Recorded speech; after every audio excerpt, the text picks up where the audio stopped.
This is Cerebral Cinema. Movies of the mind.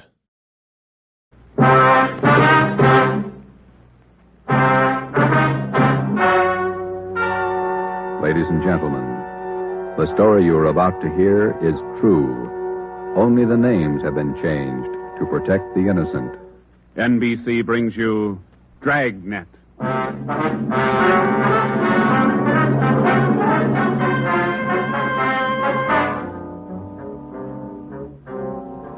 You're a detective sergeant.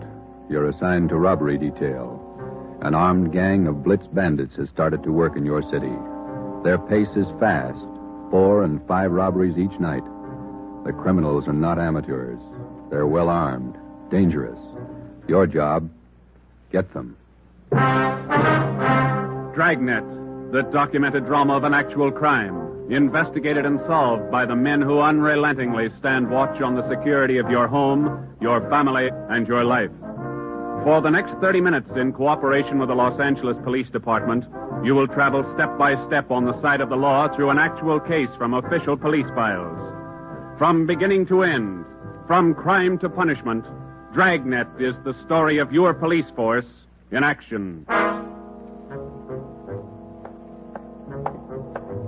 It was Thursday, October 23rd. It was windy in Los Angeles. We were working the day watch out of robbery. My partner's Ben Romero. The boss is Ed Backstrand, chief of detectives. My name's Friday. I was on my way back from the statistician's office, and it was 11:42 a.m. when I got to room 27A. Robbery detail. How'd it work out, Joe? Any good prospect? Well, I don't know how good they are, but I got a handful. How many'd you get? Well, let me see.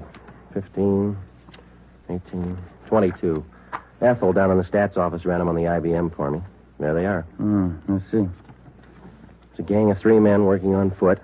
Blitz robberies. They only take cash. M.O. is tie-ups. Work from 8 to 10 at night. One of the gang's tall, the other 2 short. And these are the men the machine sorted out. Under that heading, yeah. If our information's wrong, then so's the machine. Got a good bunch of candidates here. Descriptions match up with what we got. They seem to. Check the names on that list, Ben. Some of the smartest thieves in the country. Yeah. Tommy Willis, Ray Grappa, Kemp Satelli, Manny Roberts, George Cross, Mario Koski. Reads like June graduation at San Quentin. Yeah. George Cross and Tommy Willis are in town. We know that. And Koski, he's around a couple of weeks ago. And what about the rest? It's a big field. Have to check them out, I guess. Might as well start at the beginning. Did you go through the overnight reports yet? Yeah. No restaurants, no liquor stores. That makes 5 days the gang's laid off. Well, they can afford to, can't they? 18 robberies in 24 days, that's a pretty good haul. This stop-and-go strategy of theirs, Joe, it's got me. Yeah. They work hard for a week in one area, and then they lay low. If they just keep going, we might have a better try at them. Hey, Joe. Yeah, Chandler. Fellow out here to see you, Joe. Name's Decker. Decker. Henry Decker? Didn't say. Want to see him? Yeah, send him in. Right. All right, Mr. Decker, this way. How are you, Joe? You're looking good. Oh, Hank Decker. How are you? I'm fine. Oh, what are you waiting for? Applause? Come on in and shut the door. Hank, this is my partner, Ben Romero. Ben, Hank Decker. All right, Hank. How are you, Ben? Hank and I were in service together. Yeah, I just dropped in for a visit, Joe. Are you busy? No more than usual. Sit down. Thanks. I remembered you telling me you were on the PD, so I figured I'd drop around and get an inside track. How do you mean? I just filed with civil service to take the exam next month. Figure I'd like to work at being a cop. He's shell-shocked, Joe. Great pep talk you boys hand out. You sure you want to be a cop? Oh, look, I'm 30 years old, Joe. I'm married, high school education, about a year at junior college. What's your wife think? She's not sold. Well, that's why I dropped in. How about coming out to the house for dinner tonight? You want me to sell her? Just talk to her. 7 okay? Yeah, 7's okay. I'm glad to have met you, Ben. Same here, Decker. See you again. Right. Bye, Joe. See you tonight, Hank. Well, what do you think, Ben? Ought to make a good cop. We had a list of 22 possible suspects. By 5 o'clock, Ben and I had checked out 2 of them who might possibly have had a hand in the blitz robberies of the 18 liquor stores and restaurants in the past 24 days. Number 1 man was Thomas Willis, Caucasian, age 29, 5 feet 11 inches, 175 pounds, dark hair, blue eyes. Number 2 man was Mario Koski, Caucasian, 5 feet 6 inches, 170 pounds, dark hair, dark eyes, large scar under his chin. running across his throat, up to and behind his left ear. According to our informants, and after questioning some of their associates, either Willis or Koski or both could have taken part in the Blitz holdups. We showed their mugs to the victims, but none of them could give us definite assurance that either Willis or Koski were in the holdup gang. At 7 that night, I went out to Hank Decker's house for supper. Met his wife, Linda, his 4-year-old twin boys.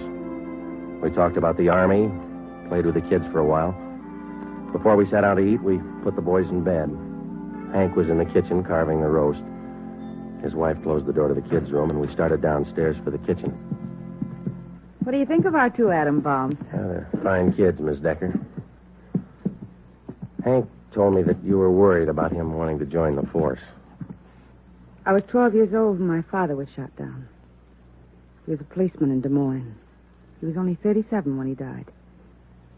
I wouldn't know what to do if anything like that happened to Hank. What do you want me to say? But does Hank really want it? Can't you talk him out of it? You're his wife. Can you? No, I think it's his choice, Miss Decker. He's going to have to make up his own mind. I'm sorry. If it's what Hank wants, I guess I worry too much. A lot of women marry cops. They have, and they will, and they all worry. Hank will be all right. Will you guarantee it, Joe?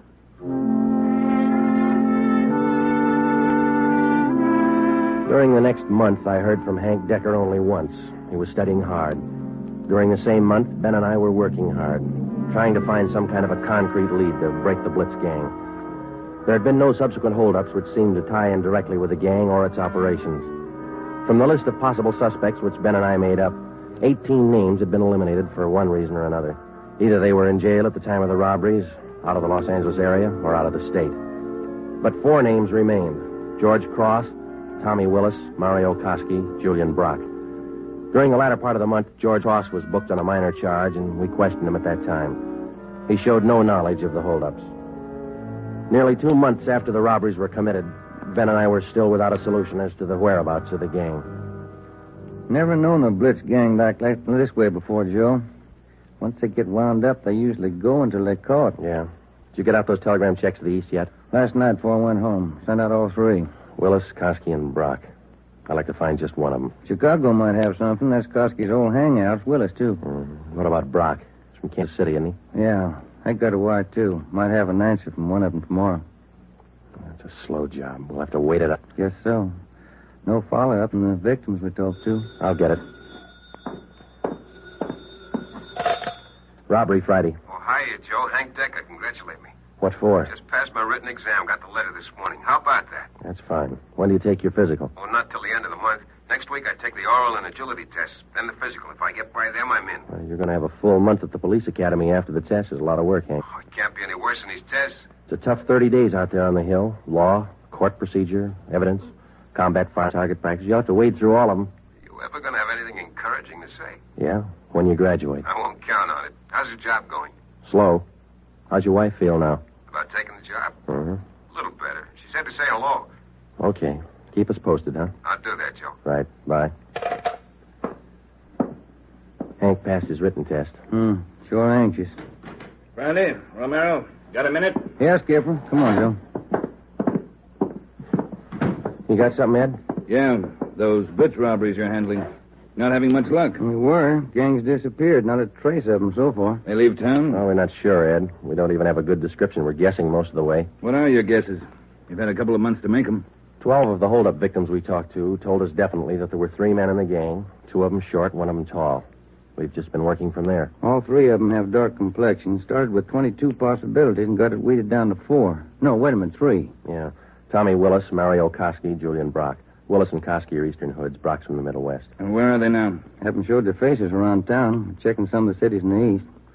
That's about all we got, Skipper. Not much for 2 months' work. Thieves can't be that smart. Right now they are. We've sounded out every lead we had, Ed. We're doing our best. Either of you ever heard of a man by the name of Al Mishakov? No, I don't think so. Chicago gunman in the old days, wasn't he, Ed? That's right. I thought he was doing time in Joliet. Paroled last year. Got a tip he was spotted on East Broadway night before last. You figured it might tie in with our job? I don't know. Find out. If I remember right, Mishakov's brother used to be pretty friendly with Mario Koski. I helped send both of them up 13 years ago. Same rap, robbery. Was that all you heard, Ed? Somebody spotted Mishikoff? That's all. If you can track him down, you might get some kind of a lead. That's more than you got now. That night and for the next 2 nights following, Ben and I had dinner downtown instead of going home, and then we spent the rest of the night covering the lower end of the city in search of Al Mishikoff. We got more than a dozen leads on where to find him from some of our informants, but none of the leads paid off. We kept missing him. No one knew where he was staying. No one knew, or no one would tell us. Worst thing about this job, Joe, leg work. We must be averaging 10 miles a night. My feet say 20. Almost midnight. Here's McCarthy's place. Let's try it. Right? Let's go down to the end bar, Ben. Yeah. Hiya, Ben. Good to see you come in. What's new? Oh, not much, Bert. Meet my partner, Joe Friday. Hiya, Friday. What do you fellas have? Looking for a guy, Bert. His name's Al Mishikoff, Chicago. You heard anything? He was in here earlier tonight. A couple of guys with him. Are you sure? What do you look like? 6 feet, about 45, I guess. Big build. Sounds like him, all right, Joe. Is he staying in the neighborhood, Bert? Down here, I don't think so. Most of those big-timers stay uptown someplace. You looking for Mishikoff? I'd like to talk to him. How long ago was he in? Oh, about 8 o'clock. A couple of guys with him. They were talking about driving out to the airport. Something about Las Vegas. There's an 840 plane for Vegas, isn't there, Ben? I think so. 840, 850. I can't recall which. Bert, do you remember the exact time they left? Exactly. No. Say, there's one of the fellas that was with Mishikoff down there in the middle of the bar. Which one, Bert? There. One with a sandy hair, big chin. See him? Yeah. Want to talk, Joe? Come on. And Judge, you know what he said? He said when he was in Vegas last week. Pardon me. Killing, yeah, that's where... Pardon me. I'd like to talk to you a minute. Yeah, who are you? Police, Sergeant Friday. Oh, have a drink, Sergeant. No, thanks. I said I wanted to talk to you.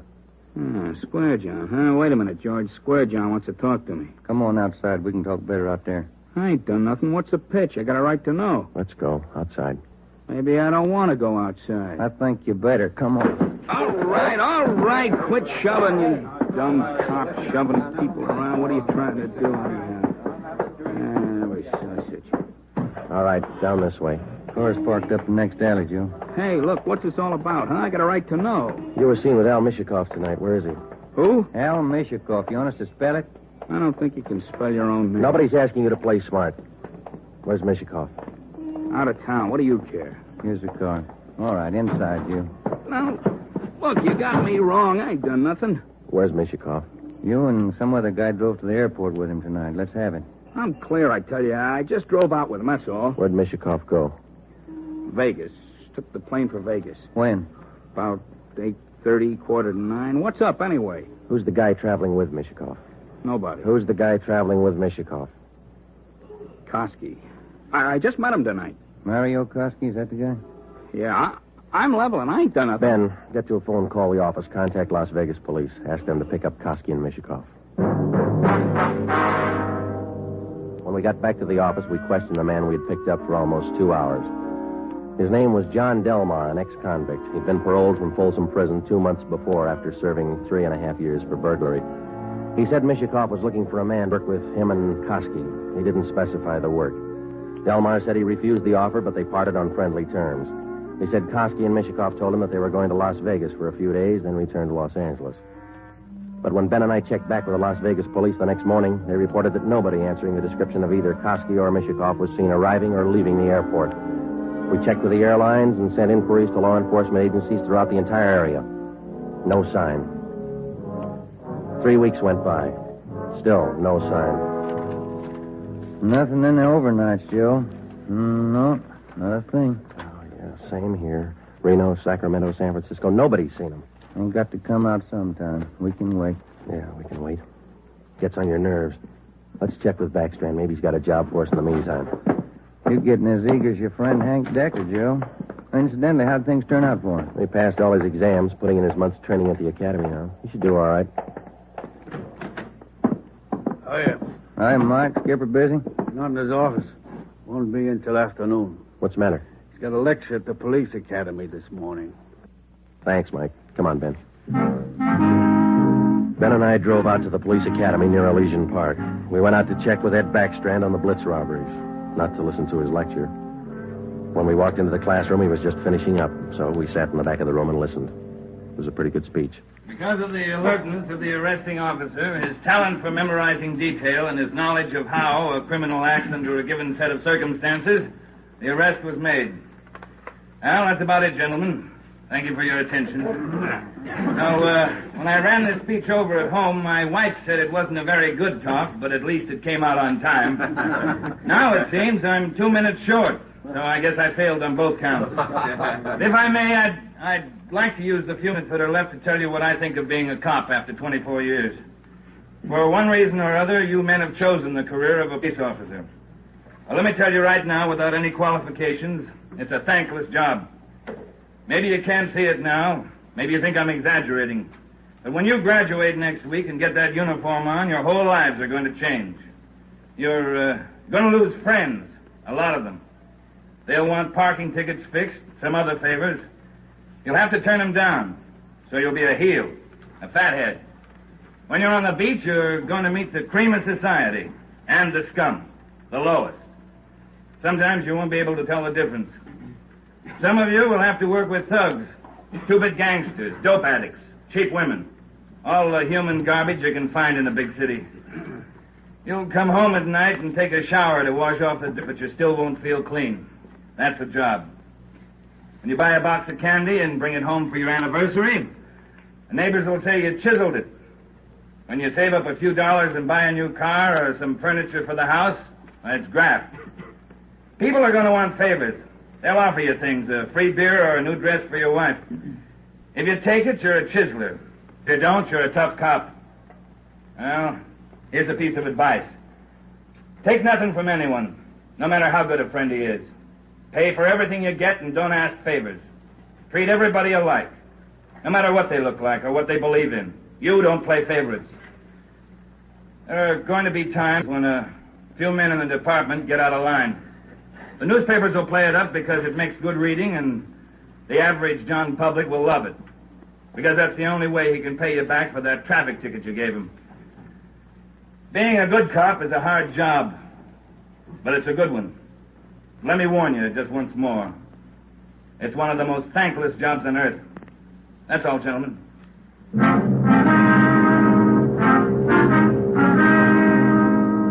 The following week, Hank Decker graduated from the police academy and hit the transfer list for a regular assignment. He drew a job of teaching combat firing and boxing at the academy. He didn't like it, so he put in a request for a transfer and waited. For the next 6 weeks, Ben and I waited, too, for some sign of the Blitz bandits. There wasn't any. The only possible suspects, Mario Koski and Al Mishikoff, had disappeared completely. We kept a close check on every possible avenue of information. Still, no sign. Ben and I were transferred to the night watch on robbery for a few weeks, and that gave Hank Decker a chance to drop in and visit with us a couple of hours when he went off duty at the academy. He was still as eager as ever. Hi, Ben. Joe, anything new? Hi, Hank. Nothing here. What about the academy? Oh, big news. What's up? Getting a transfer starting next Monday. Going to start on a beat. Thought you were all tied up with that boys' club you started out there. Oh, I was, but Hanson's going to take over when I leave. The kids sure love it. Free swimming in the pool, boxing lessons. We teach them everything. Where's your beat going to be, huh? Central, right in the downtown district. Might learn something, huh? You'll learn a lot if you want to forget most of it. Look, it's 7:15. Don't you ever go home for dinner, Hank? Oh, getting the wife used to it. This new shift's going to be night work, you know. Wait till you're on it for a year, and then you tell us how you like it. A year? I want to be in the detective bureau after a year. Well, you're not even going to last a year if you don't get home to dinner. Your wife's called twice this week already. She calls me. Okay, when did she call tonight? She hasn't yet. Oh, I guess I better head her off. Let me know if anything breaks, huh, Joe? I'd like to tag along. Okay, Hank. Well, on your way. Okay, good night. So long. Good night. Yeah. How eager can you get? Were we like that when we started? Not me. I never had that much energy at one time my whole life. Hot shot, Joe. I'll get it.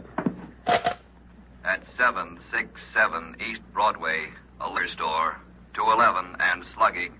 At 767 East Broadway, a liquor store, 211 and... 767 East Broadway, 211, liquor store. Let's go.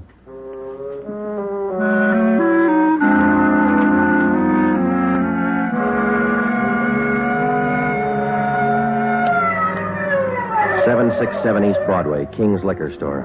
We pushed our way through the small crowd outside the door and into the shop. 2 patrolmen in uniform were already interviewing the proprietor. He had 2 large gashes on his head just above the right temple. He was trembling and badly shaken, but he managed to give a good description of the hold-up men. Yeah, I can tell you what they look like. 3 of them. One short, one tall, husky, another short one, fat. You remember what they were wearing? Coats. All 3 dark coats. One of the short men, he had a big scar here on the throat, like this. After the 3 men robbed the store, they slugged me and tied me up. Turner, this man's hurt. You call an ambulance? On the way, Sergeant. That's fine. We have just one more question, Mr. King. Here's a handful of pictures. We'd like you to tell us if any one of these men were in the gang that held you up tonight. Let me look. There you are. Take your time. No, not him. No. Oh, this one. Here. He took the money from the register. Would you look through the rest, please? Were there any more? Let me see again. No. Oh, here. Another one. The fat one with the scar. This is him. I think he's the one that slugged me. Thanks, Mr. King. Here's our card. We'll be contacting you later. Turner, will you and your partner take the crime report? We've got some checking to do. Right, Sergeant. Thanks. Come on, Ben. Yeah. Koski and Mishikov. He picked out both of them, Joe. Yeah, he certainly did, didn't he? Attention all units. Attention all units. Wait a minute. The southeast corner of Broadway and East 3rd, a liquor store and restaurant 211, code 3. All units. The southeast corner of Broadway. Come on, Ben, let's roll. and East 3rd.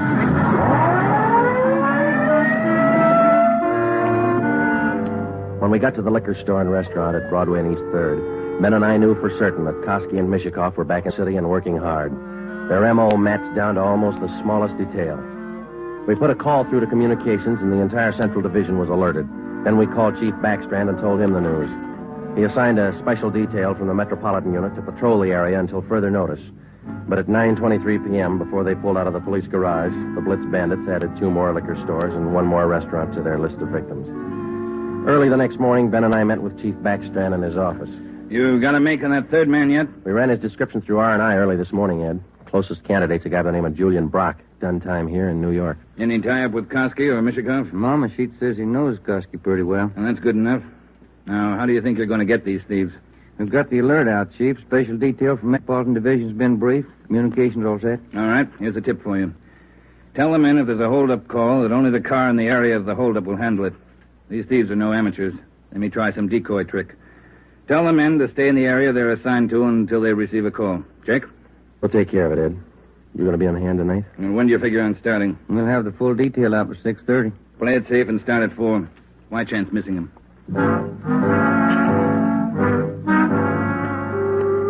At 3:30 that afternoon, we left the police garage with a special detail from Metropolitan Division, and we started to cruise the central area. We weren't looking for any action the first few hours, and we didn't get any. The 5 o'clock traffic in the downtown area was heavy as usual. Hope that gang holds off till after 6. We couldn't get out of this traffic if our lives depended on it. Well, we'd probably do better on foot if it wasn't for radio contact. Control 4 to 80K. Control 4 to 80K, your location. Get it, will you, Joe? Yeah, wait till I get the mic. 80K to Control 4. 80K to Control 4. Our location on Spring Street between 2nd and 3rd. 80K, stand by. 80K, call your office code 2. Call your office code 2, KMA 367. 80K to Control 4, Roger. KMA 367. Yeah. Now what do I do for a parking space? You know, you're lucky. That guy up ahead there, he's pulling out. Good. That hasn't happened to me in 6 months. Okay, hold on, Ben. I'll be back in a minute. Yeah.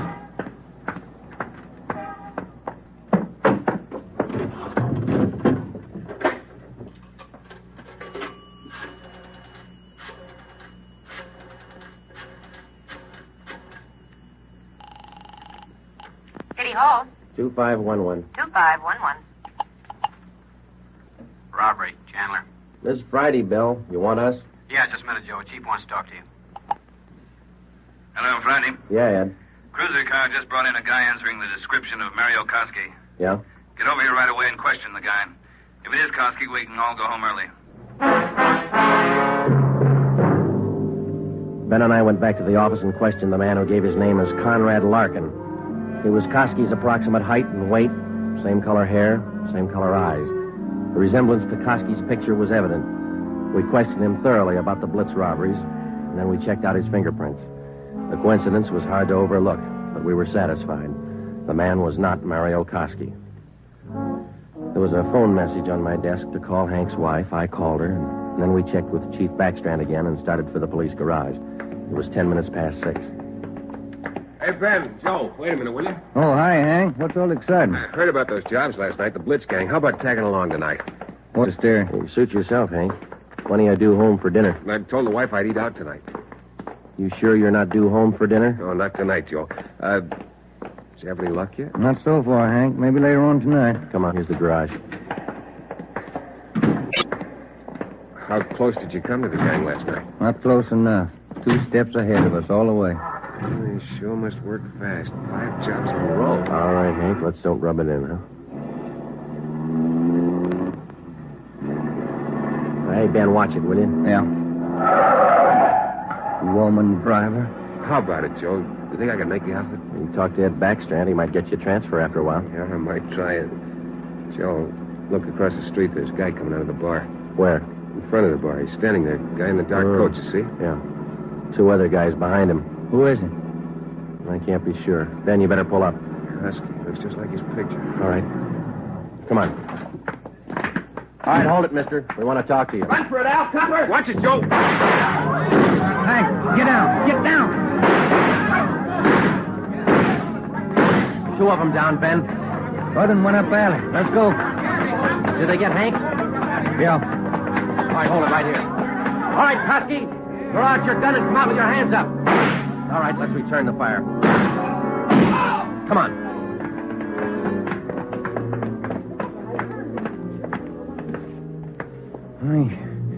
He had his chance. Yeah. Grab his gun. Let's get back to Hank. Did you get the guns from the other 2? Yeah, they're dead. Hank got them both. All right, one side, please. Officer, did you call an ambulance? Yeah, they're on their way. Come on, Ben. One side, please. Will you let us through? Hank, how you doing? Not so good, Joe. Ben, will you get the crowd black? Give him some air. Would you just move back? Joe, All right, easy, Hank. They'll be here in a minute. Hank? Hank? How's it going, Joe? Gone? Yeah. Come on.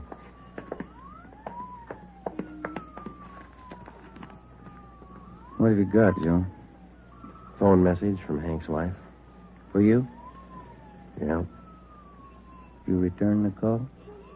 Before we left the office. What was it? She wanted me to remind Hank. He was due home for dinner at 7 o'clock.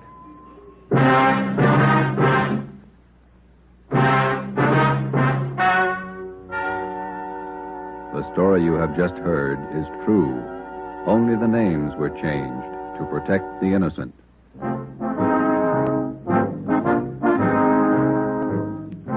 You have just heard the 12th in a new series of authentic cases from official files. Technical advice for Dragnet is furnished by the Los Angeles Police Department. Tonight's program is dedicated to Patrolman James Frank Goggin of the Cleveland Police Department, who, on the morning of January 13th, 1939, gave his life so that yours might be more secure. Dragnet came to you from Los Angeles. If you enjoyed tonight's production of Dragnet, you'll want to listen to Richard Diamond, private detective, as played by the screen's romantic tough guy, Dick Powell, heard Saturday on most of these NBC stations. This is NBC, the national broadcasting company.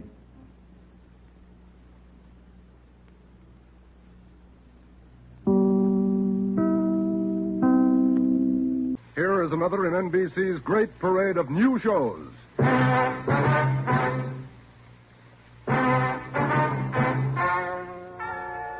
Ladies and gentlemen, the story you are about to hear is true. Only the names have been changed to protect the innocent. NBC brings you Dragnet.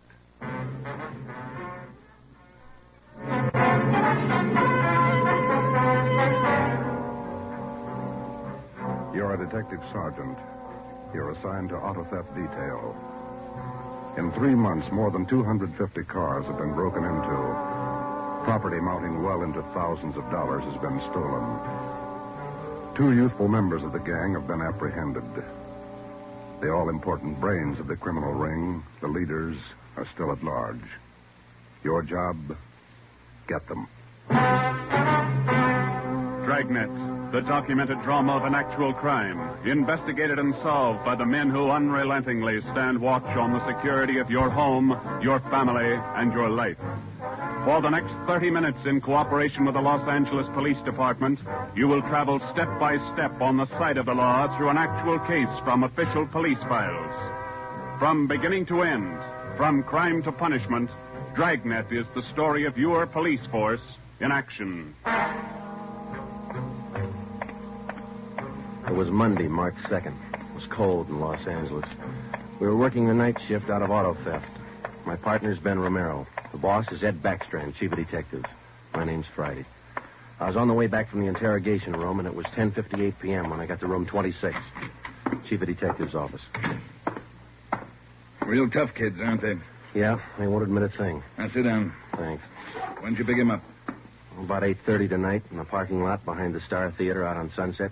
He was lifting the radio out of a 48 convertible. He's had lots of experience. The report says you picked up a 19-year-old girl with him. She was waiting for the guy in a parked car across the street from the theater. The car was full of loot. The first real break we've had on those auto burglaries in 3 months, and it's no good to us. Well, neither one of them will talk. They won't even admit they know each other. You run makes on them? Just did. We've been questioning the boy for an hour, getting nowhere. What's his name again? Freeman, Stanley Freeman. Oh, yeah. Age 20. Address? Butte, Montana. Down here for a vacation. He doesn't lie very well, Ed. He's never been to Butte, Montana in his life. Knows less about the town than I do. Well, get to him. Right, Ed. Where'd you put the girl?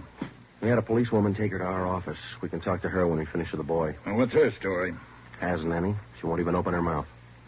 19 years old, probably needs a good spanking. Now get him to talk. Right.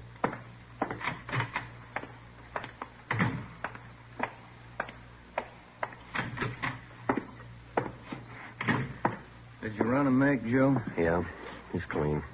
Get wise, huh, Flatfoot? Look, you're in a bad spot, son. That kind of talk isn't going to help. Says you. We caught you red-handed trying to steal a radio that didn't belong to you from a car it didn't belong to you. Is that right? That's enough to send you to San Quentin, boy. You better give us the story. Shut up. We've got all the evidence we need for him. Maybe you don't realize how serious this is. We've had more than 250 car burglaries in this city in the past 3 months. Over $200,000 worth of property's been stolen. That's a lot of money. So what? So you're the number one suspect, young fella. Your method of operation in breaking into that car tonight is the same used in most of the other burglaries. That means you're not going to be tried just for this job tonight. What are you getting at, Flatfoot? Listen, son. In the state of California, breaking into a locked car is a felony. You can go to state penitentiary for that. And we're going to file a complaint of burglary with the district attorney in the morning. You say you're from Butte, Montana. All right, I don't believe you, but we'll make sure. Ben, go down to our office and call the news photographers. Stanley here is going to have his picture on the front page of every newspaper in Los Angeles tomorrow. Right, Joe? No. You can't. I won't let you. I got my rights. What's the matter, youngster? Everybody wants his picture in the paper. Yeah, well, I don't. I won't let him. We got your picture already for him, remember? I took it when they fingerprinted you. You can't use it. You can't. I'll get a lawyer. Reporters will be over in a couple of minutes. We have to give them your story and your picture, too. This one. You won't. You won't. Give it to me. All right. Give it to All me. right, Freeman, get your hands off him. Now, sit down. All right. Now let's have it straight. Don't let him use the picture. Don't let him. You can't. You can't. We got to have the truth, son. Now, look, you're 20 years old. You know right from wrong. You'll have to take your medicine. If you cooperate, we'll do all we can to help. Oh, I live out in the Wilshire district. All I wanted was a little extra money. We didn't take much. We didn't think it was so wrong. It was stealing, Freeman. You know that's wrong. Where do you live out there? Piper Avenue. 821 Piper. You won't give him my picture. You live there with your family? Yeah, my mother. Father's dead. Promise me you won't give him the picture. My mother, she'd see it. Promise me. You're working with a gang on those auto burglaries. We know that. Now, who are they? Where are they? And what's the setup? I can't. They get me for it. Who'd get you?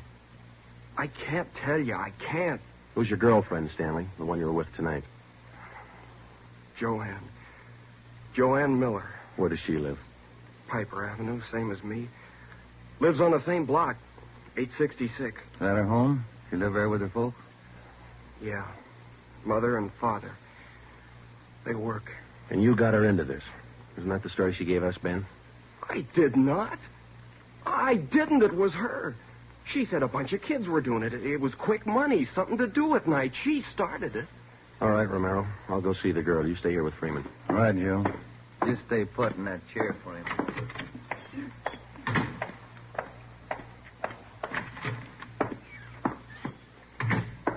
Hi, Marge. Hello, Joe. You and Romero handling this case? Yeah. I'd like to talk to the girl a few minutes, Marge. Will you stand by? Right, I'll sit over here. Thanks. All right, miss. What's your name, age, and address? I told this lady cop 15 minutes ago I'm not saying anything. All right, then we'll tell you. Your name's Joanne Miller. You live at 866 Piper Avenue. You live with your father and mother. Both of them work. You're a liar. That's not me. You're 19 years old. You live on the same block as your boyfriend, Stanley Freeman, and you're the one who got him mixed up in this gang. Isn't that right? No, it's not right. It's not. I didn't do anything. Well, that's only half the story. Freeman told us everything. You want to hear the rest? No. Stan wouldn't tell you. He wouldn't. He told us how you got him mixed up in it. Quick money. That's what you told him, didn't you? No, it was him. I can prove it. The rest of the kids will tell you. He got me in this. Ask them, they'll tell you. It was Stanley and Fred Milford and George Jansen. They started it, all three of them. All right. Will you tell the story to a police stenographer? I'll tell him everything. He's not blaming this on me. Marge, will you go get the stenographer? Right. Now, how many persons in this gang of yours? Oh, about 10 or 12. And it's not my gang either. He got me into this, and now he's trying to lie his way out, blaming me. How long you been doing this, burglarizing cars? Me? Oh, only about 2 weeks. It was supposed to be fun, something to do at night. The rest of them been at it a couple of months. Who's the head of the gang? I told you, it's him, Stanley, and Fred Milford and Jansen, all three. I only started going out with him 2 weeks ago, maybe less. All right, Joanne. Tell it to the stenographer the same way. Stenographer will be in a minute, Joe. Okay, Marge, thanks. Stay with her. Right, Joe.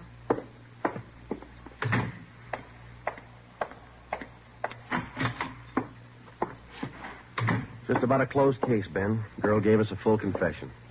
She didn't. Oh, you're not tricking me again. She didn't. She told us you're one of the leaders of the gang, Stanley. Said you got her into all this.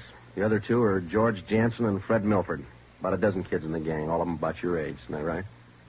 She's lying, can't you tell? She's lying. She got me into the gang. Well, she did. She's Milford's girlfriend. Ask her. Oh, she can't lie out of that one. She got me into it. I can prove it. Who's the real leader of the gang? Milford. He started it. He organized the whole thing. He collects the stuff we get, and he delivers it. Jansen helps him do it. What do you mean he delivers the stuff? Where does he deliver it? Well, somewhere in Dogtown, I think. Down around South Main, near the railroad yards. Who's it delivered to? Well, I don't know exactly. I heard Jansen mention the name once. Myra, he said. It's supposed to be a big secret. Myra, that's all I remember. Where does Jansen and Milford live? Well, Jansen rooms down on East Flower. 1042, I think. It's a rooming house. And Milford lives 2 blocks over from me on Quincy. 234 Quincy. He lives with his grandmother. Got that, Ben? Right. All right, let's pick up Milford and Jansen.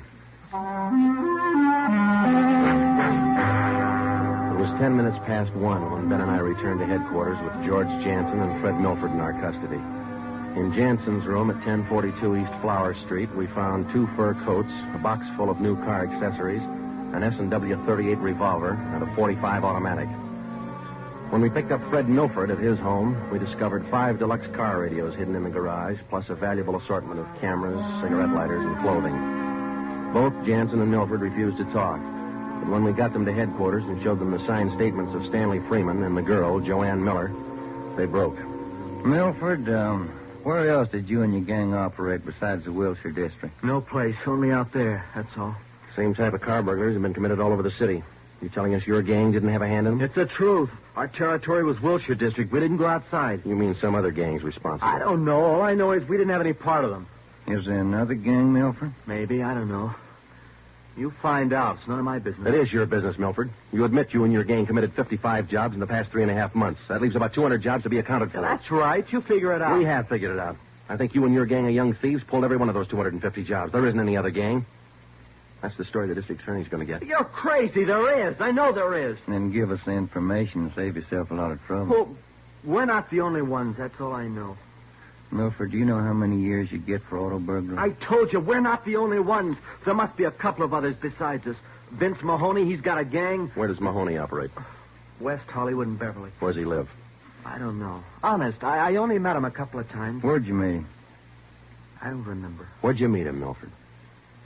Delivery. I met him down at the delivery place a couple of nights. When you delivered the property you stole from cars, is that right? Yeah. Where was that? Down by the railroad yards. Where? Chavez Street. It's a little alley off East Main. Who'd you deliver the stuff to? I told you, her name's Myra. That's all I know. We meet her and some guy on Tuesday nights. We give them the stuff and they pay us off. Mahoney delivers the same night I do. Do you meet her every Tuesday night? Yeah. You're going to meet her this Tuesday, tomorrow night? I don't know. I guess so.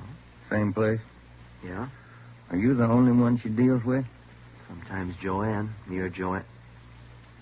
I know what you're thinking. You want to use me to trap Myra. Well, what's it worth? You know better than that. How about it, Milford? Oh, what else can I do?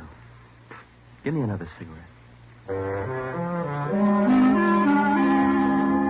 By 3:30 that morning, the signed statements and confessions were piling up fast.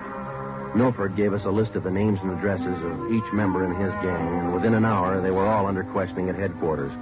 Most of the suspects, about 1/3 of them girls, ranged in age from 18 to 21. As they told their individual stories, the scope of the case grew until it covered most of the city. By late afternoon of the next day, Tuesday, March 3rd, 3 more gangs operating in Venice, Bel Air, and North Hollywood had been apprehended. They confessed to more than 175 burglaries from locked cars during the past 3.5 months. At 5 o'clock that afternoon, Ben and I met with Chief Backstrand in his office. How many admissions you have now? Over 50, Ed. Here are the gang leaders' statements. What's their story? Well, it's pretty much the same. They all say this woman Myra set up the operation. You mean she got the kids and put them to work burglarizing cars? Well, not exactly. She picked the leaders, contacted them in bars or on the street, asked them if they wanted to pick up some spare money getting auto parts for it. Then she didn't tell them to go out and burglarize cars? Well, not in so many words, Ed, no. After they brought in auto parts for a couple of weeks, she told them to bring her everything they could find, outside the car or inside. Those are the words she used. 5 of the kids dictated those words into their signed confession. Oh, that should hold in court. What else did you get on this woman? Oh, she taught them how to work, told them to wear gloves, all angles. Well, we got most of the small fry. Now, where do we find this Myra woman? Any description on her? Yeah. Kids say she's about 33, 34. Good-looking redhead. 5'5", about 120, well-dressed. No description on the guy she runs with. You run a make on her yet? Yeah, no previous record. We set up a stakeout for her tonight. 2 of the gang leaders have volunteered to go along. It's Milford and Vince Mahoney. Good. Down on Chavez, where she usually meets them? Yeah, that's right. When? 11:15. That's the regular time for the meet, according to the kid. All right, I'll be at home. Call me. I don't want to miss out on this one. When Ben and I left Ed Backstrand's office, we went home for dinner and a few hours' sleep. At 9:30 p.m., we were back at the office. We met the men in the special detail which Backstrand had assigned for the stakeout that night. We briefed them on their duties, and then we got Fred Milford and Vince Mahoney out of their cells. To avoid any possible suspicion of the presence of a trap, we had Milford's permission to use his car in the stakeout. The car which he had said he had driven to the delivery meetings with the woman Myra at least a dozen times before. We arrived at the stakeout area, Chavez Alley in East Main, at 9:58. The meeting was scheduled for 11:15. The moon was out, but the sky was overcast, and there was a cold wind blowing from the east. Hey, what time you got, Sergeant? About 10. Why, Milford? Getting nervous? No, I'm just wondering. How are you cops going to rig this thing? In just a couple of minutes, we're going to plant you two in Milford's car parked up there in the alley. Now, you stay there until Myra shows up. We'll do the rest. Yeah, I know, but what'll we say? Suppose she asks for some stuff. We ain't got any. You won't need any. You won't have much time for talking. Suppose she wises up. Maybe she'll pull a gun. Maybe. Does she carry one? No, never saw her with one. Don't worry, Milford. We'll make sure you're not in danger. She's got an awful temper, that redhead. Got mad at me once when I squawked at the prices she was paying us for radios. What was she paying you, Mahoney? For an 8-tube radio, good shape, $7. She got all the gravy and you got all the grief. You're not kidding. Joe? Are you? Yeah, Steve. What do you got? Well, the men are all staked out, Joe. Got the area covered from every angle. All right. You got an extra man to stay in Milford's car? I'll handle that myself. Fine, thanks. Okay. All set, Joe? Yeah. Now, Milford and Mahoney, we're going to put you two in your car now. There's going to be an officer with you, so there's no need to be nervous or afraid. You just sit in the car and act natural. When this Myra drives up, don't leave the car. Have her come to you. You got it? Sure. Okay. All right, Joe, let's go.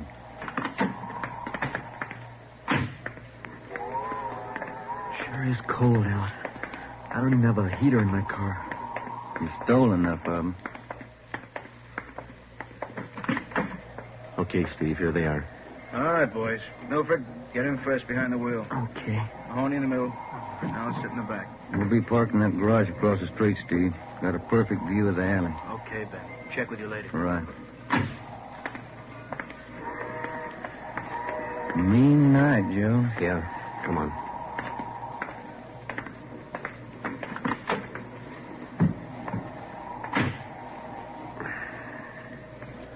It's cold here in the garage, isn't it? Yeah. And it might be a long wait. What time you got? 6 minutes past 10. Thank you.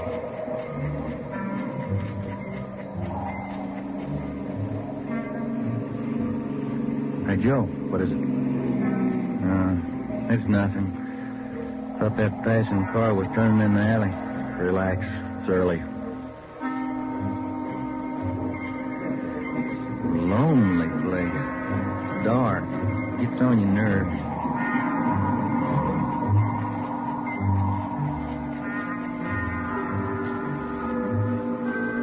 That's it, Ben. 11:30. Nothing yet. Somebody might have tipped her off. Yeah, that's what I was afraid of. Well, let's wait it out anyway. Joe, that blue coupe. Yeah, just turned in the alley. Let's go. Come on, run, Ben. Behind you. All right, wait, you fella. Quit your fight. What'd you get, Steve? Here he is. Just drove up in the coupe. Got out and called Milford Mahoney by their first names. He's in on it. What about the girl? No sign. Kid was the only one in the car. All right. Tell them in the stakeout's off for tonight. Have them report back in. We'll take the kid with us. Okay. All right, young fellow, this way. What do you cops think you're doing? I ain't done nothing. Look, sport, we heard that from 54 different kids yesterday. We're tired of that line. Come on.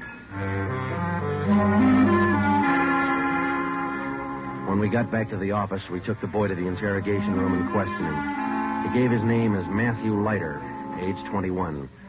He wouldn't break until Vince Mahoney definitely identified him as a member of his car burglary gang and a special favorite of the red-headed woman they called Myra.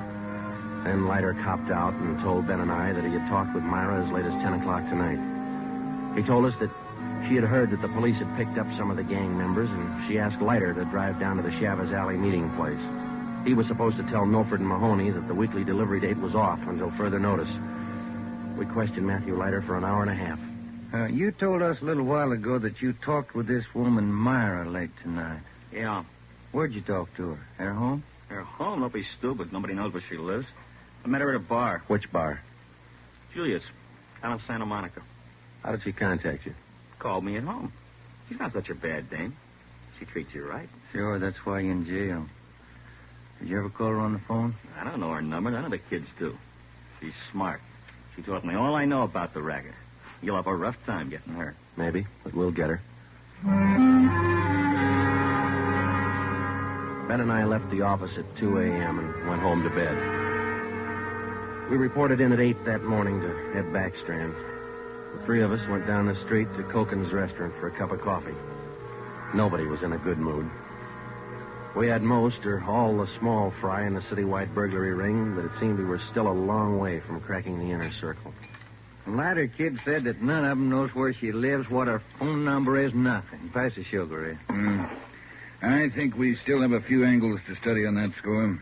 Right now, I've got some more bad news for you. What's that? You been through your mail this morning?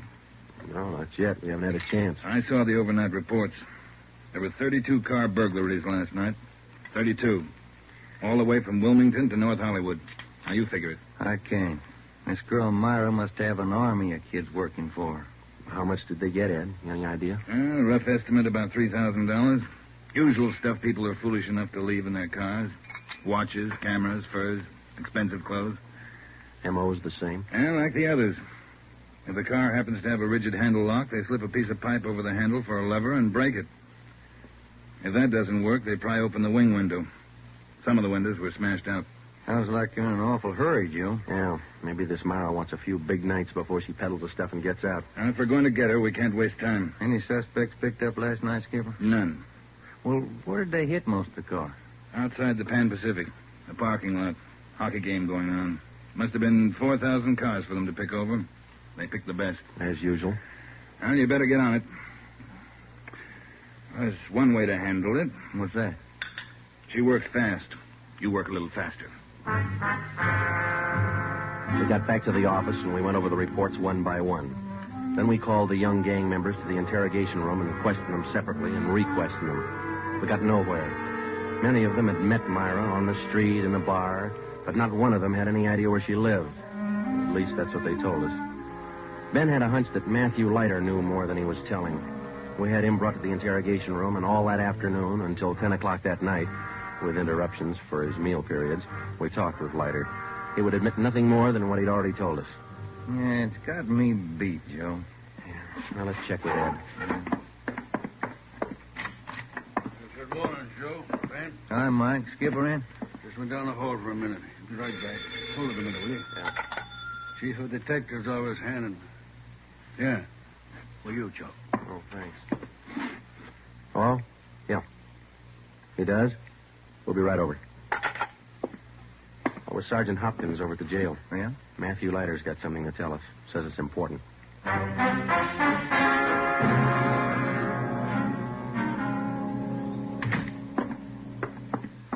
Have a chair here, Leiter. Yeah, thanks. All right. You wanted to see us. I'm getting even with that dame Myra. I'm squaring with you. Yeah?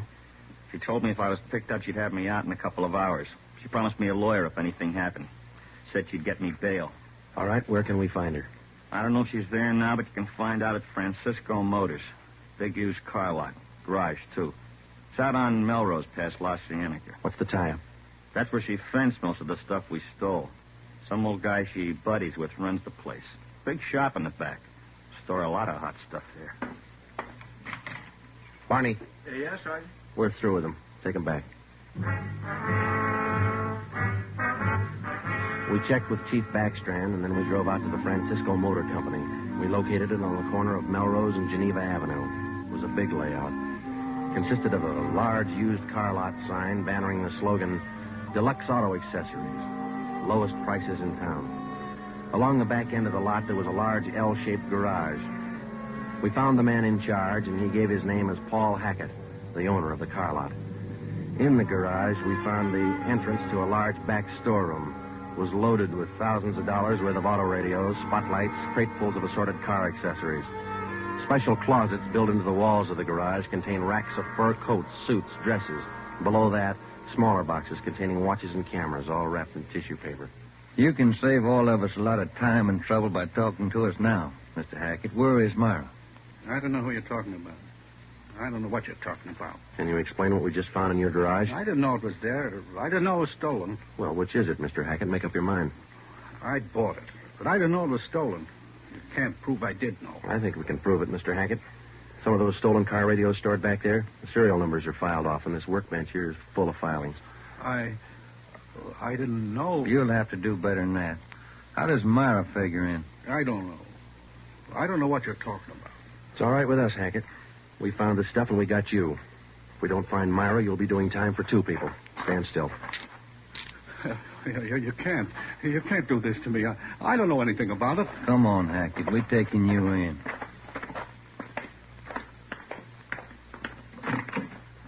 All right, get in the car. Come on, in the car. Am I going to jail? You're going to jail. All right. I'll take you to Myra. Hackett told us that Myra lived at 1345 Munich Drive in Beverly Hills. He said that he was Myra's husband. He told us that he'd been in a legitimate garage business for 10 years before he married Myra. She talked him into the racket. He identified 1345 Munich Drive as their home. When we got there, we found stores of stolen property similar to those found in the garage. Myra was not there. Hackett had no idea where she might be.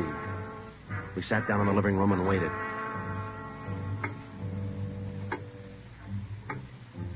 One hour, 2 hours, 3 hours. After 5 hours of waiting, the monotony started to wear on everybody's nerves, especially Hackett's. The whole thing, it was her idea. I should have known, all hers. She did this to me. I won't take it alone. Where is she? You tell us, Hackett. Told you, I don't know. She couldn't have gone. She didn't know. I'm not going to take this alone. Quiet down. That you, Paul? Thought I heard you talking to some. Who's he? The police, Myra. The police. Your smart kids told them the whole story. What are you talking about, my smart kids? What are these cops All doing here in the right, living that's enough. Get your dirty hands off me. Get away. Kids are right, Joe. She got a temper. Yeah. Who do you think you're...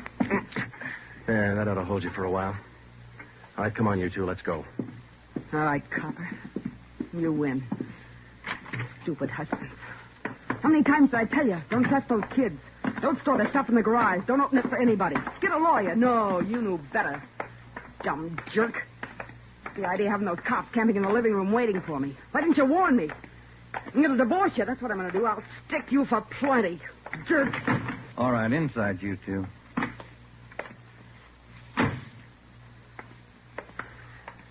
You got a smoke, Ben? Yeah. Here. Thanks.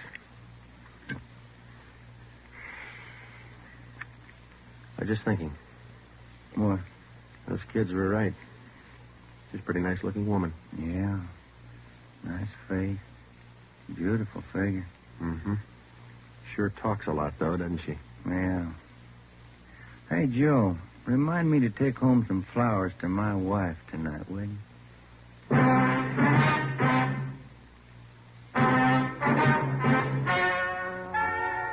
story you have just heard is true.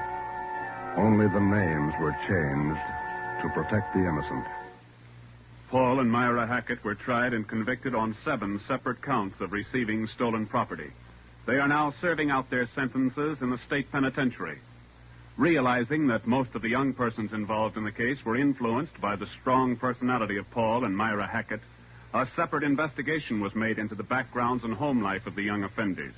In most cases, they were found to be basically good, and they were placed on probation and returned to their homes.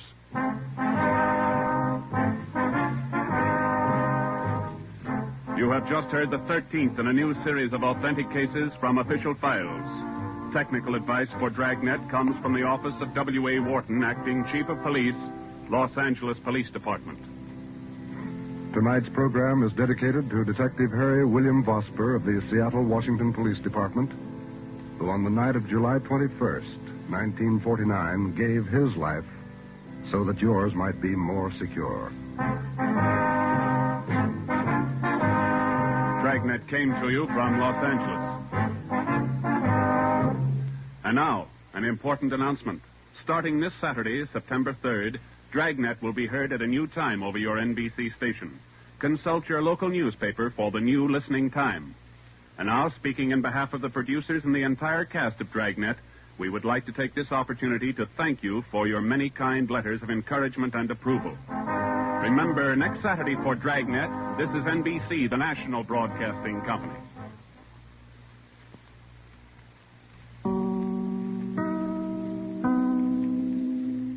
Show, usually heard at this time, has moved to a new time period on Sunday nights. Be sure to hear Larry Douglas and Kay Arman on the new Pet Milk Show tomorrow night on NBC.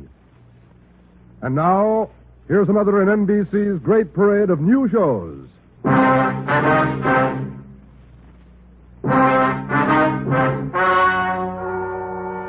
Gentlemen, the story you are about to hear is true. Only the names have been changed to protect the innocent. NBC brings you Dragnet.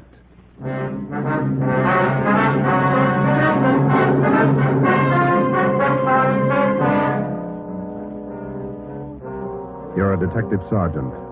You're assigned to a homicide detail. A man's wife has suddenly dropped from sight.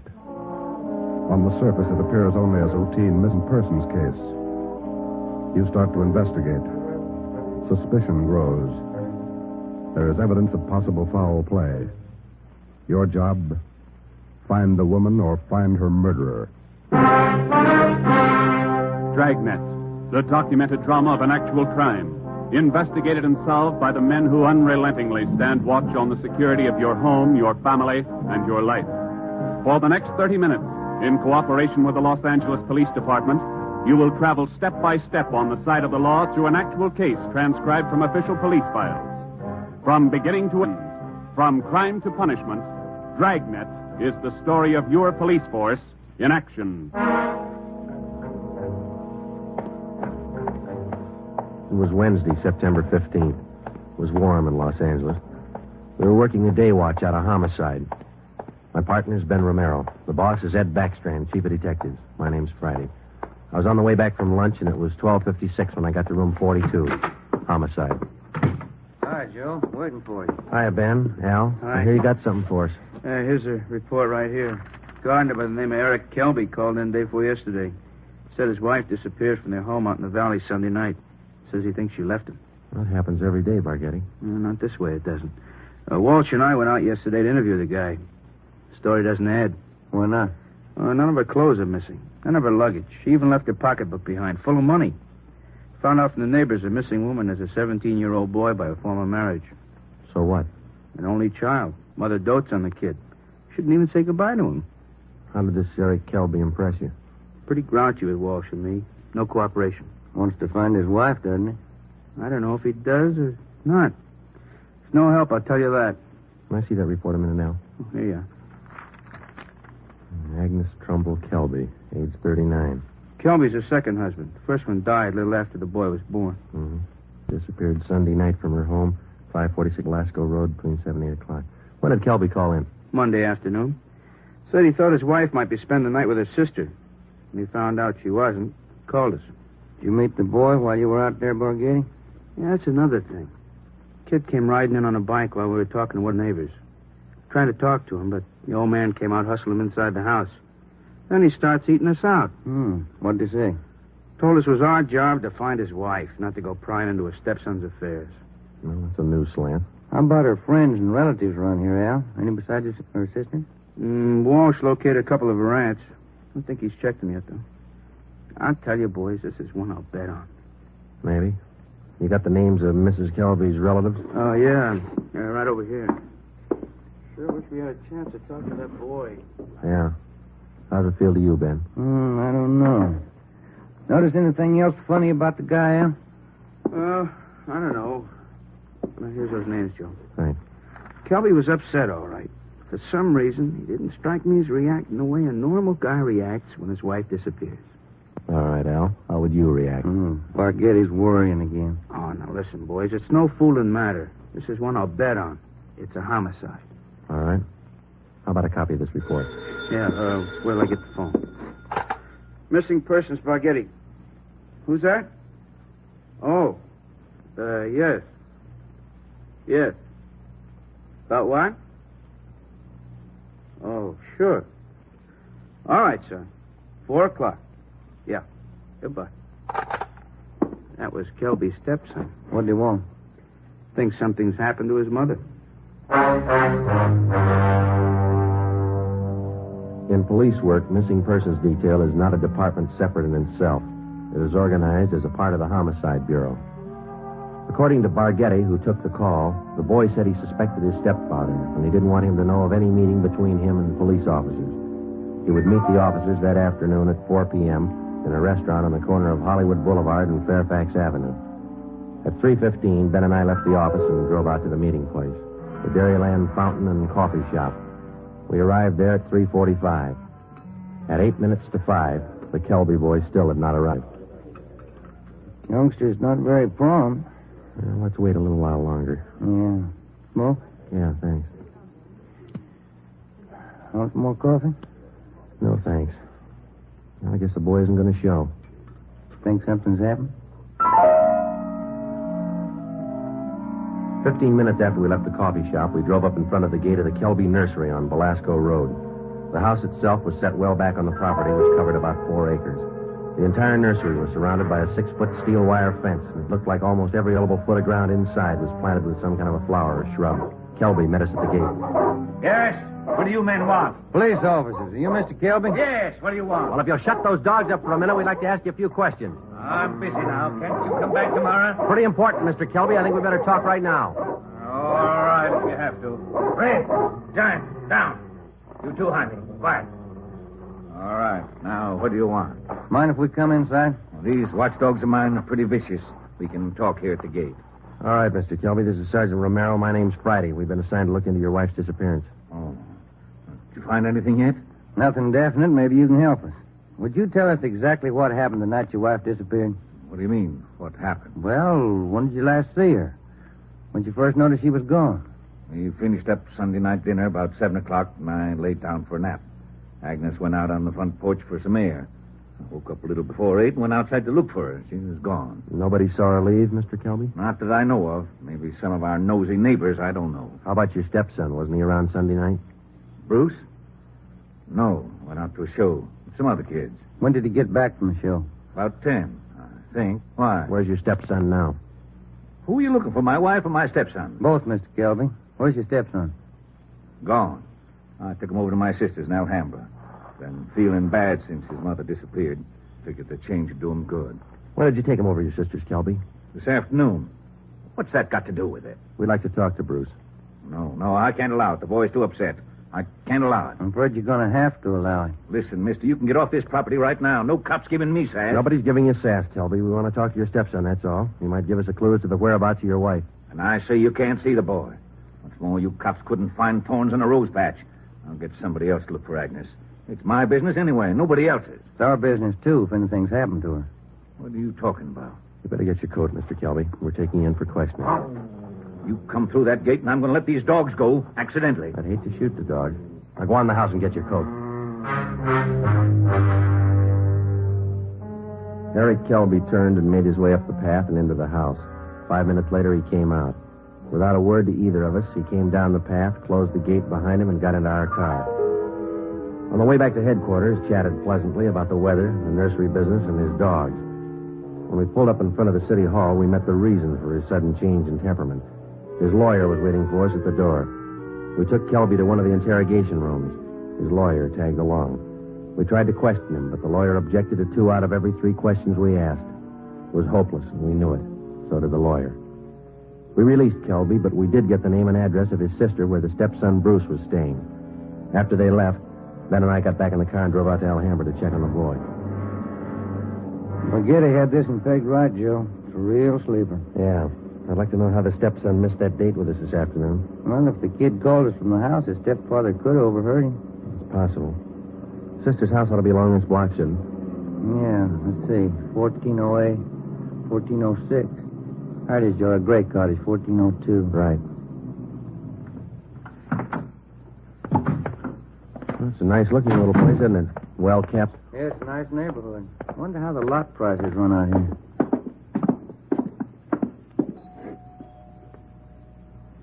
Somebody's coming. Yes, what is it? Police officers, ma'am. Are you Miss Kelby? Bertha Kelby, yes, that's my name. Why? We talked to your brother earlier today, Miss Kelby. He said that you brought his stepson Bruce here to stay for a while. We'd like to see him. Bruce? Yes, he was here till about, an hour and a half ago. I went to the store, and when I came back, he was gone. Have you any idea where he might be, Miss Kelby? Well, I telephoned my brother Eric's place just before you came to the door. He's not there. I don't know where he might be. I'm worried about him. He seems so upset. This business about his mother's disappearance, you know. Do you mind if we came in and looked around, Miss Kelby? Well, no, not at all. We went in and looked the house over from one end to the other. There wasn't a trace of the boy. We drove back to Kelby's nursery and satisfied ourselves the boy wasn't there. Then we came back to Alhambra and we kept an eye on Miss Bertha Kelby's home until midnight. No one came or went. At 5 minutes past midnight, the lights went off in the living room, and a few minutes later, in the back of the house. The next morning, when Ben and I checked in for work as usual at 8 o'clock, we met with Captain of Homicide, Frank Kearney. What makes you two so positive there has been any foul play in this Kelby thing? That's just it, Cap. We're not positive. It's a whole setup. It smells bad. For instance? That lawyer. If a man's innocent, he doesn't need a lawyer to sit with him in the interrogation room and tell him not to answer questions. Number two, that kid's telephone call. Maybe he doesn't get along with his stepfather. It happens, you know. Maybe he's trying to get back at him for something or other. Maybe. Then why is Kelby hiding him out? You sure he's hiding him out? No other way to take it, Cap. The Kelby woman walked away from her home Sunday night. Nobody saw her. She took nothing with her. No clothes, no luggage, no money. You checked with the family doctor? Yesterday. He told us Mrs. Kelby was in perfect health. We double-checked the Wanderer's file and the Repeater's file in missing persons. Couldn't find her name in either one.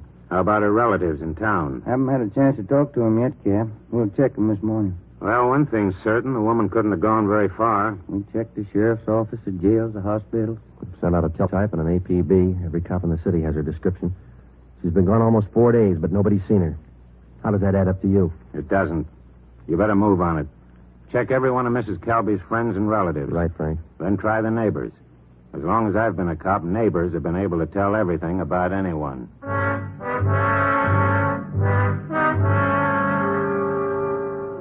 All that day, Ben and I made the rounds. First stop was the Western National Bank, where Mrs. Kelby maintained her account.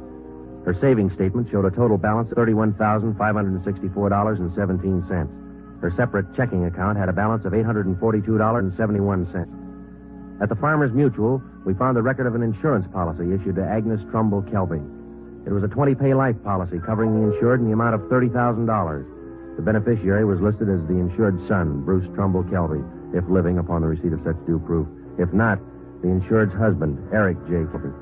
By the time we finished checking her financial status, the odds were piling up fast. From only casual reports, we knew that Eric Kelby was a frugal man. If he was greedy as well, if he wanted or needed money badly enough to kill, then he had all the motives necessary to murder his wife. Maybe his stepson, too. Ben and I started to make rounds of Mrs. Kelby's friends and relatives. Our first stop was at the apartment of Agnes Kelby's sister, a talkative maiden lady in her early 60s. Agnes just isn't that kind. Oh, I'm worried sick about this. I really am. And Bruce, the poor lad, he must be heartsick. And Eric, what does Eric say about all this? He says he thinks his wife left him. Left him? Why, that's ridiculous. How strange. Can you think of any good reason why your sister would leave Mr. Kelby? Why, no. They had tiffs, of course, small ones. But, of course, there was that argument about Bruce. The two of them always seem to be arguing about Bruce. How do you mean, ma'am? Oh, well, raising the boy and all, you know. The last time I talked to them, they were tipping about whether or not Bruce should be paid for working in the nursery for Eric. And the strangest thing, Eric seemed to be so upset about it all. Imagine. All on account of paying the boy a few dollars for good, honest work in that silly nursery. Well, you know, I'm the outspoken kind, and I just told Eric. Eric, I said, don't be an old meanie. Pay the boy. That was the extent of the information which Mrs. Kelby's sister had to offer. Next, we called on an aunt, a Mrs. James D. Trumbull, 83 years old. She could hardly understand our questions, let alone answer them. She hadn't seen her niece, Agnes, in a year. After that, we paid a visit to one of Mrs. Kelby's friends, a Mrs. Lillian Humboldt. Well, I'm sorry, Sergeant, but I can't think of any good reason why she would leave him. Unless that silly business about Bruce got out of hand. You know, maybe Eric is just a little jealous of the boy. Next, we called on Daisy McLeod, who worked as a day maid for Mrs. Kelby. Officer, what Mr. and Mrs. Kelby thought, what they said, what they did, it's none of my business. I come in the morning, I do my work, I do it well. I'm not the nosy type, and I don't pry it.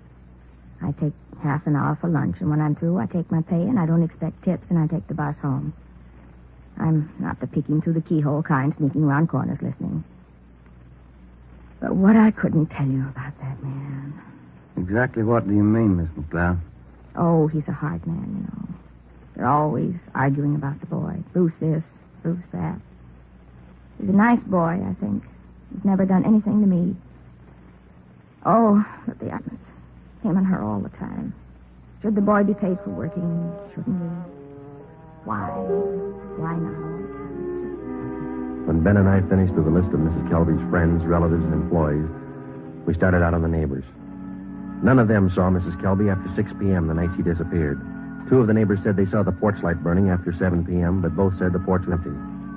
Mrs. Kelby was not sitting in her chair at the usual time after dinner. According to them, that was one of her habits. It was 10 minutes to 6 by the time Ben and I got back to the office. The light was still burning in Captain Kearney's office. Full day, Joe. Not a mileage. Yeah. Wonder what the captain's hanging around for. Let's find out. Get anything? Pretty good luck, Cap. Good. I've got some more for you.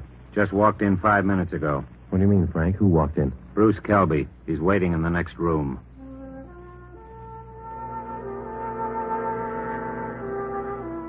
We went in the next room and met Bruce Kelby. He was small for a 17-year-old, dark-haired, and a little on the sickly side. He told us that he couldn't keep the date he made with us on the phone because his stepfather apparently did overhear the conversation and drove him directly to his sister's home in Alhambra. We asked him why he was so sure that his stepfather was responsible for his mother's sudden disappearance. For one thing, all three of us usually go to the early show on Sunday night. Eric, Mom, and me. But last Sunday, Eric said he wasn't feeling good and he wanted Mom to stay home and take care of him. Then he told me to go on ahead to the show, so I did. What time did you get home, son? About 9:30, 9:45. What was your stepfather doing when you got home? Sitting in the living room reading the paper. Did you notice anything unusual about the way he acted? He was nervous and jumpy, more than usual, I think. Anything else? Yes, sir. When I came in through the front yard, I noticed the dogs had mud all over their paws. They'd been out somewhere in the nursery plots. And they won't go out in the plots unless Eric's with them. He doesn't want them to trample the seedlings. What would your stepfather be doing out in the nursery at night? Does he usually do some work at night? No, sir. None of the plots are even lighted. Only the greenhouses. And the paths in the greenhouses are usually graveled, aren't they? No mud around. It's my job to see that the greenhouse paths are kept graveled. I know they're not muddy. I fixed them the day before, Saturday. What do you think it means, son? I don't know. I don't want to think about it. I just know he's done something. He's done something to her. Did your stepfather give you any reason for keeping you away from the police officers the other day? No, sir. He said people were getting nosy, and he said it might be better for me over at Aunt Bertha's. She's his sister. Do you think your Aunt Bertha might know where your mother is? No, we hardly ever see her. We don't know her well at all. We've heard your mother and your stepfather argued about whether you should be paid for your work in the nursery. When I started to work for him, he promised he'd pay me. I was saving up to buy a 31 Model A. And then after a couple of months, when he didn't pay me, I asked him. He told me I ought to be glad to work for him for nothing. And your mother argued with him over that? Sure, it was her money that bought the nursery anyway. How'd you get away from your aunt's place last night? Well, Bertha had some shopping to do, and she left me alone. She locked the door to my room. Even the screen over the window in my room was nailed down, but I kicked it out and got away. I stayed at a friend's house last night. Thought about where you're going to stay tonight? I don't know. But I'm not going home. And I'm not going back to Bertha's place either. I'll get a room. How'd you like to stay at my house a few days? Sure nice of you, sir. Maybe I'd better not. Mom might not like it. Oh, I'll take care of that. Now, let's hop out and get some dinner. Sure darn nice of you, sir. All right, son. Come with me.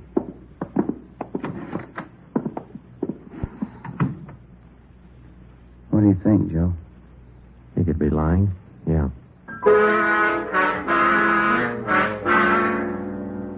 Now what, Cap? Shall we bring Kelby in again? No, not yet. He's found out by now from his sister that the boy's gone. He probably figures the police station is the first place he'd come. Wouldn't do much good pulling him in now, Ben. We couldn't even question him. 10 to 1 his lawyer would be waiting for us when we got back. That's the problem. How do we get to this Kelby without his lawyer finding out? Well, what about the early morning, Cap? Say tomorrow, about 5 or 6 a.m. Think you'd be looking for us then?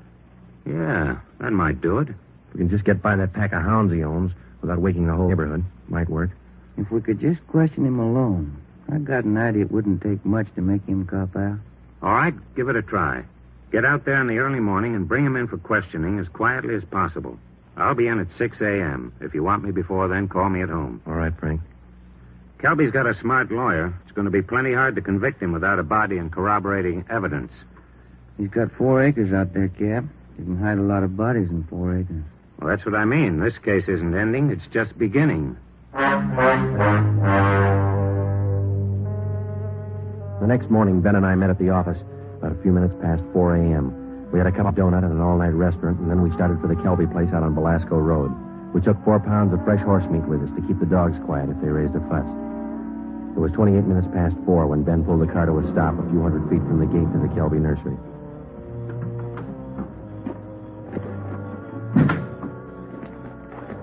got out of the car and made our way down the road to the gate. I reached in and tried the latch. It was padlocked. The dog started in. Okay, Ben, looks like we'll have to jump the fence. Toss some of that horse meat over to him. Yeah, here. That's it. Come on, let's climb. Keep an eye on those hounds. Looks like they could chew your leg off. Yeah. Here comes the third one, Ben. Toss some more meat. Yeah. There you are, boy. Go get it. Go get it, boy. Look, Ben, lights going on in the house. Come on, let's make it fast. Who is it? Who's there? I'll set the dogs on you. Police officers, Mr. Kelby. What? What are you doing out here this time of night? You're under arrest, Kelby. Get your coat. You cops are asking for a peck of trouble. Get your coat. Where's my stepson? What you done with him? What have you done with your wife? You're going to pay for this. I'll have your jobs. That's not the first time we heard that, Kelby. Let's go.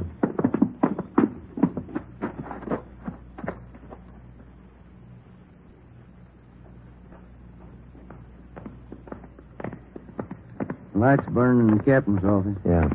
All right, Kelby, in here. I'll pay for this, mark my word. Ben, take him in the office here and stay with him. I'll see if Frank's in yet. Right, Joe. Come on, Kelby, inside.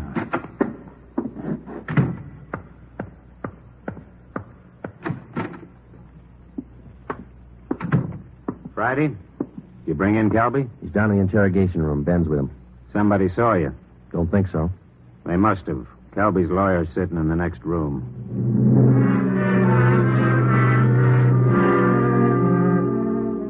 Kelby again refused to answer any questions without the advice of his attorney. We released him. That day, Captain Kearney sent out 2 men to keep an eye on the nursery and report on all of Kelby's movements. Shortly after 7 o'clock that night, just after nightfall, we tried once again to bring in Kelby for questioning without his lawyer's knowledge. It didn't work. A little after we booked him, his lawyer obtained a writ of habeas corpus. We had to release him again. The 2 men assigned to stake out the Kelby place reported definitely that somebody was tipping the lawyer whenever unknown visitors showed up at the nursery and drove off with Kelby. There was nothing we could do about it. Next morning, Kearney came up with a lead. I had a long talk with the boy last night. Accidentally, I think he's given us a pretty good lead. Yeah? There's only one way we'll ever get a conviction. That's by finding the body and evidence to tie Kelby in. Yeah, that'll do it. Where do we start looking? In a new rose bed next to one of the greenhouses in Kelby's nursery. The kid came up with it last night. How come? First, Kelby's crazy about saving $1 and making one. Yeah. In the nursery trade, especially where you have a limited area to work in, like Kelby, you cultivate every foot of ground. Every bit of soil you got is planted with something. Mm-hmm. Kelby's not the type to waste anything. Especially he's not the kind that would let ground lie fallow when he could plant something that might bring in a few dollars next season. Bruce tells me his stepfather has every inch of those 4 acres planted. Every inch. Except a 6 by 9 foot plot of ground in that rose garden. Oh, that sounds like a long shot to me, Frank. Boy said he prepared that piece of ground for planting late Saturday afternoon. His stepfather wanted it ready for Sunday morning. The plot of ground's still vacant. Might have planned it yesterday, Cap. When's the last time you checked? Before I came to work this morning. I called the men on stakeout next to the nursery. They told me the plot's still empty. Mm-hmm. It's worth a chance, Frank. When do we look it over? Tonight. I don't want Kelby or his lawyer to know a thing until we find that body. Well, how are we going to work it? We'll order up a crew from the crime lab. They can take probings through that plot and all around it.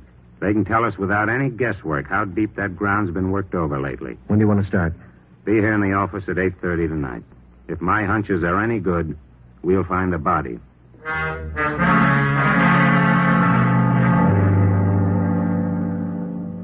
It was 10 minutes past 9 that night when we got to the Kelby place. Lieutenant Lee Jones and his assistants, Kearney, Ben, and 2 other men from homicide. The men on stakeout told us that Kelby had left about 20 minutes before in a dark blue coupe. Ben brought along the usual supply of horse meat for the dogs, so we didn't have any trouble there. We found the empty plot of ground in the rose bed next to the greenhouse, exactly as Bruce described it to Kearney. Ground's been worked over all right, boys. At least 4 to 5 feet down. All right, Lee, let's start digging. Romero, take care of the dogs. Watson, grab one of these shovels. Right, Cap. Hey, Kelby said these dogs were vicious, didn't he? Yeah, why? Look at these hounds. They're no more vicious than a lively coal. Look. Higgins, get that light over here, will you? Thanks. What is it, Lee? Let me see. Teeth. Set of false teeth. Been in the ground long? Don't think so, judging from the shape they're in. How far down would you say you are, Lee? A couple of feet. Ground's real soft. Lee, come here a minute. What is it? Body. Here's the shoulder. All right, you men over here with Watson. Get the dirt off the face. Romero, you got a picture of the Kelby woman? Yeah, Cap. Let's see. Oh, here. Thanks. Get the light down here. Hunch paid off, Frank. That's her.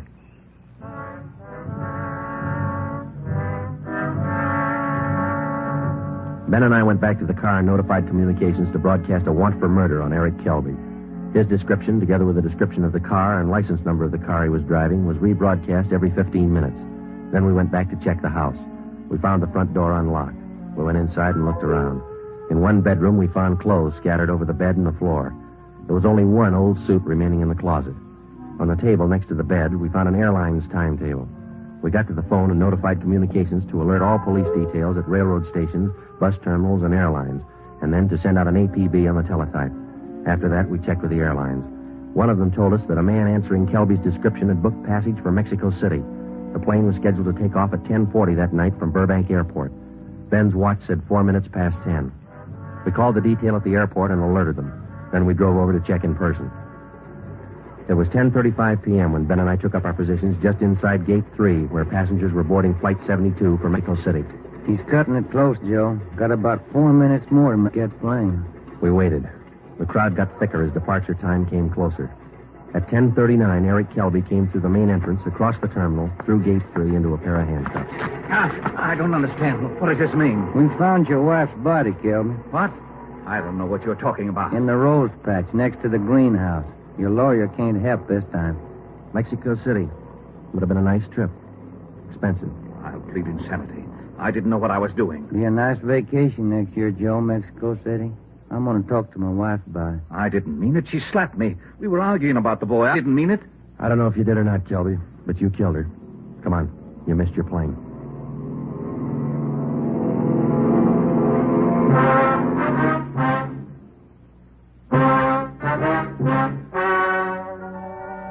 The story you have just heard is true. Only the names were changed to protect the innocent. Eric Kelby was tried and convicted of murder in the first degree. He is now awaiting execution in the lethal gas chamber at the state penitentiary.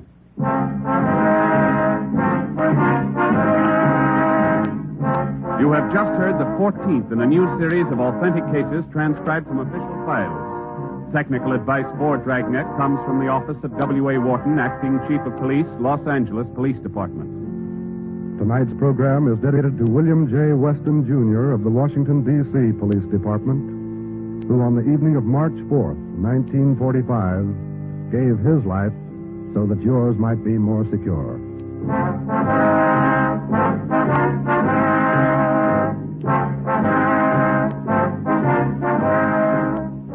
Dragnet came to you from Los Angeles.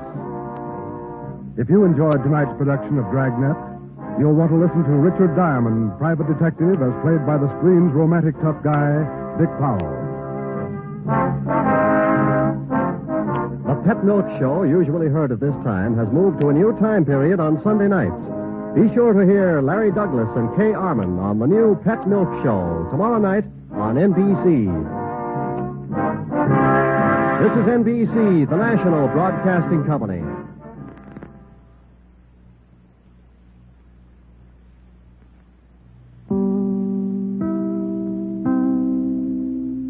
Here's another in NBC's great parade of new shows.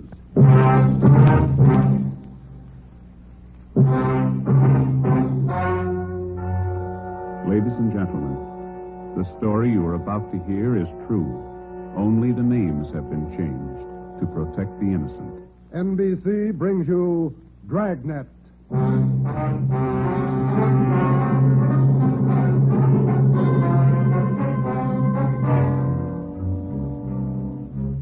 You're a detective sergeant. You're assigned to homicide detail. A 22-year-old girl has disappeared. A letter has been received. It demands $30,000 for the girl's return. The letter is signed, The Wolf. Your job, get him. Dragnet, the documented drama of an actual crime, investigated and solved by the men who unrelentingly stand watch on the security of your home, your family, and your life. For the next 30 minutes, in cooperation with the Los Angeles Police Department, you will travel step by step on the side of the law through an actual case transcribed from official post files. From beginning to end, from crime to punishment, Dragnet is the story of your police force in action.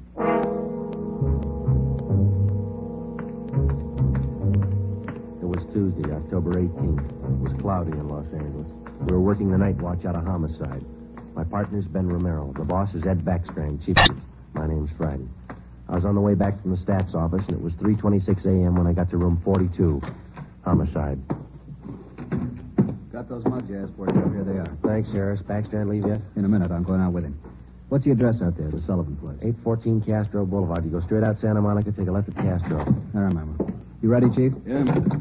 Friday, you call Romero yet? Right now. Get on it. This one we don't fool with. Yeah. Come on, Harris.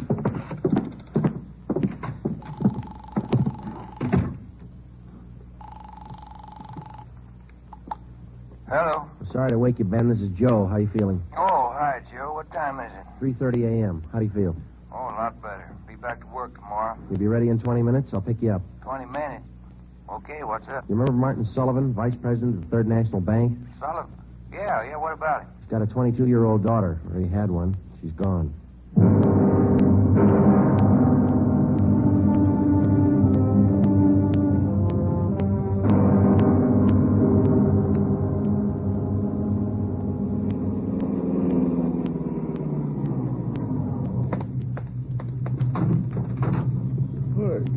Good time, Joe. Where are we heading? Sullivan home out on Castro Boulevard. Ed's out there now with Harris. Any leads to work on? No, nothing so far. The girl disappeared a little before 1 o'clock yesterday afternoon. At 11 last night, he got a letter. They want $30,000. Sullivan hasn't got that kind of money. Yeah, I know it. Poor guy's almost out of his mind. Fill me in. How did it happen? Well, the guy took the girl out of business school. He had her called out of class. Told her father was sick, said he was a friend of the family's. Now, how about the teachers? What was their story? Said the girl didn't want to go with the man at first, but finally talked her into it. Kept telling her father was dying. That's about as low as they come. Yeah. Did he use a car? Witnesses said it was a blue sedan. They didn't get the license number or the make. Did they remember what the guy looked like? About 5'9", 160, brown suit, dark hair. Nothing else? No. Here's a copy of the letter. The usual. Read it. Yeah. I have your daughter, Judy. Get, what's that? $30,000. $30,000 quick if you want her back alive. Don't call police or I'll kill her. Contact you later. Signed, what was it? The Wolf. Oh, Wolf, huh? I could think of a better name. Come on, here we are. Got the original note, Joe. Lee Jones down at the crime lab. He's checking it for prints and handwriting. Well, if it was... Oh, hi, Davis. Right on the house, boys. Just waiting for you. Thanks, Dave.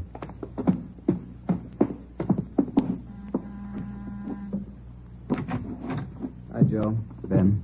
In the living room. Thank you. That's the way I see it, Mr. Sullivan. Now, you understand exactly what you have to do? Yes, sir. I'll do as you say. All right. Here are the two men who will help you. Sergeant Friday and Sergeant Romero, homicide. Yes, sir. How do you do? Sullivan? I do. Mr. Backstrand, are you sure about all this? He might get frightened. He might do something to Judy. Believe me, Mr. Sullivan, it's the only way. I know how you must feel, but we can't do anything else. Oh, all right, I want to see Mrs. Sullivan first. I'll be ready in a moment. Any developments? Yeah. Come on back in the dining room. There it is on the table. Second note from the guy. Telegram. When'd this come? About half an hour ago. Guy phoned it into Western Union from a public booth. Couldn't trace it. Let's see. Yeah. Be at Elysian Park, 5 o'clock this morning, near Balkan Drive. Come alone. Bring 30,000. Will return girl. Don't tell cops. Kill her if you do. The Wolf. 4 a.m. now, Skipper. Not much time. I know it. We'll have to do as he says. No other way. Then Sullivan's going out there alone? You're going with him. You and Romero. You'll be hidden out in the trunk of the car. Any plan? Get him. That's all.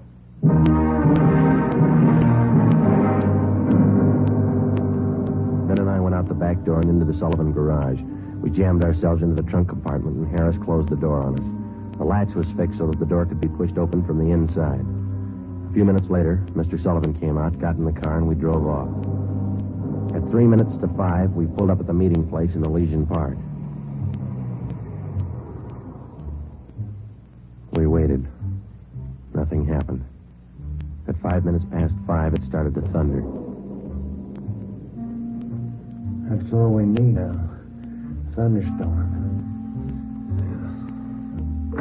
Stuff in here in this trunk, isn't it? Oh, yeah. Ben, listen. Must be. Wonder if he's seen anything. Sounds like he's pacing up and down alongside the car, doesn't it? Yeah, listen. Can you hear anything else? Can you? No, we better stay under cover. Yeah. Rain's starting in. Wonder what happened to the wolf. Cold feet, maybe. Let's wait it out.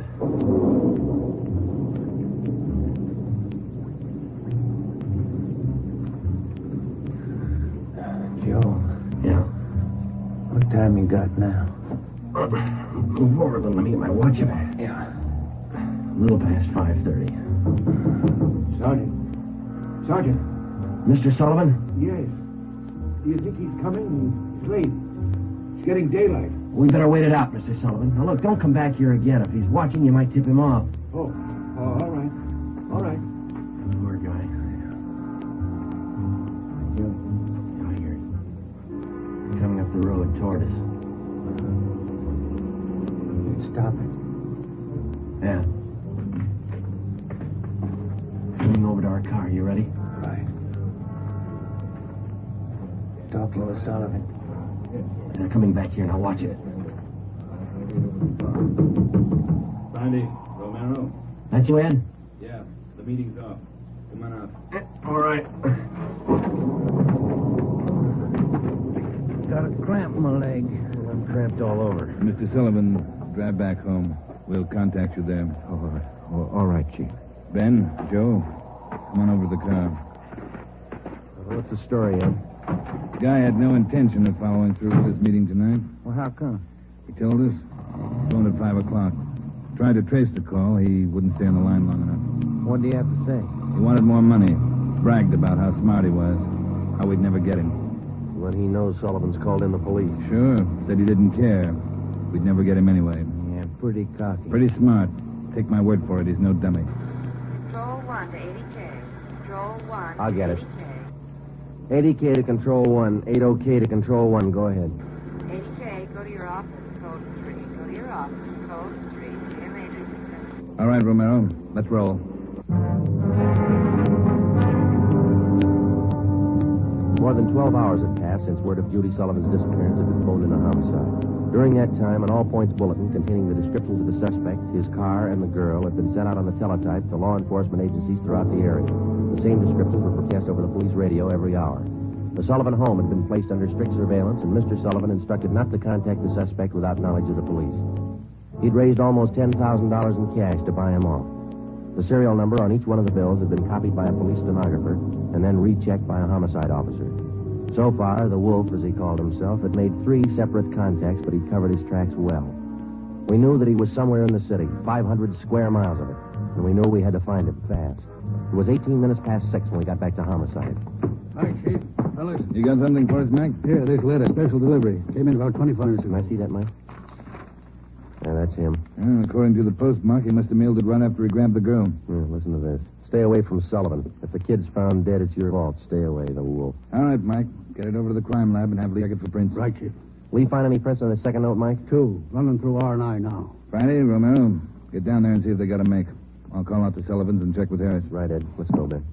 Who's watching the Sullivan house beside Harris? Carpenter and Davis. Baxman's afraid the girl out will try to make a deal with the guy. Has he tried it yet? No, he hasn't yet. You couldn't blame him if he did. Worried sick. Oh, yeah. Here we are.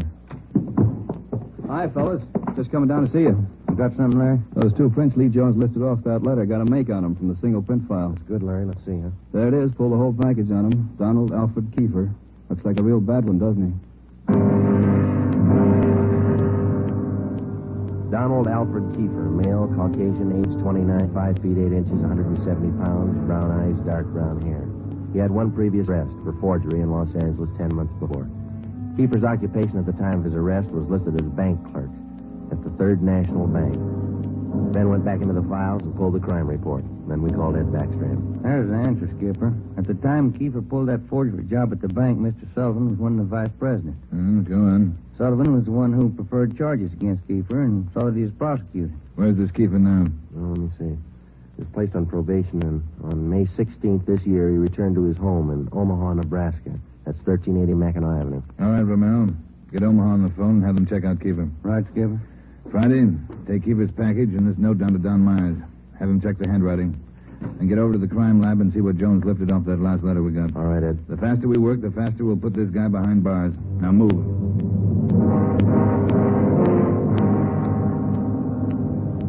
How's the writing compared, Don? What'd you find? Yeah, that's good. See here? Slants as crosses, double oops as L's, open A's, pressure on the downstroke. Donald Kiefer, Wolf, same handwriting. Lifted 3 prints off this last note, Joe. Brought them out with the iodine fume gun. They match with the first. Thanks, Lee. Did you find anything else? I don't know if it'll help you much. We examined the paper for watermarks and texture. Both notes are written on the same kind of paper. Impressions show both pieces of paper from the same tablet. Checked the density of the carbon and the pencil he used. Both specimens match. Same pencil.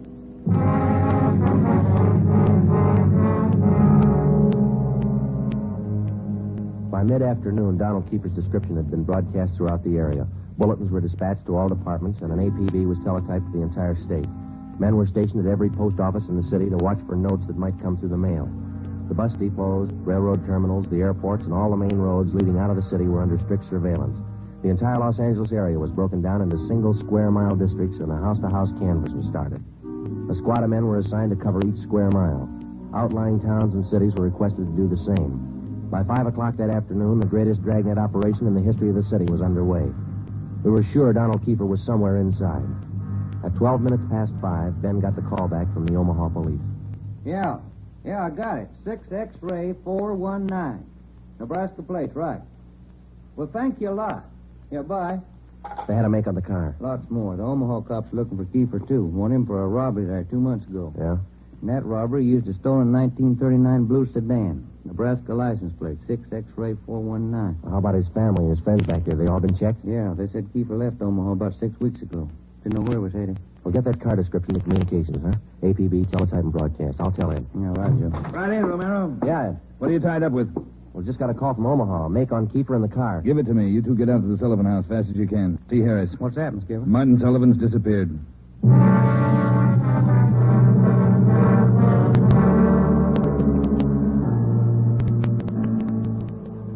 Harris, how'd it happen? About 3 this afternoon, Mr. Sullivan got a phone call. Said he had to go down to the bank. I went with him. He had me wait in the reception room, and he went in his office. After waiting 10 minutes, I got suspicious and went in. He was gone. That's it. Did he get any more money? This morning, $5,000. Did you get the serial numbers off the bills? Yeah. Shouldn't have let him get out of my sight. Forget it. Right now, we've got to find out where he's gone to meet Kiefer. Did you talk to Mrs. Sullivan about it, Harris? She says she doesn't know anything about it. Let's try her again. Come on, let's go inside. Hi, fellas. Hi. Where's Miss Sullivan, Dave? Back in the sitting room lying down. Doctor's with her. Come on. What time it been? 6:35. I'll get it. Hello? Where are you? Oh. Where are you now? Where are you? We'll be right out. That was Martin Sullivan. He met with Kiefer out in Laurel Canyon. Did he get his daughter back? Yeah. Wrapped in newspapers.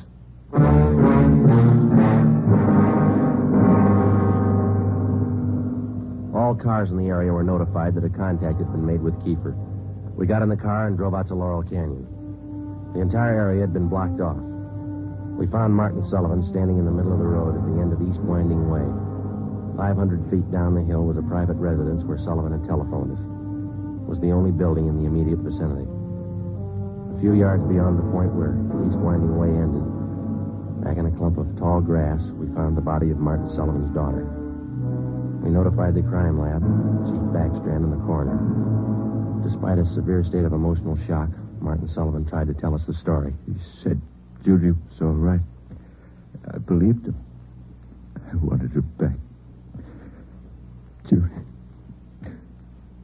I tricked the officer, the one watching me. He said, come alone, no police. Did you see his car, Mr. Sullivan? I wanted her back. I wanted Judy back. I did as he said. I drove here at 6 o'clock and I waited. I put the money on the front seat like he said. Did he get the money, Mr. Sullivan? And I got out. I left parking lights on. I stood up there by the end of the road, waiting. Mr. Sullivan?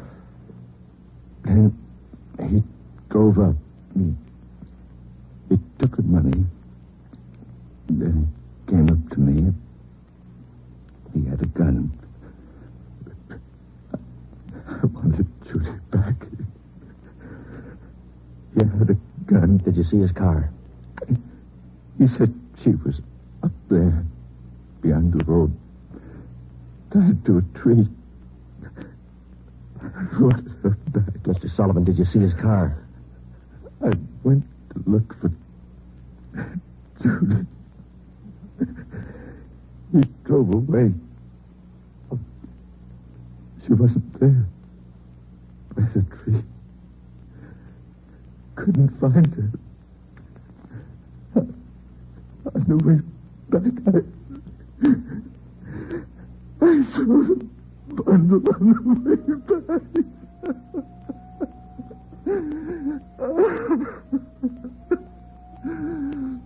Let me find it.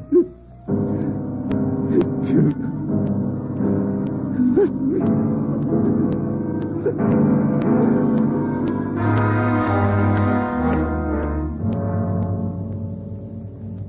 Before he went into a state of complete collapse, we showed Martin Sullivan a picture of Donald Alfred Kiefer.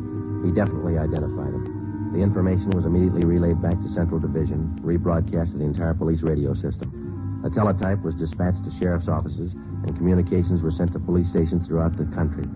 The house-to-house search throughout the entire city intensified. The dragnet in which we hoped to trap Donald Kiefer was drawing slowly inward. It was 12 midnight. Sullivan girl murder, next street. Read all about it. Citizens join search for killer. Friday, did the papers get a list of the numbers on that ransom money? Yeah, got them in the final night edition. 2.5 pages of serial numbers. Gave it a big spread. Look at these pictures of Kiefer here, all over the front page. The more the better, Romero. I hope this town never forgets that face. Good reminder. You don't make deals with killers. Hi, fellas. Come on over. Find anything yet, Lee? Checking over these towels here. Found them wrapped around the girl's body, inside the papers. Funny thing about those papers. What's that, Lee? They're all yesterday's. Every story about the girl's disappearance has been clipped out. Maybe the guy's making up a scrapbook. How about the towels, Jones? Any laundry marks? Not a one so far, Ed. Every one of them was clipped off. Pretty smart.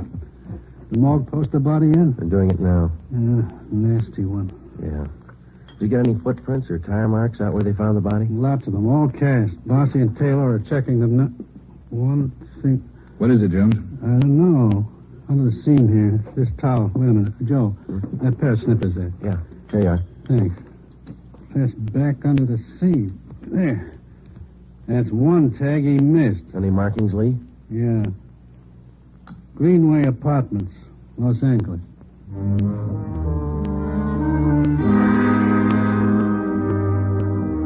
One look at the apartment was enough. In an adjoining garage, we found the car which Kiefer had used, a blue sedan. Nebraska license plate 6X-ray 419. When we got back to the office, Chief Backstrand immediately issued a cancellation of the warrant order for the blue sedan, and then he ordered a detail of men to stake out the car in the event Kiefer decided to come back for it.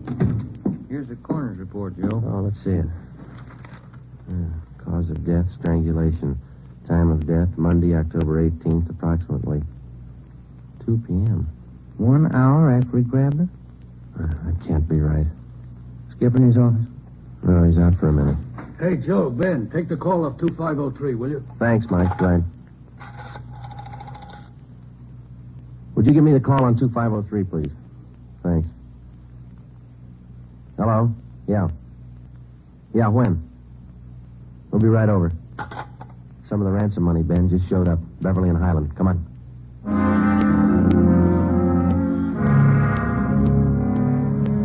The man's name was Ralph Donahue. He operated a used car lot on the corner of Beverly and Highland. He told us that early that morning he sold a dark blue late model coupe to a man who gave his name as Fred Sims. The man paid for the car in cash. Donahue told us that he checked the serial numbers on the bills after the man had driven away. Serial numbers check out, Joe, every one of them. If I only thought to look, officer, and you know I generally do. I'm the suspicious kind anyway, but, well, this morning I must have been asleep. You got the full description on the car, Ben? Yeah, Joe. All right, let's get it on the air right away. I saw his mug in the paper while I was waiting for you. Too late. Sorry. Yeah, thanks.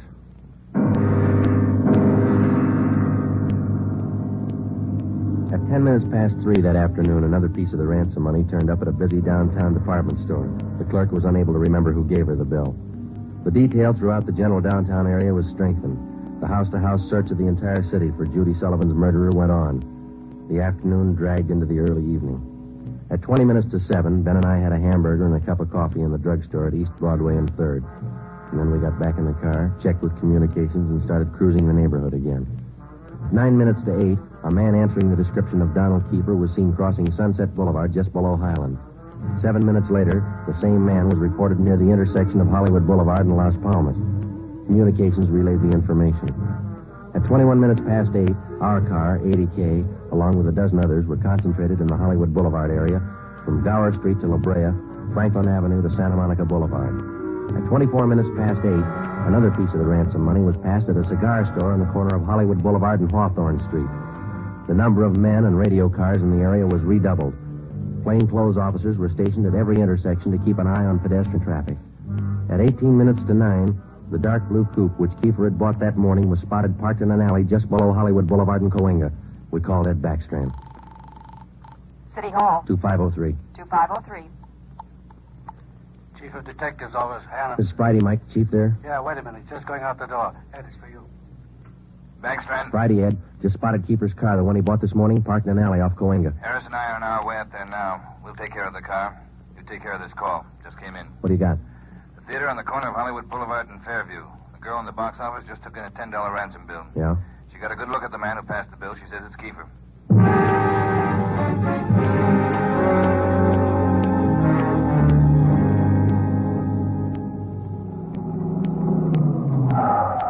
All right, Ben, come on. Yeah. You got the list of serial numbers? Right here. Let's check at the window.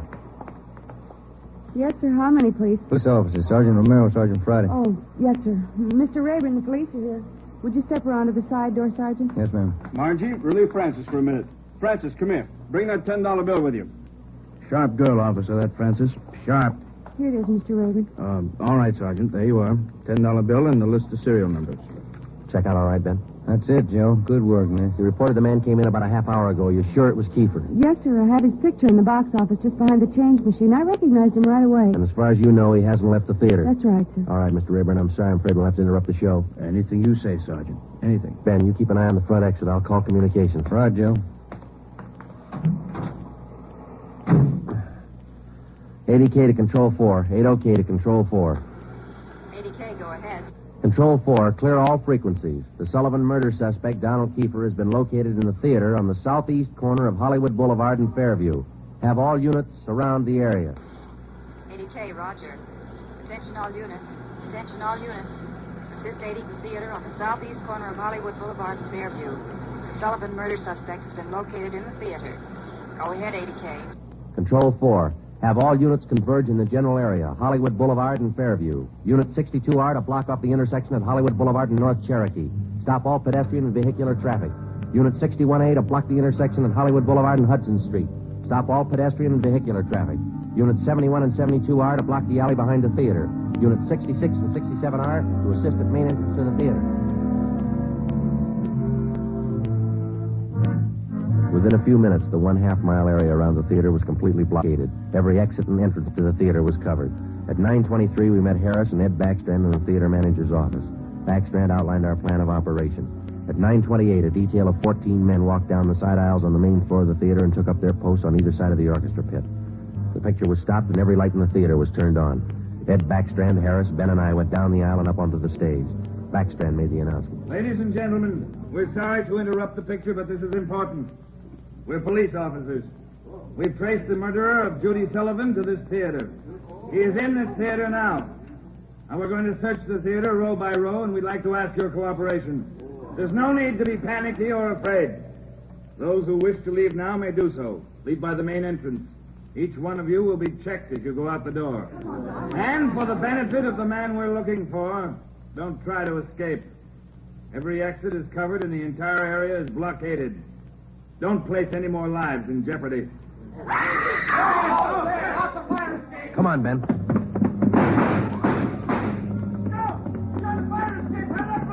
Backstage, Joe. We can make it from there. All right, let's go.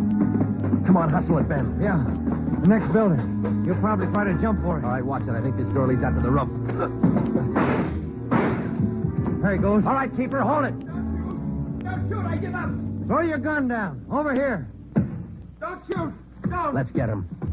All right, coppers. I got it figured. They won't top me for this. Didn't know what I was doing. Put the cuffs on him, Ben. Get away from me, you crumb! You shouldn't have hit him, keeper.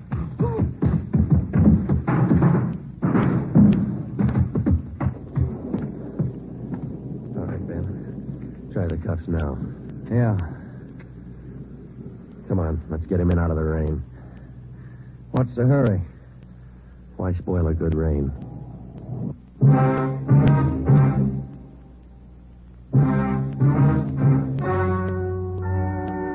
The story you have just heard is true.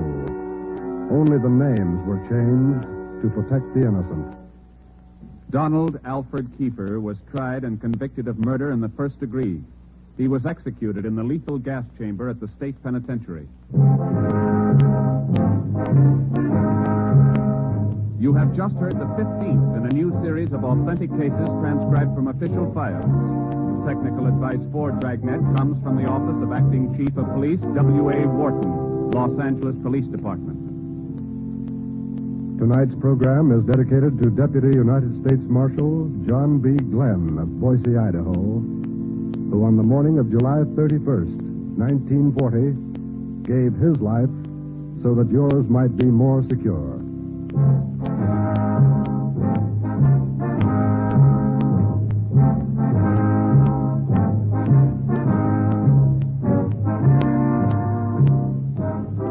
Dragnet came to you from Los Angeles. Theater Guild on the Air returns tomorrow night on NBC.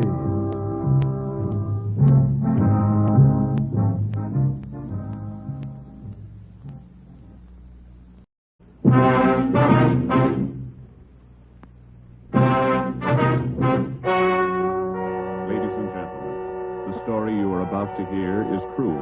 Only the names have been changed to protect the innocent. NBC brings you Dragnet.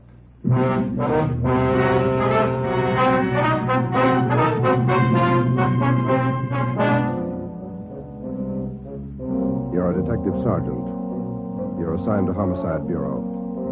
A police officer has been shot, mortally wounded. One of the suspects has been apprehended. The other is still at large.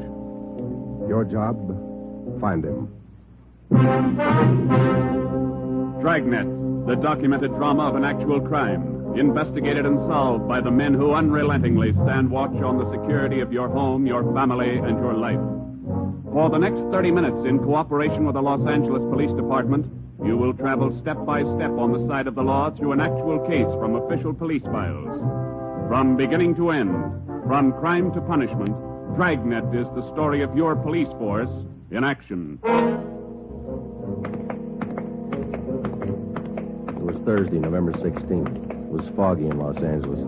We were working the day watch out of Homicide. My partner's Ben Romero. The boss is Ed Backstrand, chief of detectives. My name's Friday. It was 11:58 a.m. when we got to the Georgia Street Receiving Hospital, second floor, room 5. Treatment room. All right, made good time. How's Bemis, Doc? Got him in the lungs, Ben, 3 times. He's going fast. His wife with him? They're bringing him down now. Can we talk to him? They'll make it fast. Come on, Joe. This way. Easy.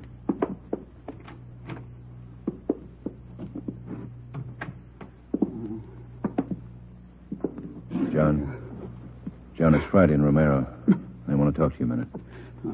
Doc, it burns. My chest.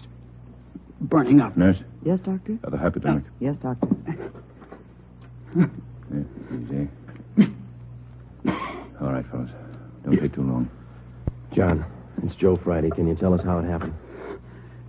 Joe. How'd it happen, boy? Can you tell me? Can't figure it, Joe. Why'd he do it? We gotta find out. Now, how'd it happen? I don't know. I was directing traffic. East Broadway and First Street. The coupe. Pulled up for the stop. Gray coupe. How many men in the car? How many, John? 2. Gray coupe. Pulled up for the stop. In the pedestrian lane. Went over. Gonna ask him to back up. Back up out of lane. Just gonna ask him. Yeah, John, and then what? Driver. Dark hair. Eyes. Dark. Went over. Gonna ask him. Back up. Pointed a gun. No reason. Pointed a gun at me. All right, easy, John. Take it easy. No reason, Joe. No reason he fired. Hurry it up, Joe. Yeah. No. What about the other man in the car? Did you see him? Can you describe him? Joe, did you get him? Gray coupe. Driver. Guy with him. We got the driver, John. He's upstairs. The other one got away. We gotta find him. You gotta help us. My wife. Somebody send for Dora. She's on her way. She'll be here in a minute. Now, can you tell us, the other man in the car, what did he look like? Gray coupe. What did he look like? Don't press him, Joe. Gray coupe. The driver. Pointed a gun. Dark hair. Yeah, I know. The other man, John. We got the driver. What did the other man look like? Send for Dora. Come on, Ben. Thanks, Doc. Okay, Joe. You going fast? Yeah. John got any kids? 2. Always pick up family, man.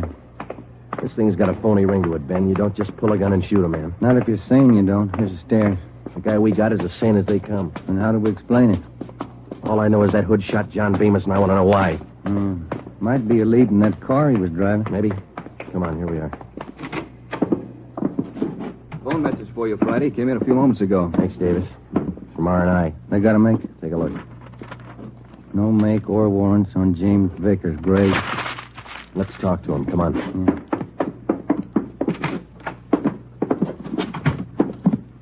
Minor wound, Joe. Bullet penetrated the fleshy part of his hand. Didn't touch the bone. Thought this guy had an arm wound, too. Just a neck, man.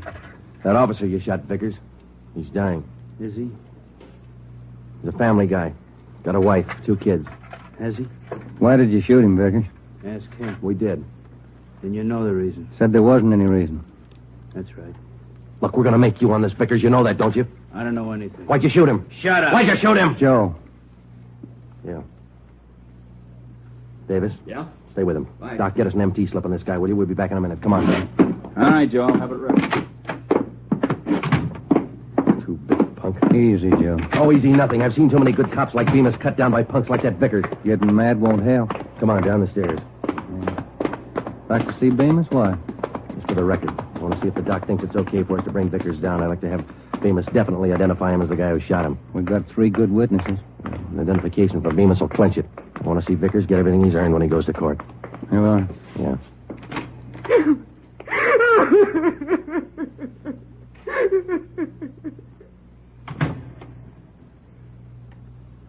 He went fast, Joe. Yeah. That his wife? Yeah. She make it in time? No?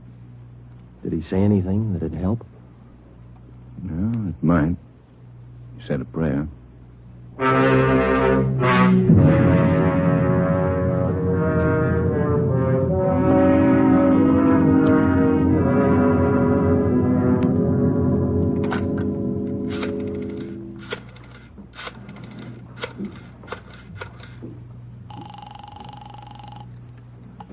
City Hall. 2625. 2625.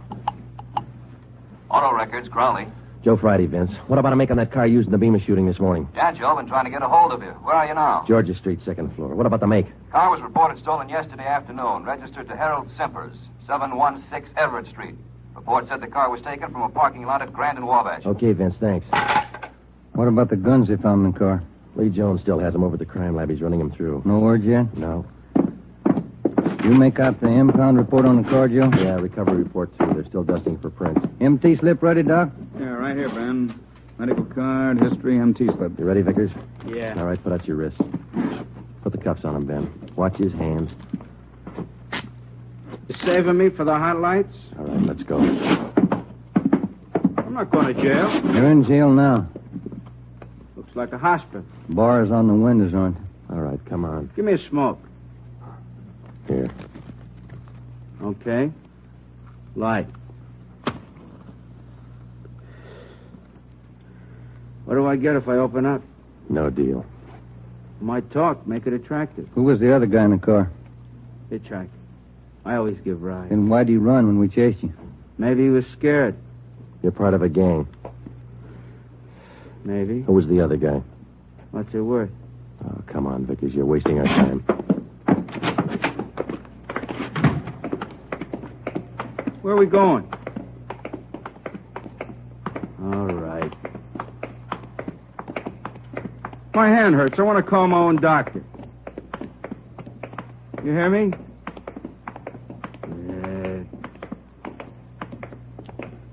I thought pulled his gun first. I can prove it. Yeah, on the stairs. Easy, huh? Where are we going? I said, where are we going? All right, what's it worth if I talk? I could tell you all about it. Let's make a deal. You'll tell us anyhow. Think so? All right, you out the door. Wait a minute, huh? Cigarettes out. All right, Ben, light it. Yeah. Nice of you guys. Thanks. Oh, get up, Ben. Vickers, stop. He's crossing the street. Fire over his head. Watch the crowd. Vickers! Joe, he's running for that car. All right, let's hold it, Vickers. All right, stop it, Ben. He's stopped. Come on, Joe. All right, come on, get back, please. Let us through here. Let us through. Shall I call a doctor, Joe? No, he wouldn't be interested. The guy's dead. James Vickers, murder suspect, address unknown, died almost instantly at 1:13 p.m., November 16th, while attempting to escape. His body was taken to the county morgue where it was posted. All the personal effects found on the body were listed by the coroner, and a receipt for them given to our office. At 8:35 the next morning, Ben and I met with Chief of Detectives Ed Backstrand. Those 4 guns they found in the car Vickers was driving. They're all U.S. Army property. Where were they stolen from, Skipper? I don't know. Each one of the guns is stamped U.S. Army, that's all. Well, that makes it easy. The coroner find anything on the body? Nothing to tell us why Vickers decided to kill a traffic cop. What did Bemis say before he died? He was on traffic duty yesterday morning down at East Broadway and First. At 10:35, a gray coupe pulled up for a stop sign. Vickers was driving. Bemis started over to tell him to back up the pedestrian zone. Vickers pulled a gun and shot him. How'd they catch Vickers? Chased him 3 miles before he piled into a lumber truck. The guy with him got away. Fine. Checked R&I. No make or warrants on Vickers. Kickback not in on his fingerprint. All right. What's your guess, Friday? I don't have one, Ed. Vickers could have been hopped up. Doc Stanley over at Georgia Street said no. We checked him. Wait a minute. Backstrand. Yeah, hold on. For you, Friday. Okay, thanks. Friday talking. Yeah. Yeah, good. Be right over, Lee. We're in business, Ed. Crime Lab just found Vickers' address.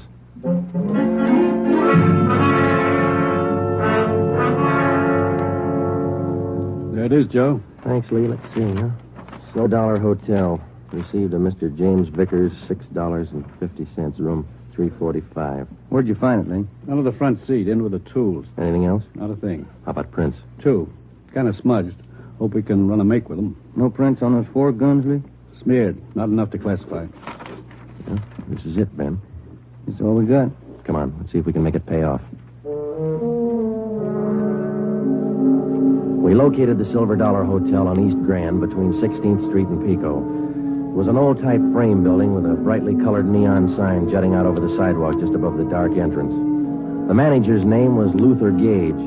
We showed him a picture of James Vickers. He definitely identified him as one of his former tenants. He told us that Vickers had stayed at the hotel 1 week in room 345 and that he had checked out 2 days ago. Was Vickers staying here alone, Mr. Gay? Yes, alone. Quiet man. Did he have any visitors? Maybe. Wouldn't know. Paid his bills, spent most of his time away from the hotel. Good tenant. Did Vickers have any friends here in the hotel? Maybe. Fell in the room next to Mr. Vickers. He still lives here. Two of them used to be kind of thick. Can we look at that room Vickers stayed in, Mr. Gage? Let's see. Yes, it's still vacant. All right, this way. This man Vickers was friendly with. What's his name, Gage? Knight. Raymond Knight. Room 343. Is he in his room now? No. Went out about 8 this morning. Here's the elevator. How well would you say Knight and Vickers knew each other? Couldn't say. Good tenants, both of them. Pay their bills. Did they go out together? Seem to know each other well? Wouldn't know. I don't pry. Look, this case involves murder, Mr. Gage. We told you that. We'd appreciate your cooperation. Cooperation don't pay the rent, Sergeant. 3rd floor. This way. Here, 345. Open it up.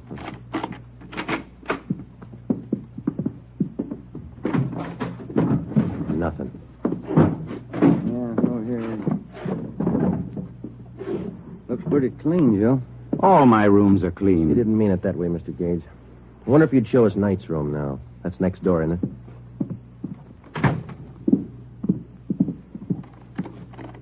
I don't know about this. Poking into other people's rooms. Not regular. Neither's murder. Come on, let's go. Does Mr. Knight have this room to himself? Sure ask questions, don't you? No, Knight has a friend staying with him. About 2 weeks now. Not in much. Is he in now? Don't think so. Ben, watch it! Oh, drop that, you. Bad shot, Mr. Gage. Look out!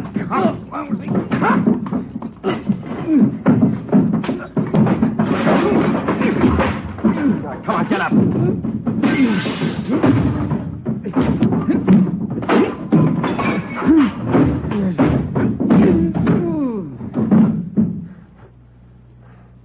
Ben?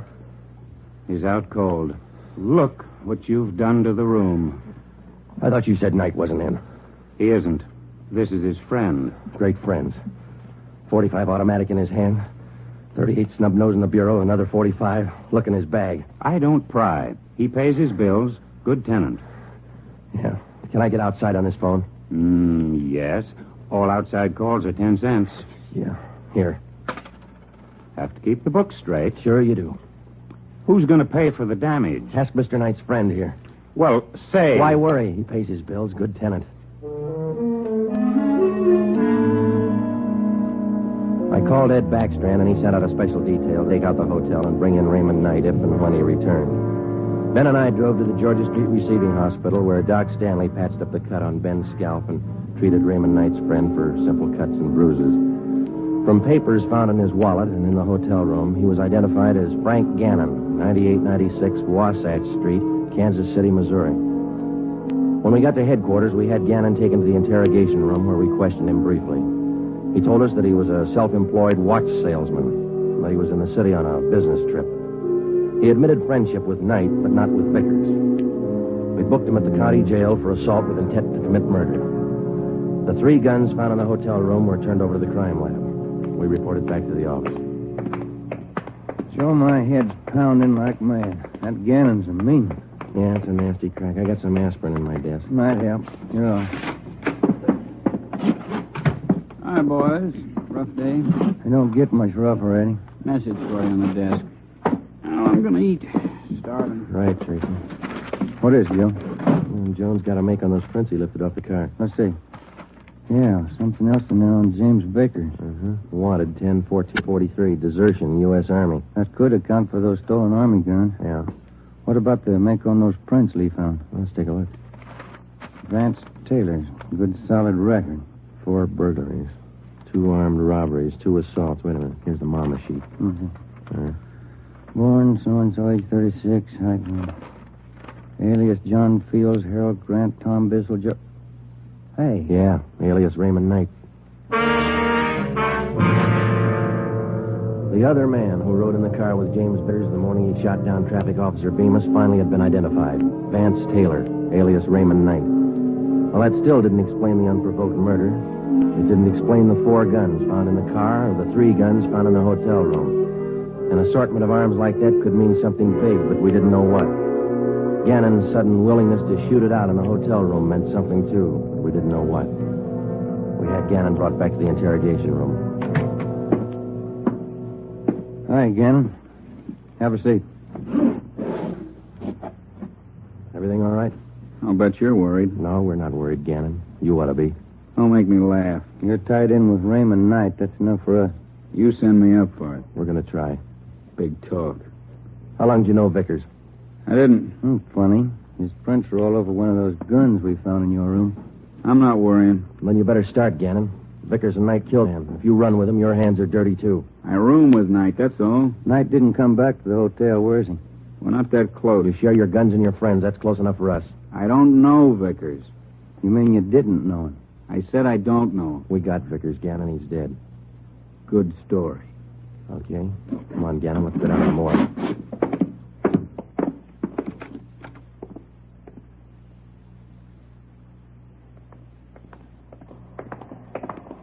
Down this way, Joe.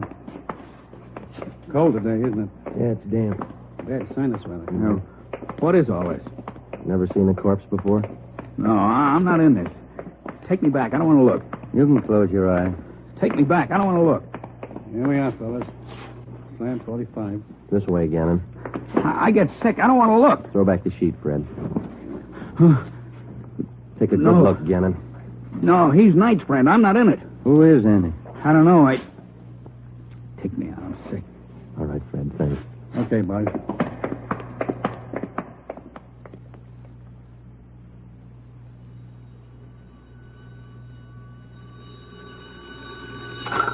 Interrogation room, Friday.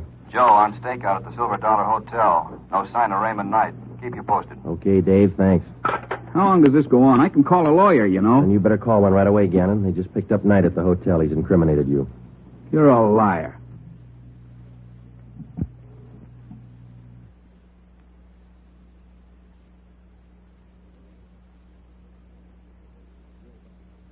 Sure. Like we were about Vickers. We'll prove it to you, Gannon. The officers are on their way in now. They're going to put Knight in the next room. You can listen to them. Look, I came here to sell watches. I ain't in this. Gannon, you and Vickers and Knight were planning a job, a big one. We know that. If you want to wait till you get on the witness stand to tell your story, it's all right with us. Well, didn't take too long to break this one. Smoke, Joe? Yeah. Thanks. Yeah? Smoke? What are you going to do? Nothing. Just kill a little time. They bring in Knight. You haven't got Knight.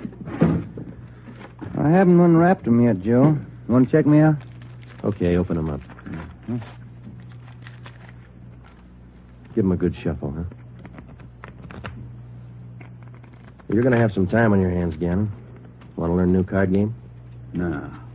Suit yourself. It's a good game for two. Better with three. Sure, a lot of cards. Yeah. You got 2 decks there.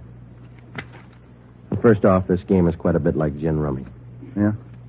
There are 8 of every suit. 4 jokers. Jokers count 50 points. Mm-hmm. Red 3s count 100 points each. If you get a black 3, you can freeze the deck. Oh, I see. I shouldn't say deck. In this game, they call it the pack. The pack? What's a pack? Well, it's the discard pile, same as in gin. You get a red 3, you can freeze it. No, it's a black 3. Well, what happens when you freeze it? Nobody can pick it up. Oh, I see. All right. Let's deal out a dummy hand here. Fine game, Gannon. Sure you won't change your mind? You don't want to play, Joe. All right, now in 2-handed, you deal out 15 cards, see? How many can play? As many as 6, I think. I've only played up to 4. You play partners with 4? Yeah, that's right. Okay, count your cards. That gets 15. 13, 14, 15. Right. Now what do I do? Well, I guess you better lay your hand open. That'll be the easiest way to show you. Okay. I'll spread them all out over there. Well, you don't have a great hand there. You got a couple of black 3s. You can use those. Yeah, that's fine. They count 100 apiece. No. Those are red 3s. Black 3s don't count anything. Oh, red 3. That's right. Do you remember what black 3s are for? You can use them to freeze a pile. Pack. That's right. The pack. Well, you know what I mean. All right, now, look. You see, I got a joker here. Jokers are wild. Do you remember how much they count? They're wild. 100 points. No, red 3s are worth 100. Jokers count 50. You don't explain it very good. I don't understand. Well, how simple can it be? Gannon's not even playing. You get it, don't you, Gannon? Okay, red threes count 100. Jokers count 50. Black threes, you can freeze the pack. Yeah, good. Now hold on to that, will you? Now, black threes freeze the pack, but that's not the only card that can do it. No? No. Deuces can do the same thing. Well, you see, the only difference is if you use a deuce, which is also wild, you have to have a natural pair in order to pick up the pack. Now, with a black three, it's only good until... I knew it wouldn't work. It was sour right from the start. Vickers killed cop. Ben, I'm not in it. stenographer. I'm Right, copping Joe. out. I'm taking no raps. Johnny, the stenographer? Right, Ben. All right, Gannon. Too late. You haven't got time. 20 after 1, they're going to do it. Do what? Payroll. Brazier Company. Messenger leaves at 1:20. He's got the payroll. 30 grand. They're going to get him. Where does the messenger leave? 1:20. You're too late. I'm not in it. Where does he leave? 1:20 leaves the bank, I think. No, maybe the company. Where's the company? 3rd and Spring. They're going to get him. Where's the bank the messenger goes to? Up the block, 2nd Nash, 3rd and Hill. Where are they going to get the messenger? By the alley, Clay Street. I'm not in it. Ben, check it. Get out of communications. Have him put out a call to block up the area. Give him the details. All right. Johnny. Yeah, Joe. Stay with this guy. Okay. Davis. Let's go. Brazier. Manufacturing. Olympia.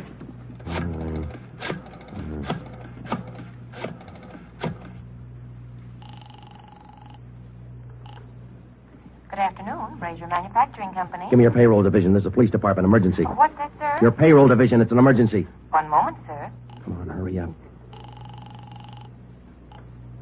Payroll, Hopkins. Mr. Hopkins, this is Sergeant Friday, Police Department. We've had a tip your payroll messenger is going to be held up today. Has he left your building yet? The messenger? Yeah. Oh, my, he left early today. Went out the door about 10 minutes ago. Thanks. Second National Security. Second National Road 3. Friday, what's all the excitement? You break that guy? Wait in a minute, Ed. No time. Good afternoon, Second National. Give me the manager on duty, please. Emergency. One moment, please. One moment. Come on. I'm sorry, sir. The line is busy. Would you care to wait? Give me the chief teller. Thank you. Chief Teller, Waters. This is Sergeant Friday, Police Department. Emergency call. Has the payroll messenger from the Brazier Company left the bank yet? Well, I wouldn't know, Sergeant. Just a moment. I'll have your call switched. Yeah. Operator. Beatrice, would you give this call to Miss Chalmers? It's important.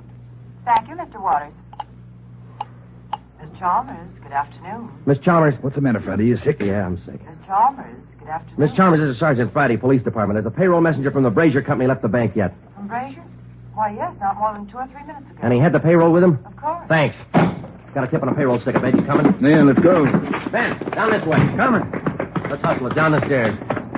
Communications get the story? You got it on there now. Where's this Brazier Company? 3rd and Spring, about 5 blocks from here. Come on. Here's the garage.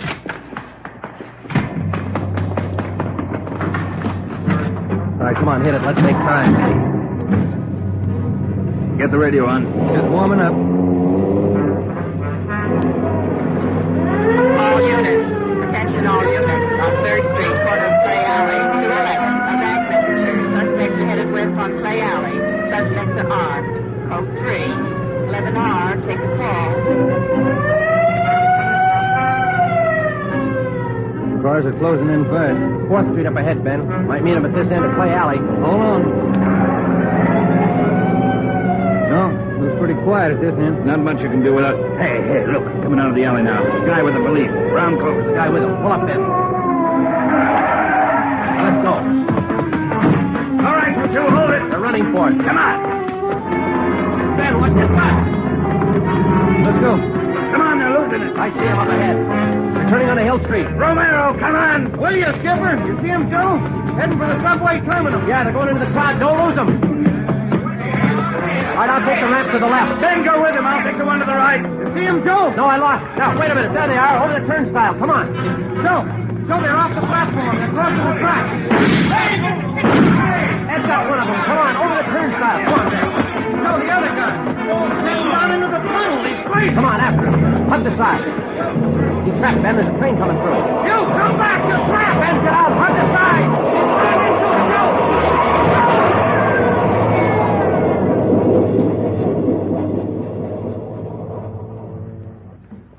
You all right, Joe? Yeah. You? Mm-hmm. You want to check?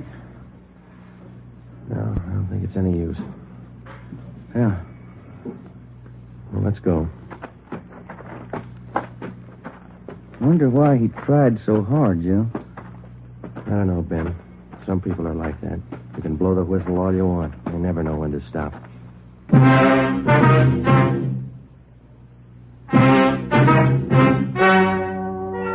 story you have just heard is true.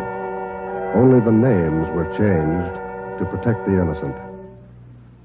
Frank Gannon, the only surviving member of the hold-up gang, was tried and convicted of the crime of assault with intent to commit murder. He is now serving out his sentence at the state penitentiary.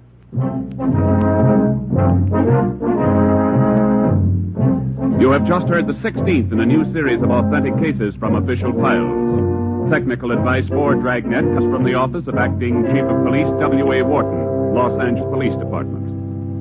Tonight's program is dedicated to Private Richard H. Taylor of the Washington, D.C. Police Department, who on the evening of December 13th, 1946, gave his life so that yours might be more secure.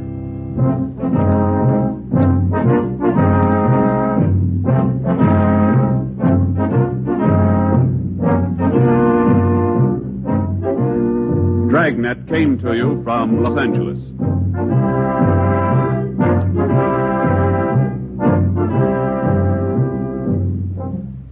Phil Harris likes a great deal about the South. We like a great deal about Phil Harris. For instance, we like his beautiful blonde wife, Alice Faye. In fact, we like the Phil Harris-Alice Faye show, and it just happens that it returns to the NBC air tomorrow. Why don't you take our advice and listen to one of the funniest shows around anywhere? That's the Phil Harris-Alice Faye show tomorrow on most of these same NBC stations.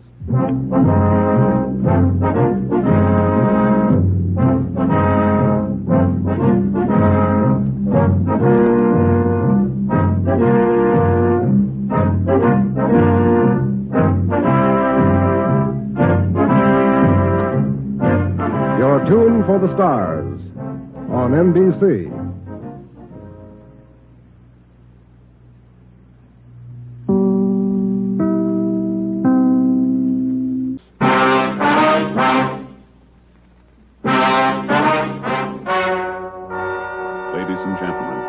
The story you are about to hear is true. Only the names have been changed to protect the innocent. NBC brings you Dragnet.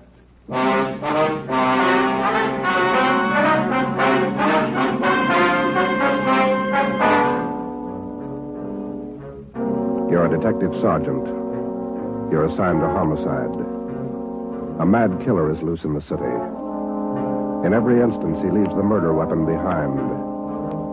There are no fingerprints, no clue to the killer's identity. Your job, get him.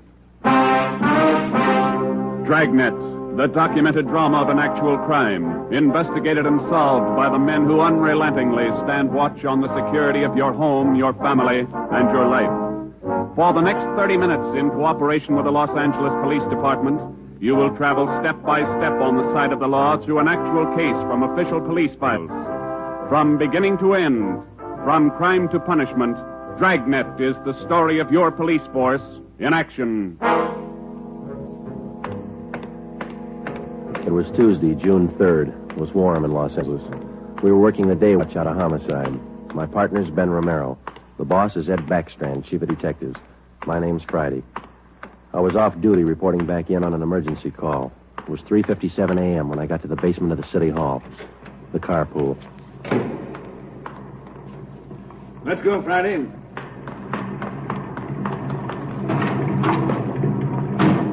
Sorry to call you back in. Couldn't be helped. All right, Ben. Okay, Skipper.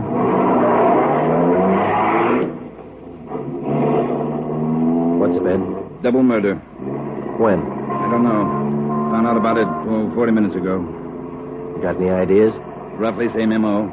Was that 6413 Norwich, Skipper? No, 6430. What do you mean, the same M.O.? The same guy. Brick that killer. How many does this make? Counting tonight, 4. We got anything at all? Smudged fingerprint we can't even classify. Sounds like a smart operator. We gotta get him. If we have to shake down the city from one end to the other. Big job, Skipper. Big killer.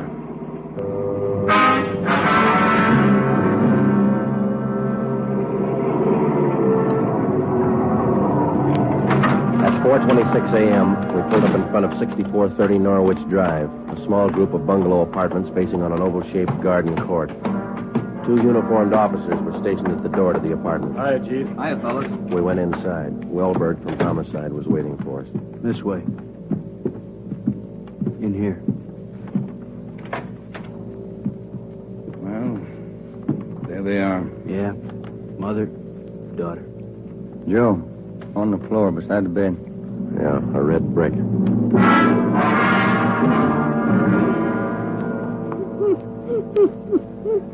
Miss Hafters, we know how you must feel about all this, but would you please try to answer a few more questions for us? Yes. All right. Poor Margaret. Miss Hafters, how long had you known Mrs. Diaz and her daughter? 9 years. This November they moved next door. I remember it so well. We got along right from the start. And as far as you know, the only close friends the mother and daughter had live right here in the apartment court? Yes. Margaret was a pretty girl, but she was no chaser, no boyfriend. Very close to her mother. The two of them very close. Did they keep any amount of valuables in the apartment? Money, jewelry, things like that? Oh, no. Mrs. Diaz and Margaret didn't have much, you know. Very modest income. They both worked. And you can think of no good reason. Oh, no. Oh, poor Margaret. Poor Mrs. Diaz. Lying in there. Shock. Terrible shock. Welberg. Yes, Sergeant. Would you show Ms. Hafters back to her apartment? Sure, Sergeant. Thank you, Miss Hafters. We appreciate it. Yes, thank you. Poor Margaret. Poor Mrs. Diaz. Well, Joe? Let's check with Ed. He's back in the bedroom. You get anything from the neighbors? The usual, Ed. No jealous boyfriends, ex-husbands, nothing like that. Boys find any evidence yet, Skipper? I'm still working on it. You got any theories? Well, we know the killings were all done by the same guy. Mm-hmm. Cuts the same pattern out of the window screen. Cuts the same pattern with a glass cutter out of the window. Reaches in and flips the lock. All right, where's that leave us? And before he gets inside, he makes sure there are only women in the house. That means he probably watches the house for a few days. Yeah. Once he gets inside, he wants only one thing, to kill. He's never taken any valuables. As far as we can tell, he's never searched for any. What kind of a man works like that? I think the guy's still crazy. Hey, fellas. Yes, Donnie? Here's a break. 2 fair prints. 1 thumb, 1 forefinger. What'd you get, Pete? Only got 9 points. Not enough to go into court, but enough to make him. We'll know him when we get him. Yeah. Found the prints on the lens of the old lady's eyeglasses. Probably knocked him off the night table when he went after her. And when he was done, he put him back on the table. Yeah. Had blood on his hands, see? Yeah. That's funny, isn't it? Why would he go to the trouble of picking up the woman's glasses after he killed her? We'll ask him when we find him.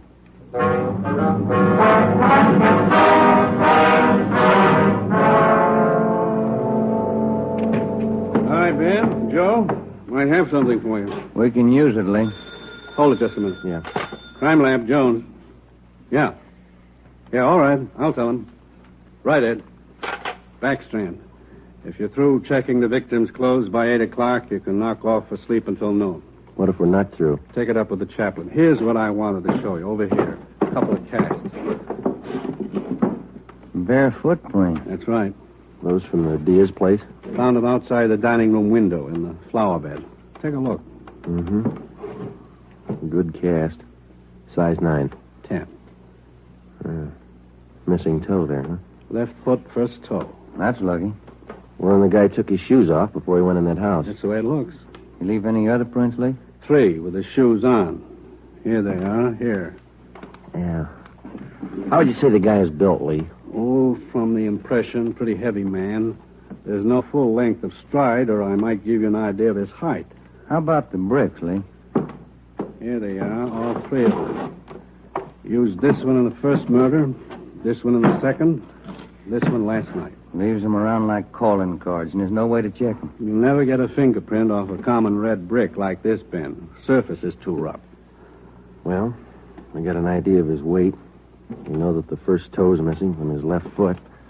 That's something. The one we had yesterday. We can check that missing toe in the amputation file, Joe. Yeah. Well, we better get back. Pete ought to have those prints ready, too. Thanks a lot, Lee. Okay, fellas. Say, they post the bodies yet? Yeah, they're doing it now. Same as the first two. The brain? Concussion, hemorrhage. They didn't have a chance. Hold it a minute. Crime Lab Jones. Sure, just a minute. Either one of you fellas. I'll get it, Joe. Okay. Yeah, Romero. Yeah. Good, we'll be right over. They got a make on those two fingerprints.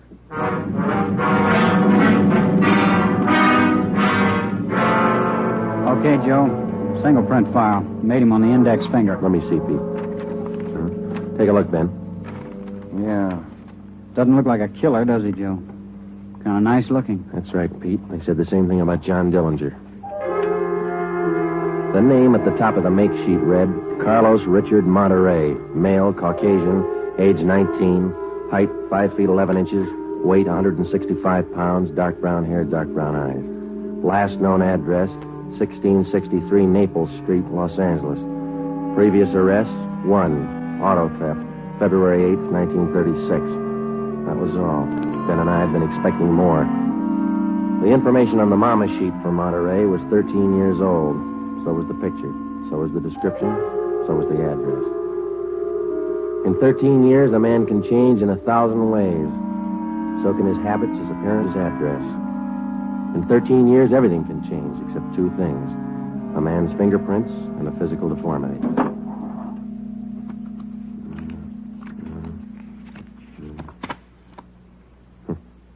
Missing toe on left foot. Carlos Richard Monterey.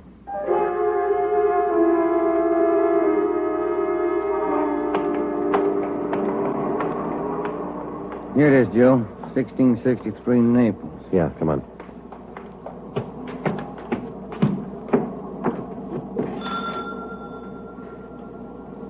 Somebody's coming. Mm-hmm. Yes? What is it? We're police officers. We'd like to ask you a few questions. Oh, yes. Would you like to come in? Thank you, ma'am. Yes? Would you mind telling us your name? Monterey. Isabel Monterey. What is it you want? You're married? Yes. My husband is Francisco Monterey. Would you explain why you are here? We thought you might be able to help us. We're looking for a man named Carlos Monterey. I don't understand you. We're looking for a man. We'd like to talk to him. Do you know where he is? Yes. Carlos is dead 7 years ago. He's dead, my husband told me. And does your husband know Carlos, or did he know him? He was his brother. What about your husband's parents, Miss Monterey? Where are they? They're both dead. Sometime now. Have you ever met Carlos? No, never. I have only heard of him. What have you heard of him, Miss Monterey? Do not ask me. This is important, very important. Francisco would not like it if I told you. It's important, Miss Monterey, believe us. Carlos, he's sick. His mind. For 8 years, Francisco has not seen him, not heard from him. He thinks he's dead. But he only thinks so, Miss Monterey. No one has told him his brother's dead. He just thinks so. What else is there to think? Where's your husband now? At his work, the store, Last Street near Main, grocery, Monterey Cartwright Grocery.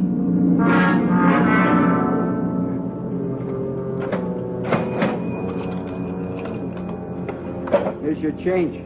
Thank you, Mrs. Myers. Now, look, officers, you know how it is. You don't like to let these things get out. That's why I trust you. You can trust us, Mr. Monterey. We just want to check on a few things. Oh, fine. Always glad to help out if I can. Can you tell us if your brother was ever in a mental institution in his life? Oh, I know there was nothing wrong. 1923. Got a little bad, so Mom and Dad had to put him away for a while, just till he calmed down. I remember the day. Sometimes, dumb, stupid kid, what do he know? Standing there by himself in the train, crying. The public nurse, stupid way he cried. What do you do? I cried too. I was only 10, Sergeant. I saw him go. He was alone. Later on, Mr. Monterey, your brother was released from the state institution. Yeah, he was 16. And then he started running around, playing tough, carried a gun, lived by himself. He never came around.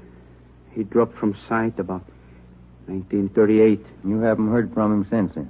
Nothing. Never seen him. Do you know of anybody who might have seen him? Ooh, there was a girl he had. Anita something. On Soteo Street. Anita Martin, yeah, that's it. Soteo Street. Maybe she's seen it. Ask her. Maybe she's seen it. Carlos Monterey? Not in a year. Last March he was in. When I was working at the Peacock, down on South Main. He came in, we talked for a while. That was all. And you haven't seen Carlos for the past 2 months or so? I tell you, no. Has he written to you? Has he phoned you? Once, 3 weeks ago, he phoned. Here. He left a message with my girlfriend. But he didn't call back again. Now, that's it. That's all I know. Thank you, Miss Martin. Here's our card. If he does call, you'll let us know. Yeah, I'll let you know. You liked Carlos, is that it, Anita? Like him? No, I didn't like him. He was funny. But he was nice. You know, I pitied him. Why did you pity him, Miss Martin? Well, he was a good fellow who was strange. He could smile, you know. He had a nice smile, but you could tell he was never laughing. There was something in his mind. Something... Oh, I don't know.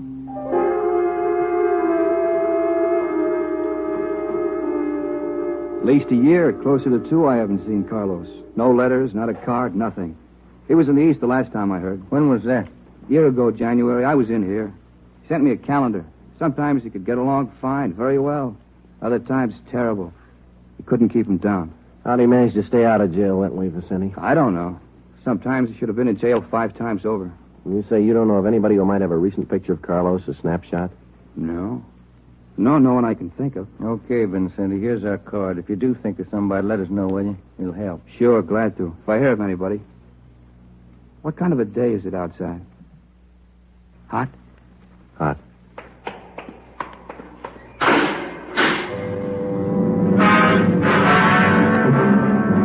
By 5 o'clock that afternoon, Ben and I were certain of one thing. Carlos Monterey was in the city of Los Angeles, somewhere.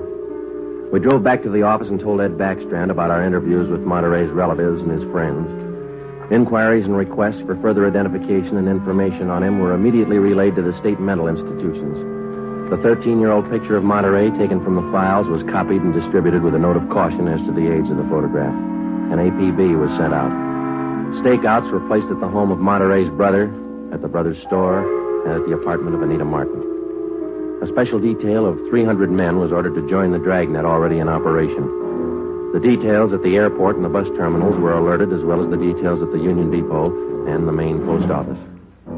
By 6 o'clock that night, almost 1,000 men were actively working at the job of tracking down Carlos Monterey. At 6:30 p.m., Ben and I drew a 4-hour relief period. We drove out to Ben's place, and his wife fixed us some dinner. At 10:30 that night, we reported into the office, picked up Ed Backstrand, and we drove out to join the manhunt. Unit 32R on the corner of South Flower and Loomis, a 390W, AMA 367. Unit 12A, code 1. 66A and 864 Wall Street. See the man about a 507, AMA 367. Unit 42, 5430 East Grand, Apartment King, 311, KMA 367. We cruised with the Dragnet operation until 5 o'clock that morning. Ben and I took turns driving. Actually, the tremendous job of scouring 500 square miles of city for one man was only beginning. Unless there was an unexpected break, the search for Carlos Monterey could wear on for weeks. It did. Night after night, the manhunt went on, and day after day. There was no break. 16 days later, on a Sunday night, I went to bed early. I read a while, and then I turned off the lamp and went to sleep.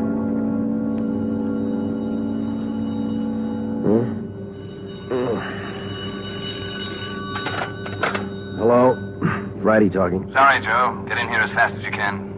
What's the matter? That girl Monterey knew. The one you talked to? Yeah? She left her apartment, went to her girlfriend's. Yeah? She's dead.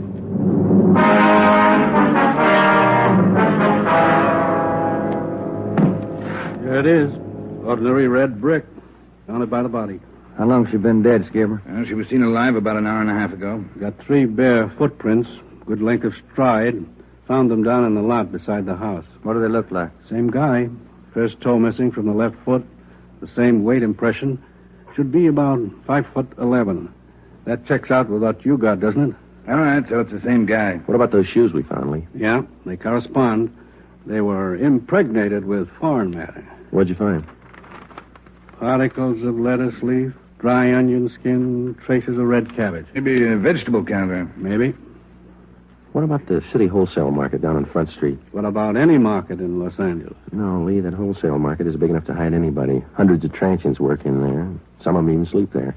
For that like Monterey, it'd be perfect. That's a fair guess. Check it when it opens. They open at 2 a.m. 2:30 now. All right, get back to the office and pick up as many extra men as you need. Get down there right away. Okay, Ed. Now, you know he's a rough one, so watch it.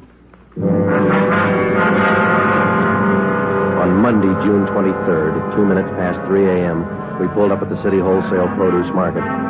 With the exception of 54 police officers in plain clothes who mingled with the buyers and sellers, business went along as usual. The market itself covered almost 3 square blocks in the lower part of the downtown area.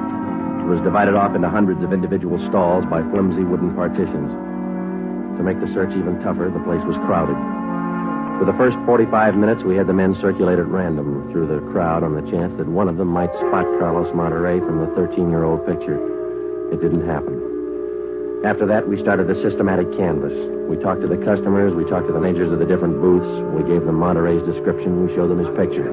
Nobody recognized him. We checked the employment records one by one. Not a sign. Sorry, Sergeant. I'd like to help.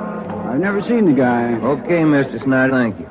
We sure pick the sweet jobs, don't we? Oh, yeah, we could spend a year at this. Oh, Sergeant Friday. Yeah, Kamansky. Did you find something? Guy at the booth there against the far wall. Thinks he might have hired Monterey a couple of days ago. Come on, Ben.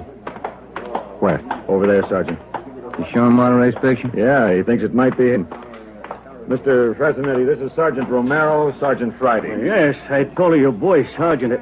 This fellow Carlos, I hired him to help last Thursday. Big rush for me now, so I hired him. You sure he's the man? In the picture? I think so. A little older, maybe. Oh, but I know faces. He's the man. You're looking for him? You say you hired this man last Thursday? That's right. It's a big rush for me now in the morning. I hired him Thursday. He worked Thursday, Friday, Saturday. But he don't show up this morning, so I got no use. Too many men to pick from. He don't show up, I let him go. What kind of work did he do for you? Same as he did for Schiller down there. Heavy work. Moving the stores, cleaning up. What kind of produce does Schiller handle, Mr. Francenetti? Fancy, very fancy vegetables. Choice. New potatoes, expensive red onions. Schiller sells to the big hotels. Does Schiller handle brown onions, Mr. Francenetti? Oh, only the best. Big dealer that Schiller. Sells it to the big hotels. How long has this Carlos been working around the market? Oh, I don't know. It's just like the rest. First he worked for me, then Largo Massini, then Schiller. Hey, why are you looking so hard for him? He stole something? He murdered somebody. Him? Mamma mia, murder? Do you have any idea where Carlos lives? Me? No. And if he comes back here, I tell him to get out. I got nothing to do with this trouble. No, you'll tell him nothing, Mr. Fresnetti. Here's our card. If you see Monterey again, call us. Say nothing to him. Oh, sure. I remember. Joe, call the chief at the office, will you? Message just came in. Thanks, Al. Come on, Ben. Yeah, there's a phone booth. See? No, I don't. Where? Straight ahead, little to the left. Oh, yeah. You got a nickel? Let's see. Oh, yeah. Yeah, there you are. Thanks. I'll see what Ed wants.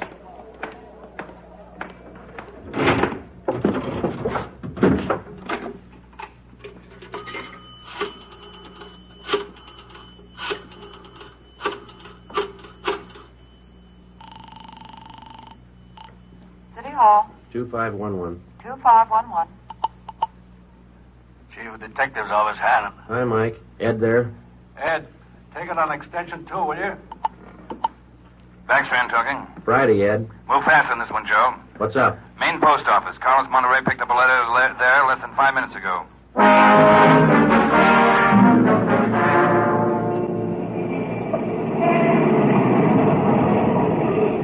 Come on, Ben. There's Ed over there with Wellberg. Yeah. Traffic short jammed up around here. Hi, Ed. Friday, Romero. You all set, Wellberg? All set, Chief. Spring Street to San Pedro. Sunset the first. Got it covered. Good. What's the story? Post office detail tipped us off. 5 minutes after, a man answering Carlos Monterey's description picked up a letter at the general delivery window. That was 16 minutes ago. Who spotted him? Sam Lane. Got a look at him just as he was leaving the window. Called to him to stop, but Monterey ran. Lane called me, and we threw a net over the area for 6 blocks around. And Monterey's still somewhere inside this area? I don't know how he could have gotten out. What's next? Well, I'll give him an hour to break for it. After that, we start a house-to-house search of the whole area. Stop all pedestrian and vehicular traffic for identification. You're going to jam up the depot traffic. That's cheaper than murder, Romero. Get going. The first hour we counted off in 5-minute segments. Like Backstrand, we felt close enough to Monterey to touch him, but he still wasn't there. The north and south ends of the blockade started to move in, slowly, searching every store, every house, every conceivable place where a man might hide out. In the meantime, Ben and I worked the Spring Street side of the blockade, watching the faces of the pedestrians as they came through, one by one, examining all vehicles and their drivers. The morning wore on, the sun came out, and it started to get warm. By 11 o'clock that morning, Monterey still had not been found. The temperature was 93 in Los Angeles. It was still climbing. The search went on. At 10 minutes past 2 p.m., Backstrand made the rounds. How's it look, Skipper? Not good. Going slow. How much longer you figure? I don't know. It'll go to after dark, that's sure. District down here is like a rat's nest. Yeah. Nothing? Nothing. But he's someplace inside this blockade. He's got to be. Any chance of getting relief for the men in our squad? Some of them been working straight through since yesterday. I'll see. Check with me around 5 this afternoon. Thank you, Skipper. Keep a sharp lookout. One slip. That's all it takes. The search went on. At 3 o'clock that afternoon, the temperature was 95. We sweltered and we waited. At 3:45, Backstrand sent a squad of men into the Union Depot to search it from top to bottom. There was one false alarm when one of the men thought he saw Monterey slipping out a side door into a taxi. He turned out to be a train conductor. At 25 minutes past 4, Backstrand passed along the order to our detail to start moving in, house by house. It was a tedious job, and it went slow. The men were tired. At 5:30, the relief squad showed up. Ben and I stayed on. After another 2 hours of house-to-house searching, the trap was narrowed down to a 3-square-block area, a single block wide and 3 blocks long. It started to get dark. Backstrand ordered out batteries of floodlights. By 8 p.m., the cordon closed in around the last 2 square blocks. Lines are all set, Skipper. Ready to move. Good. What do you think? Well, we'll know pretty soon, one way or the other. Frank, keep that traffic moving. All right, you two, get going. See you later, Skipper. Joe, let's take a look in here. Okay. Sure is an old building. Yeah. Where'd Kamansky go? I don't know. He's here a minute ago. Oh, wait. There's his flashlight. It's on the end of the corridor there. He's signaling. Yeah, come on. Kamansky? Yeah. Down below, Sergeant, in the basement. Come on. Monterey? He's been there, I think. Yeah, this way. Where? Over here. Now, watch your step. The light's bad. Here he is. Says he's the janitor. Oh, my head. He's been slugged. All right, come on. How'd it happen? Can you tell us? Yeah, a big man hit me. I came down to empty the baskets. He hit me and ran. Ran over to the new building. The new building? Is that the one next door? Yeah, just a few minutes ago. Nobody's come out of this building for the past half hour. Every door in the place is guarded. No, not the doors. He went through the tunnel. I saw him. Over there's the tunnel. I'll take a look, Joe. Yeah, the tunnel. Connects the 2 basements. Same company, old building, new building. The tunnel connects the basements. Joe, come on. Yeah. Kamansky, get out the Backstrand. Tell him what's happened. Right, Sergeant. And call an ambulance. Right. All right, Ben. Through the tunnel. Watch where you're going. The light's bad. Yeah, it is. That a door up ahead there? Yeah, I think so. Yeah. Let's go. Good. There's a stairway. Come on.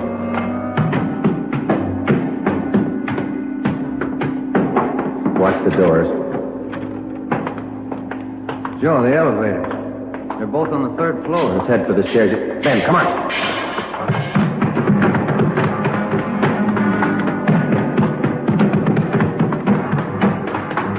One more floor. Yeah, right. Come on, hurry. Yeah. Look, top of the stairs. There he goes. All right, hold it, you. Stuck in the elevator. Joe, he's going down. Well, we'll never make it on the stairs. Joe, look. The other elevator. The control lever's bent. Let's try it anyway. Yeah. All right, kick the control lever. Kick it, Ben. That's good. All right, Ben, knock the lever back. Come on, quick. Yep. What's the matter? Joe, it's jammed. We're going fast. All right, let's kick it. Here. No, that doesn't. Can you reach the door control? Wait just a minute. I'll see. Yeah. Okay. Well, he's still in the building. Both elevators are here now. Yeah. Down the hall, Ben. The office on the left, I think. Yeah. Here we are. All right, keep clear of the door. All right, right, Monterey, put on that gun and come on out. I'll kill you! I'll kill all of you! All of you! Okay, Joe, let's take it. Watch it, Ben. He's throwing everything he can get his hands on. Come on! Come on! I'll kill you! Get away! Come on, you! All right, Monterey. Come on, you. Okay, Ben, take him.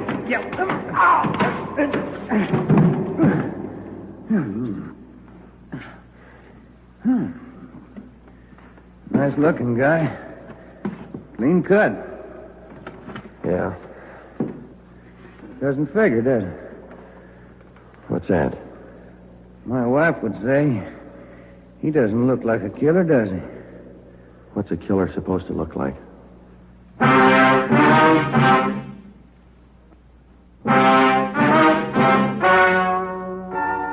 story you have just heard is true. Only the names were changed to protect the innocent.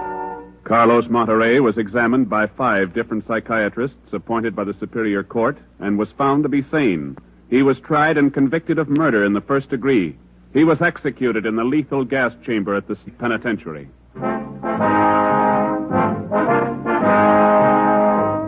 You have just heard the 17th in a new series of authentic cases from official files. Technical advice for Dragnet comes from the office of W.A. Wharton, Acting Chief of Police, Los Angeles Police Department. Tonight's program is dedicated to motorcycle patrolman John Kramer of the El Paso, Texas Sheriff's Department, who on the afternoon of April 26, 1940, gave his life so that yours might be more secure.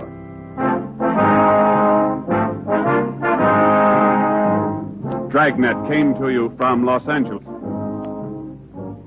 Your tune for the stars on NBC.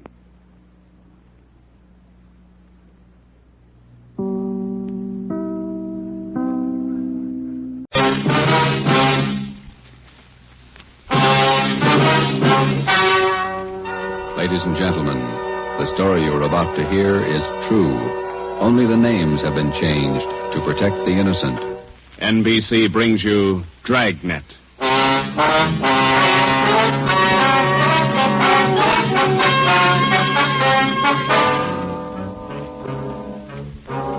You're a detective sergeant. You're assigned to burglary detail. A gang of hijackers has started to work in your city. Truckloads of valuable merchandise have vanished. The thieves are clever, seem to have a foolproof system. Your job, find them. Dragnet, the documented drama of an actual crime. Investigated and solved, the men who unrelentingly stand watch on the security of your home, your family, and your life. For the next 30 minutes, in cooperation with the Los Angeles Police Department, you will travel step by step on the side of the law through an actual case from official police files. From beginning to end, from crime to punishment, Dragnet is the story of your police force in action. It was Thursday, March 6th. It was windy in Los Angeles. We were working the night watch out of burglary detail. My partner's Ben Romero. The boss is Ed Backstrand, chief of detectives. My name's Friday. I was on the way back from the record bureau, and it was 5:35 a.m. when I got to room 2A. Interrogation room. Read this to him, Ben. Yeah. 2,600 dozen nylon stockings, 45 bolts of silk, 58 cases imported perfume. Where are you dumping this stuff, Laval? That's what we want to know. I told you the truth. I have nothing to do with it. I don't know anything about it. What was this stolen waybill doing in the cab of your truck? How many times do I have to tell you? I don't know. Your fingerprints are all over it. You must have carried it there. I didn't carry it there. Somebody's out to frame me. How many in the hijack gang, Laval? I'm not in a hijack game. I told you I don't know. When are you going to let me go? Who's the head of the gang? I don't know any head of the gang. I want to get out of here. You're covering for somebody. I'm not covering for anybody. You take the rap for all this, you're going to have a beard down to your knees by the time you get out. I'm not taking any rap. Then let's have it. I'm tired. $42,000 worth. You know who took it. You know where it is. They could have disappeared anywhere. On their way from the east to the 1,000 places. Nothing was missing from those shipments when they came in on the train. Everything was there when they were unloaded at the warehouse. I don't know. I don't know. Every dollar's worth was accounted for when it was loaded on the truck. Well, where is it now? I'm tired. We've been here all night. Let me read it for you again. 2,600 dozen nylon stockings, 45 bolts of silk, 58 cases imported perfume. And you're trying to tell us somebody hijacked all that from the trucks without you knowing it? The trucks were loaded at the warehouse. We went out to eat. We came back, got in the trucks, delivered the stuff, and that's all I know. And while you were out eating, the receipts for the load disappeared, too. Is that right, Lavelle? I don't know where the waybills are. The shipping clerk, that's his job. We talked to him. He says one of you could have taken the waybill. Well, then he's lying. I didn't take him. Then what was this waybill doing in the cab of your truck? I told you, I don't know. Somebody's trying to frame me. Why? I don't know. Somebody, I don't know why. Then you better come up with an answer, mister. Look, I'm tired. We've been here since 6 o'clock last night. We're all tired. Who are you covering for? What are you trying to build? I need that coffee left, Ben. It's cold. That's all right. You want some, Lavelle? No.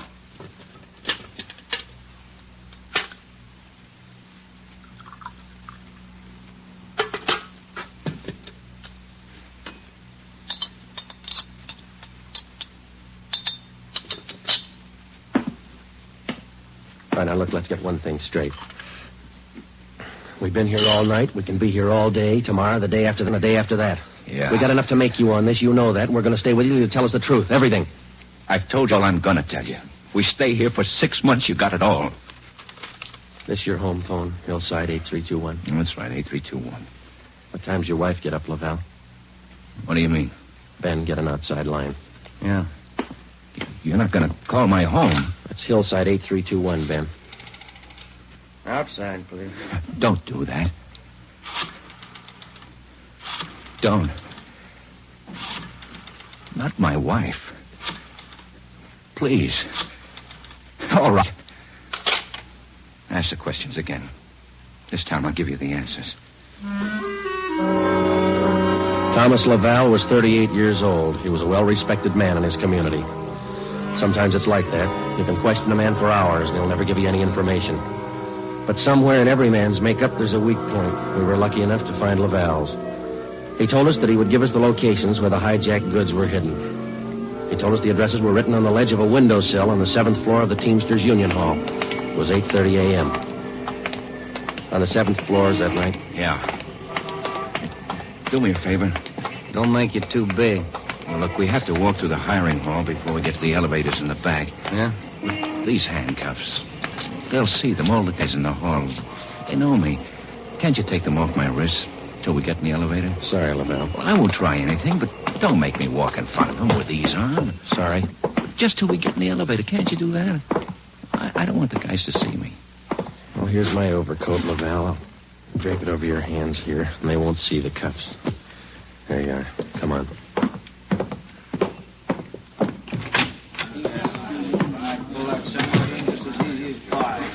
Hi, Tom. How are you? Hi. What's new, Tom? Not much. Oh, that was easy. Let's take the elevator. Yeah.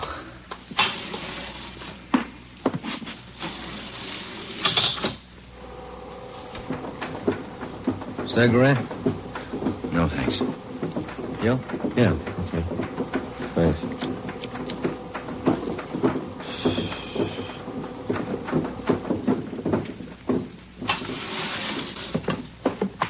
It's down this way. Let me show you.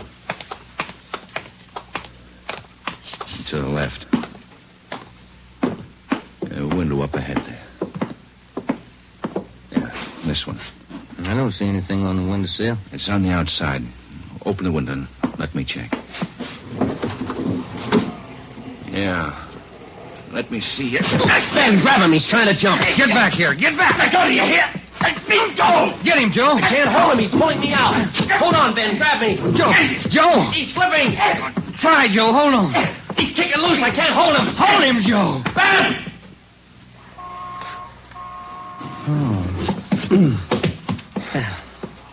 I couldn't hold him. You almost went with him. Let's get downstairs. What happened? Call an ambulance. There's been an accident. Thomas Lavelle was 38 years old. He was a well-respected man in his community. He died with the same reputation. We had a prisoner who'd met his death while in our custody. He'd Cases like this, we had to have witnesses. By the time we got to the street, the usual accident crowd had gathered. Anybody here see the accident? What you want, witnesses? Yeah. Did you see it? Yeah, we saw it. Let's get their names, Ben. My name's Pete Garfield. This is Jack Morris. We'll be your witnesses. You'll probably be subpoenaed for the inquest tomorrow morning. Sure, we'll be there. We saw you push the guy out the window. We saw you kill him. The next morning at 10 a.m. in the basement of the Hall of Justice, Harold J. Lane, Deputy Coroner, City and County of Los Angeles, read the report of the findings of the autopsy on the body of the deceased, Thomas Laval.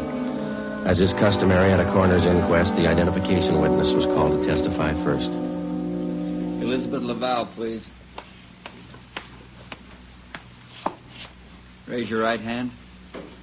Do you solemnly swear that the testimony you're about to give to be the truth, the whole truth, and nothing but the truth, so help you God? Yes. Be seated. State your name. Elizabeth Laval, What is your address? 1216 East Murillo Drive. What is your occupation? I'm a housewife. What is your relation to the deceased? His wife. Have you viewed the body of the deceased in this office? Yes. Who was the deceased? Husband. Thomas Laval. Is there anything further you wish to add? Thank you. Step down, please. Joseph Friday. Raise your right hand. Do you solemnly swear that the testimony you're about to give to be the truth, the whole truth, and nothing but the truth, so help you God? I do. Be seated. State your name. Joe Friday. What is your address? 4656 Collis Avenue. What is your occupation? I'm a police officer in and for the City of Los Angeles. Are you the investigating and arresting officer on this case? I am. Will you state briefly the facts relating to the death of the deceased? On the morning following the arrest by us of the deceased on suspicion of grand theft merchandise, he expressed a desire to assist us in the apprehension of suspects involved in these thefts and the recovery of property taken in them. Did he assist you? Well, he informed us that if we took him to the Teamsters Union Hall, that he'd be able to obtain addresses of the locations where the stolen property was cached. You then took him there? Yes, we did. What happened? When we arrived, he requested us to remove his handcuffs. We refused. The deceased then informed us that the addresses were written on a window ledge on the 7th floor. When we arrived at the window, under the pretense of searching for the addresses, he threw himself over the ledge. I grabbed his left leg to restrain him, but he kicked loose. Did you at any time have any idea that the deceased planned such action? I did not. What did you do then? We immediately went to the location of the body and had an ambulance dispatched. Do you have anything further to state? No, I have not. Are there any questions from the jury? That's all, Officer Friday. Step down. Peter Garfield. Raise your right hand. Yeah. Do you solemnly swear that the testimony you're about to give to be the truth, the whole truth, and nothing but the truth, so help you God? Yeah. Be seated.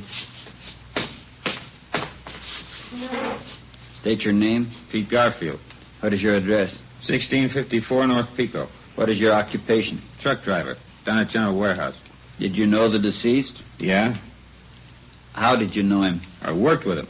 And that cop's a liar, and so's his buddy sitting over there. Please confine the testimony of this inquest to facts. Were you present at the time the deceased met his death? I told you I was. And those two cops pushed Tom out of the window. Where were you at the time the deceased was pushed or jumped from the window? Jack and I just left the Union Hall. We were going out the front door when it happened. What attracted your attention? I heard him scream. When I looked up, Tom was falling. That cop was standing at the window watching him. Did you see the officer push him? Yes, I saw him. Did I understand you to say you were on the street outside the building at the time? Yeah. And you saw the officers push the deceased from the window on the 7th floor from your vantage point? Yeah. Isn't it true that that's a physical impossibility? What is? That you could have seen what you testified to from where you were standing. I know they pushed him. You know or you saw? I know, that's all. Tom wouldn't jump out of a window. Then it's true you didn't see the officers push the deceased out of the window. No, I didn't see him. Is there anything further you'd like to add? They must have pushed him. Any question from the jury? That's all, Garfield. Step down. Dorothy River. Raise your right hand. Yes.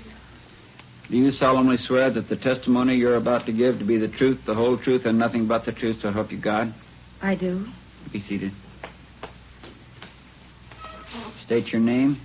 Dorothy River, What is your address? 211 South Beverly Drive. And what is your occupation? I'm a stenographer at the Teamsters Union Hall.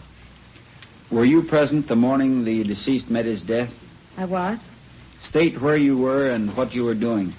I was in our office on the 7th floor doing some filing. Please state what you witnessed. The filing cabinet in our office is by the door. The office faces on the hallway, and the door happened to be open. I heard a commotion and looked out. I saw those 2 officers struggling with a man. Did you hear any conversation? Yes. I heard that officer there say, "Get back here, get back." The man outside the window yelled, "Let me go, let me go." This officer here, Officer Friday, said, "He's pulling me out. Hold on, Ben, grab me." How far from the window were you? I'd say about 15 feet. Do you have anything else to add? Yes. As the 2 policemen started downstairs, Officer Friday said to me, "Call an ambulance. There's been an accident." Thank you, Miss River. Those officers didn't push that man out the window. They were trying to hold him. After hearing additional witnesses, the coroner's jury retired at 11:57 a.m. 8 minutes later, they returned with their decision. The deceased met his death voluntarily and by his own actions. The homicide detail continued the investigation of Laval's death. A week went by. With homicide working one side, we hoped that they might turn up additional leads in the hijacking case. Nothing turned up. It seemed that with the death of Thomas Laval, our leads came to an abrupt stop. On Tuesday morning, March 16th at 9 a.m., we got a call from Chief of Detectives Ed Backstrand. Now, once more, what about the bills on these shipments? You checked them? Everything we could. Talked to everybody that handled them. And talk to him some more. $42,000 in merchandise doesn't just disappear. Now, who's the last one to handle those waste bills? The warehouse shipping clerk. The bills were signed and stamped. 2 hours after he filed them in his desk, they disappeared. What about the truck drivers? You checked them out? Talked to all of them. Nothing so far. Nothing was missing from those shipments until they left the warehouse. Is that right? Yeah. And somewhere in between the warehouse and the delivery points, $42,000 worth of goods disappeared. Somebody's got to be hijacking those loads. We know that, but how do we get to it? Maybe they're working alone. Maybe they're working with the truck drivers. It's one of the others. Got to be. We just hadn't lost Laval. Well, you lost him. That doesn't close the case. You got a suggestion? Yeah, I got a suggestion. Crack it.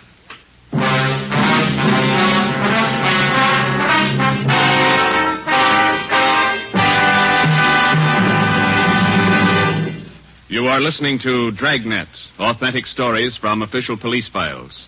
And now, an important announcement. Ladies and gentlemen, we are pleased to announce that starting next Thursday, October 6th, Dragnet will be brought to you by Fatima Cigarettes. We'd like to take this opportunity to thank you, the listener, for your excellent response to our efforts in bringing you these weekly authentic presentations of actual cases from official files. Your letters are the only indications we have that Dragnet is a source of your listening pleasure. We'd like to hear from all of you. Starting next Thursday, October 6th, over most of these same NBC stations, Dragnet will be heard weekly at 10:30 p.m. Eastern Standard Time, immediately following the Supper Club. Check your newspaper for local release time.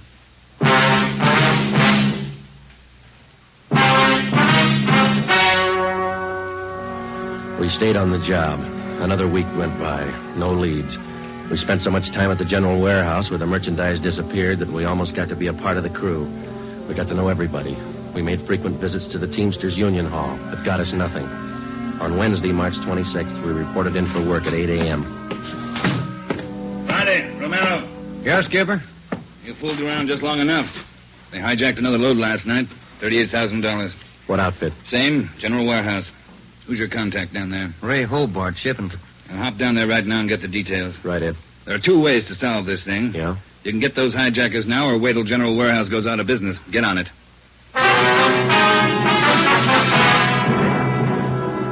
Hobart, who was the shipping clerk on duty last night? I was, working for Siggy, Siegelmeister. He's out with a cold. And you saw the stuff was loaded on the trucks, and you checked the waybill. Yeah, as usual. Everything as usual. Checked the trucks out at 2 a.m., went back to the office, filed the waybills. You work a pretty heavy schedule, Hobart. You started at 2 a.m. and you're still on duty? It took the last 4 hours of Siggy's shift, at 2 a.m. to 6 a.m. He had a cold. I was back here at 10 this morning to start my own shift. When did you find out the waybills were missing on that shipment last night? Just before I went off. Maybe 5:30, 5:45. Well, how about the truck drivers who handled that load, Hobart? You got them? Let's see. I got it right here. Okay. Here you go, Sergeant. Jack Morris and Pete Garfield. Jack Morris and Pete Garfield were brought in for questioning. We double-checked with Homicide and found that their reports on Morris and Garfield tallied with ours. No previous records. Both men had been tailed for a reasonable length of time since their testimony at the Laval inquest. Their actions failed to implicate them. 4 days after the second hijacking, we got a tip from one of our informants down in the warehouse district. He told us that a man in a gray suit had been hanging around the coffee shop next to the Teamsters Union Hall. He was peddling nylon stockings. There had been other reports like this, which we had followed up, but none of them had paid off. Usually such leads didn't pay off, but we couldn't be sure. They had to be checked. At a few minutes before 5 that afternoon, we found the nylon salesman in the gray suit in the back booth of the coffee shop adjoining the Union Hall. Look, Meg. Take a look. The finest. You can't do better. 51-gauge nylon. Look good, huh? Sure do, don't they, Joe? Yeah, they do. We've been looking for you, Max. Some of the guys in the Union Hall said that you'd be around. Sure, I saw a lot of these around the hall. Truck drivers, just like you, buying them like crazy. Good deal. Sure looks like it, man. How many pair can we have? Many as you want. 4 bits a pair, you name it. You got a couple of dozen for us? Couple of dozen? No, not on me, but I can get them. Many as you want. Well, we're kind of in a hurry. Can you get them for us fast? Couple of dozen. Better make it 3 dozen, huh, Joe? Yeah, if you want. 3 dozen. Can you get them now? Couple of hours I can get them. Same quality. Want to meet me here? Oh, I don't know. We wanted them for tonight. My wife's birthday, you know. Well, maybe an hour and a half. How's that? 3 dozen, meet you here. Oh, look, Mac, maybe we're both heading the same direction. Can't we go with you and pick up the nylon? Save time for all of us. No, I don't think so. No. Can't you wait? Hour and a half? How's that? Ever find a better buy? I'm sorry, Mac. I wish we had the time. Well, where do you have to go to pick up these nylons? Oh, way out. Sunset Boulevard near Fairfax. Can't you wait? I'll make it fast.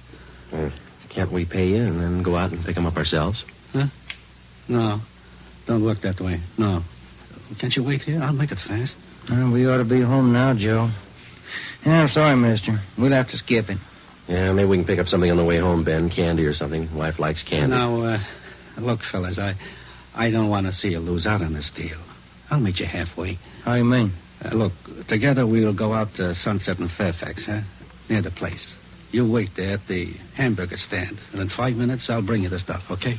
Well, I don't know. We're late already, but... All right, it's a deal. I'll call the wife and tell her we're going to be a little later. 3 dozen, is that right? 3 dozen are the best. You can't do better. All right, I'll be back in just a minute.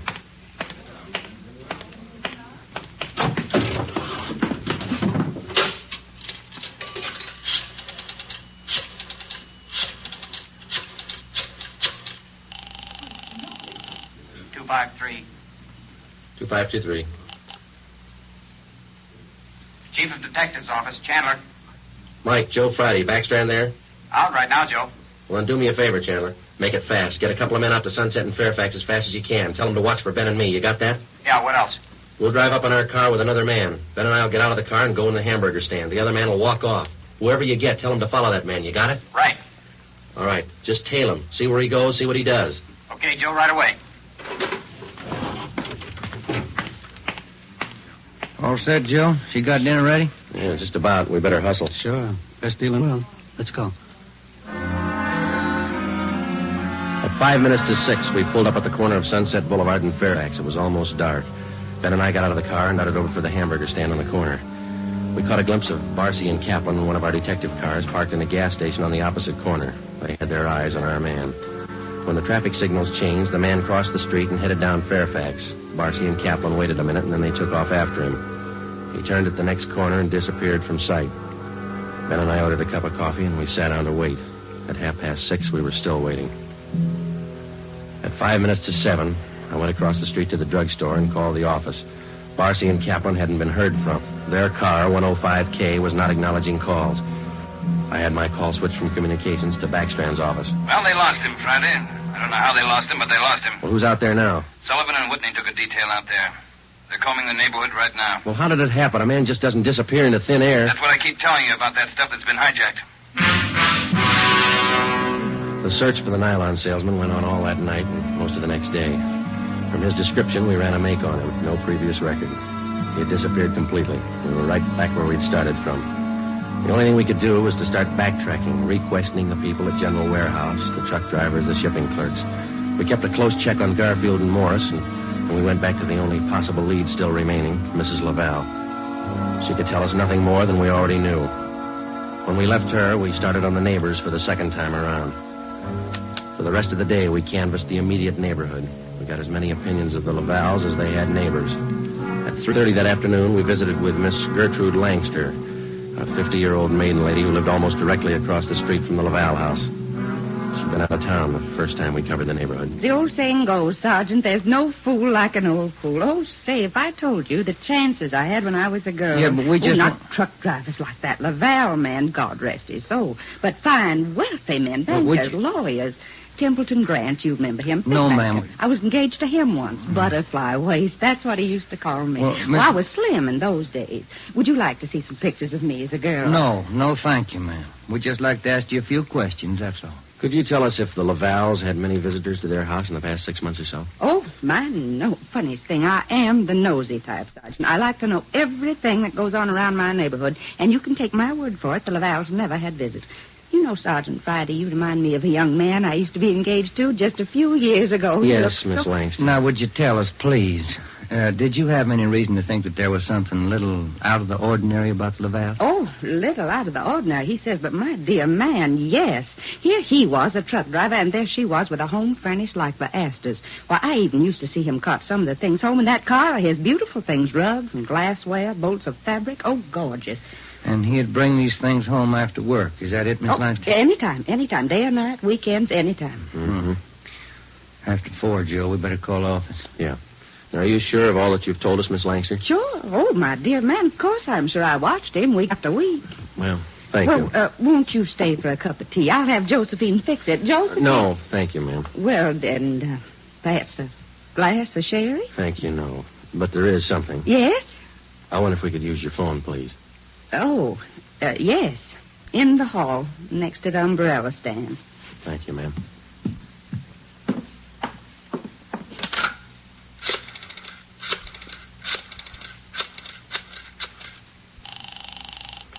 City Hall. 2523. 2523. Backstrand. Friday, Ed. Nothing much here. Well, there's something here. Barcy and Kaplan just called. Pete Garfield left his house half an hour ago. Then he picked up Morris. What's so unusual about that? Nothing, except the guy driving the car is the little man in the gray suit, the nylon salesman. Barcy and Kaplan are tailing him. Where are they now? Headed north out Riverside Drive. There was nothing out there but a golf course and a lot of riding stables. I don't care what they do for recreation. Go get them. With red light and siren, it took us 12 minutes to pick up Barcy and Kaplan on Riverside Drive. At 4:23 p.m., we pulled up in front of the Blue Pony riding stables. Barcy and Kaplan's car was overturned just beyond the driveway leading up to the riding academy. Kaplan's hurt. I called an ambulance. They rammed us. What kind of a car are they in? They Swiss. They're driving a 12-ton Bulldog semi. Which way they head? Going north. Got a 3-minute lead on you. Pneumatic commercial. Adam 653. Let's go, Ben.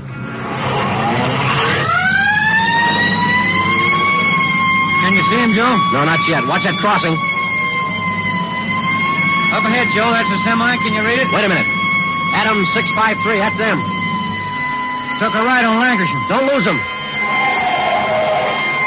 They're pushing that semi too hard. Look at that trailer sway.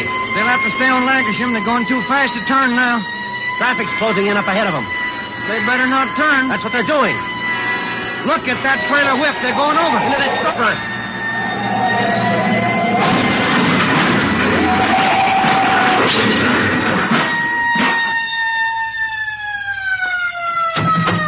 Come on, Ben.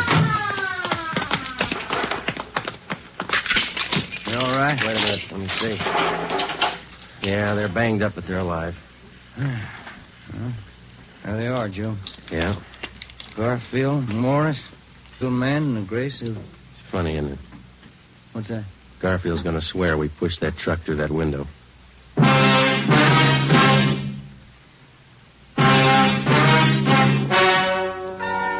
The story you have just heard is true. Only the names were changed to protect the innocent.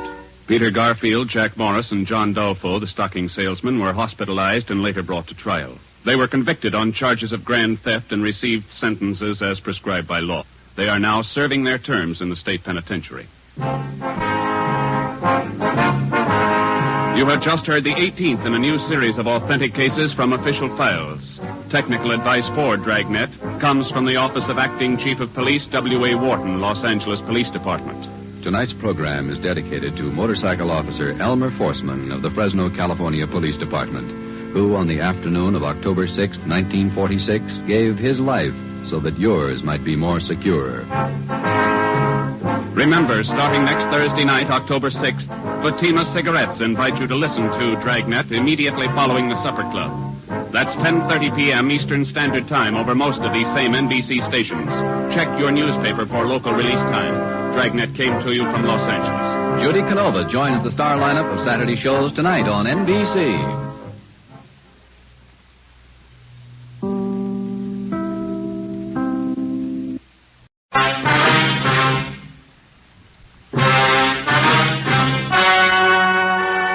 Ladies and gentlemen, the story you are about to hear is true. Only the names have been changed to protect the innocent. Fatima Cigarettes, best of long cigarettes, brings you Dragnet.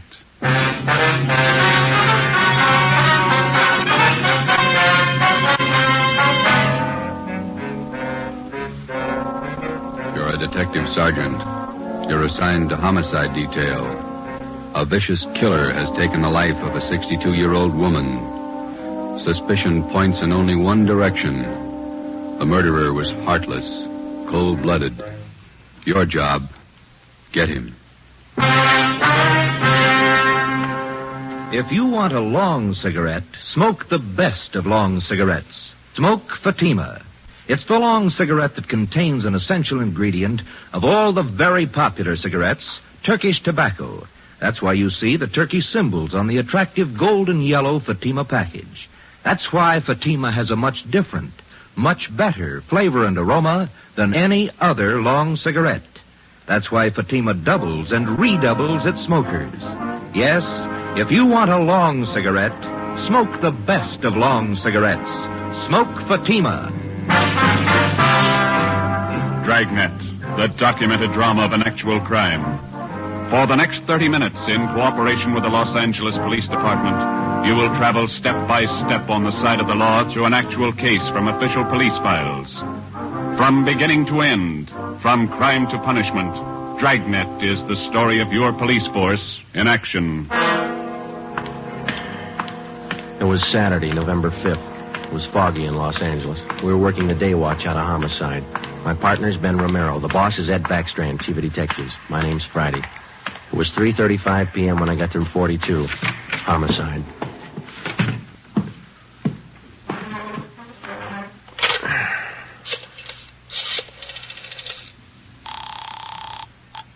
Long distance. This is Friday in homicide. I'd like to place a call to Mr. Frank Renard in Murphy, Idaho. The number's 761. Frank Renard, Murphy, Idaho, 761. Yeah, that's right. The call's been cleared with the business office. All right. Do you want me to call you back, Sergeant? No, I'll hang on. Okay, I'll place it for you.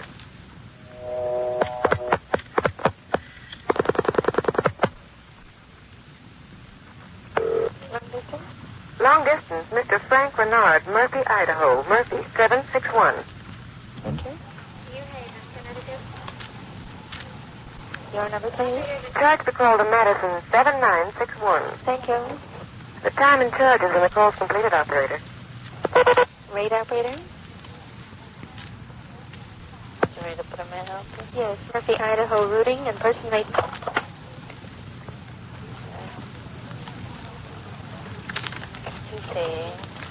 NAMPA number. Hi. Operator, the number is 4 Hi. 160 plus. 160, thank you. Welcome. Through Boise.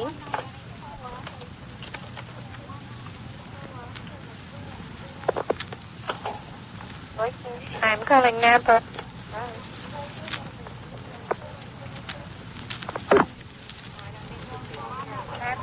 Murphy, 761. Thank you.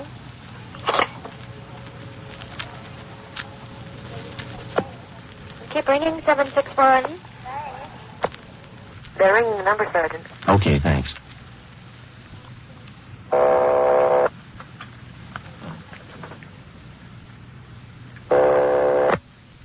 Hello? Mr. Frank Renard, please. Los Angeles calling.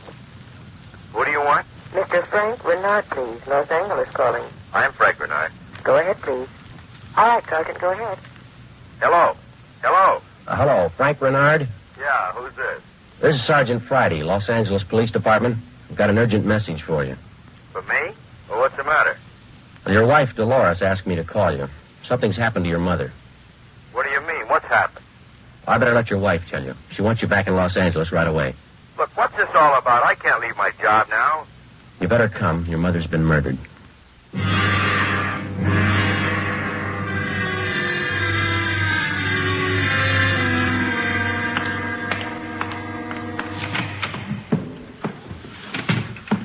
Talk to the skipper, Joe. He's on his way in. That's good. Did you call my husband? Did you? He's flying down from Idaho tonight. Be here in the morning. You tell him about me? The trouble I'm in? I told him his mother was murdered. That's all I told him, Mrs. Renard. What am I going to say to Frank? He always sided in with his mother. He'll never believe me. What can I tell him? Jury can give you more trouble than your husband can. What you going to tell them? Are you stupid or something? How many times do I have to say it? I didn't kill her. I didn't kill her. It's a small room, Miss Renard. We can hear you. Sit down, please. I won't sit down. You're not pinning this on me because I didn't do it. Anybody could have killed the old hag, but I didn't. Will you sit down, please? I don't have to take this. I'm no tramp. Keeping me in here, asking me questions. I told you all I know. Look, you're in a bad spot. I hope you realize that. I didn't kill her. Ms. Renard, how long have you and your mother-in-law been living together in the house on Chavez Road? Since Frank took the job up in Idaho. About 6 months. He said it'd be better for me while he was away living with her. Your neighbors told us you didn't get along very well with your mother-in-law. That's right, I didn't. She hated me, I hated her. You used to fight with her, is that right? You hit her. Only a couple of times. She called me dirty names. I hit her. She pulled me by the hair. And I hated her like everything. And I didn't kill her. Once more, Ms. Renard, would you mind telling us how you spent your time since early this morning, where you went, what you did, everything? I told you already everything. Will you tell us again, please? I got up about 9:15. I had a cup of coffee and then I got dressed. The old lady was on the back porch doing the washing. What did your mother-in-law do for a living? I told you. She took in washing. After I got dressed, I left the house. About 10 minutes after 9, I went downtown to the dentist.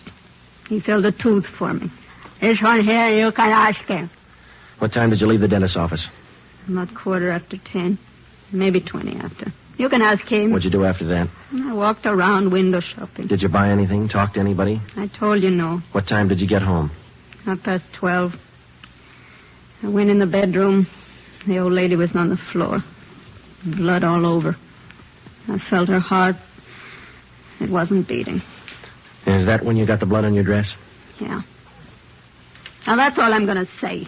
3 times I told you the same story already. And you still can't account for your time between 10:20 this morning and the time you found the body and called the police at 12:30. I told you. I left the dentist. I went window shopping. Then I walked home. And during that time, you didn't talk to anyone and no one saw you? Lots of people saw me. People on the street downtown. I'm no tramp. I don't talk to everybody. None of your neighbors saw you come home, Ms. Renard? Of course they didn't see me. I cut across the back lot up from San Jose Avenue. I came in the back way. The lady who lives next door to you. She says she was in the backyard about noontime. She stayed there till after 1 o'clock. She didn't see you come in the back way. And she's a liar. She's a dirty liar. You and your husband took out an insurance policy on your mother-in-law last year. Is that right, Ms. Renard? Sure it is. What of it? $5,000? Yeah, so what? You know a man by the name of George Martino? No. You better tell the truth, Ms. Renard. All right, so I do. He's a friend of mine. You've been running around with him since your husband's been away. None of your business. I do what I want. Your mother-in-law found out about Martino. That's what you fought about most of the time. Oh, she was crazy. He's a friend of mine, that's all. Are you telling the truth, Ms. Renard? Martino's a boyfriend of mine. I told you, that's all. Your mother-in-law found out you were running around with him. She warned you if you didn't shake Martino, she'd write your husband. You said you'd kill her if she did. That's a lie. That's what your mother-in-law told one of the neighbor ladies. And I said it just to scare her. One night I was drinking. We had a fight. She was yapping at me all night. I said it just to scare her. But she wrote the letter anyway. That's what she said. But I didn't kill her. You had the time, the motive, and the opportunity. It wasn't me. I didn't kill her. Interrogation room, Friday. This is Brennan, Joe. Yeah, Bill. Where are you? Santa Monica. Picked up George Martino.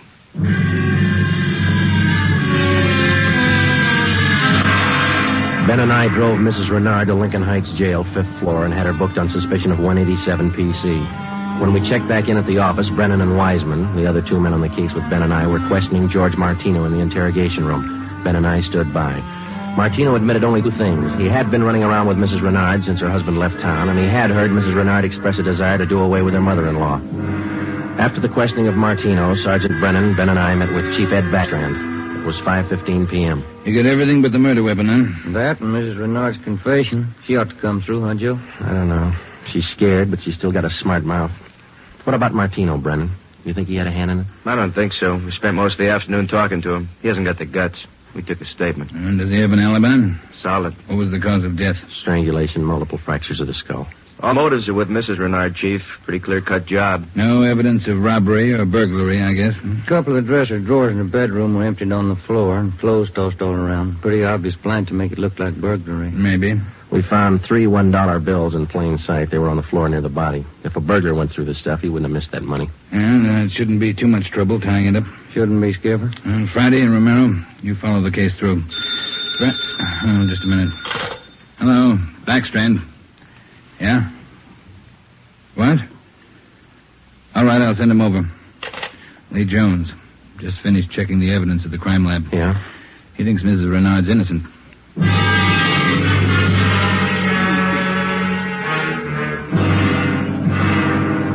There they are, fellas. Facts don't lie. But she had every reason in the world to kill the old lady. In my book, she couldn't have killed her. All right, let's have it, Lee. How does the evidence add up? That's just it, Joe. It doesn't. Take a look. The dress Mrs. Renard was wearing when she found the body. That's it. Blood smears near the hem. 2 smears, that's all. Now, if she murdered her mother-in-law, there should be more blood on this dress, and it shouldn't be smeared. How do you mean? First of all, the manner in which the old lady was killed. Head was battered in.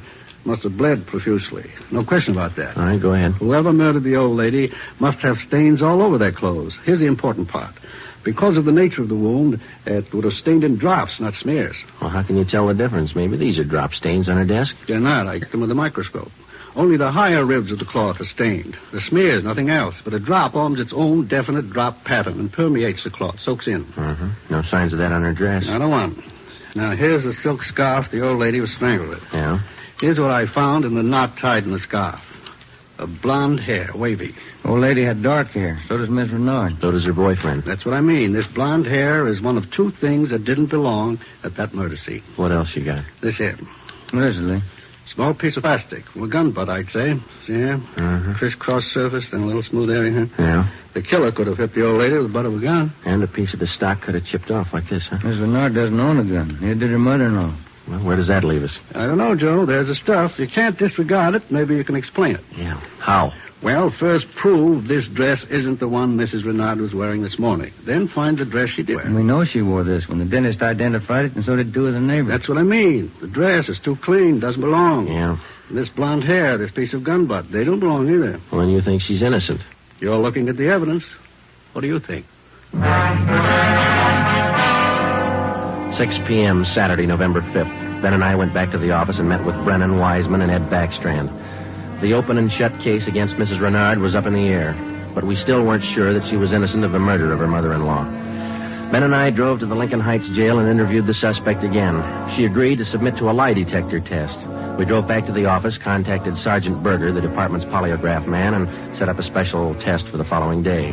The next morning, we met with Berger and formulated a list of key questions, and then we picked up Mrs. Renard and brought her to the 3rd floor of the old city jail building, the polygraph room. At 10:33 a.m., the test got underway. As usual, Sergeant Berger conducted the interview alone. Backstrand, Ben, and I waited outside. Well, how about Mrs. Renard's husband? Get in town yet? He's due in around noon, Skipper. Got a smoke? Yeah. Here you are, Ed.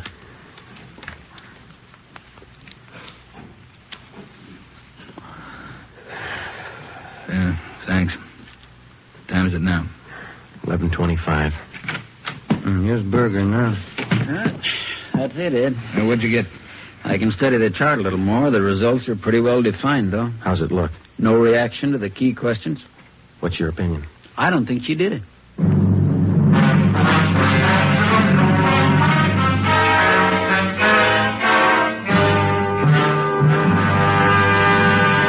You are listening to Dragnet, authentic stories of your police force in action. And in leading magazines this week, you'll see this authentic story. Headline: Fatima's sensational growth sets a record for long cigarettes. Then you'll read the actual reasons smokers give for changing to Fatima. Fatima is different. It's mild and has a wonderful flavor. Fatima's best. These are the words of Miss Pamela Bookman of New York, where Fatima has increased its smokers 132%. Fatima tastes much better than any other long cigarette. It's the best. Says Mr. James S. Winterhalter of Detroit, where Fatima smokers have increased 348%. I like the flavor, and Fatima is mild. It's the best long cigarette. That's the statement of Mrs. Mary C. Werdeman of Los Angeles, where Fatima has increased its smokers 545%. Yes, more and more long cigarette smokers every day agree. A change to Fatima is a change to the best. And Fatima yourself, best of long cigarettes.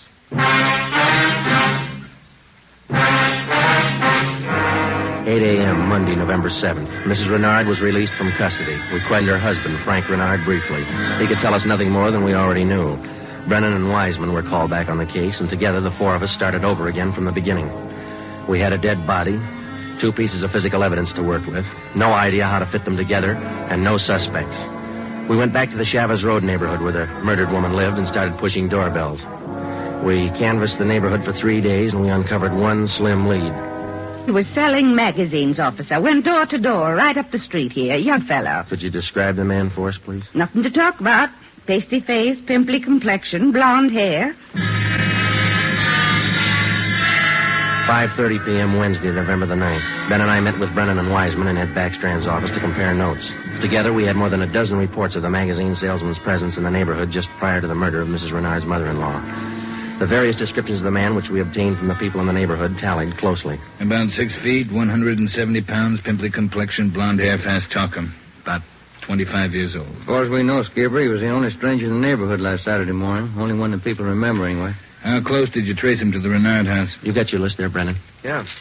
There you are. Thanks. Let's see. Well, he picked up his tracks down on Floresta Street, sold a couple of descriptions there. Then he headed up Landers Avenue onto Chavez Road. Yeah. The Renards live at 2280 Chavez Road. That salesman talked to the woman at 2274 Chavez. That's 3 doors away from the Renards. When was he seen there? Let me see. Where is that, Brennan? Oh, on the 15-7 sheet, Joe. Didn't have enough room on the report. Oh, yeah. Here it is. Mrs. John Rico, 2274 Chavez. The guy was there about 11:45 Saturday morning. Yeah, that puts him in the running. First time he ever showed in that neighborhood? First time, Skipper. Fresh kid, not a very good salesman. Here's the name of the company he's working for, the Harrison News Distributors. You check with them? Well, they're closed for the night. We'll call them the first thing tomorrow. Good. Here's something else for you. I had a call from Frank Renard this afternoon. What'd he have to say? Seems in the excitement just after the murder, Mrs. Renard overlooked a couple of things. What's that? Well, they're missing a yellow table model radio. It was in the bedroom where the old lady was killed. Well, that ties in with a robbery motive, huh? Yeah, they're missing a ring, too. Belonged to Mrs. Renard. Topaz ring. Supposed to be worth a little money. But she didn't notice it was gone until today. That's right. You got the serial number on the radio? Yeah, right here. Okay, let's see. Yeah, Brennan, here we are. It's an Emerson model 511 180,000 277609. A lot of small radios in town. There's only one with that serial number on it. Track it down. A complete description of the topaz ring and the serial numbers and description of the yellow table model radio were sent to the pawn shop detail. The information was then placed on the stolen property list and relayed to every pawn shop operator in the city. The next morning, Ben and I interviewed the manager of the Harrison News Distributing Company. There, the suspect had given his name as Sam Bricker. We checked out his home address. Turned out to be a gas station in North Holly. We took the suspect's job application blank with a specimen of his handwriting, and then we drove back to the office. Sam Bricker. We were unable to get a make on the name from the Record Bureau. We checked the cards and every known criminal who was cataloged in the oddity file as having a pimply complexion. None of them matched. That night, we got out an APB and a radiogram. The suspect's trail led from one salesman's job to the next. On his last job, he gave his name as Albert Berry. His address is 1430 Palo Alto Drive. That was in the Echo Lake district. Ben and I drove out to check it. 1428, 1430. There it is, Joe. Yeah. At least it's not a gas station, huh? Come on.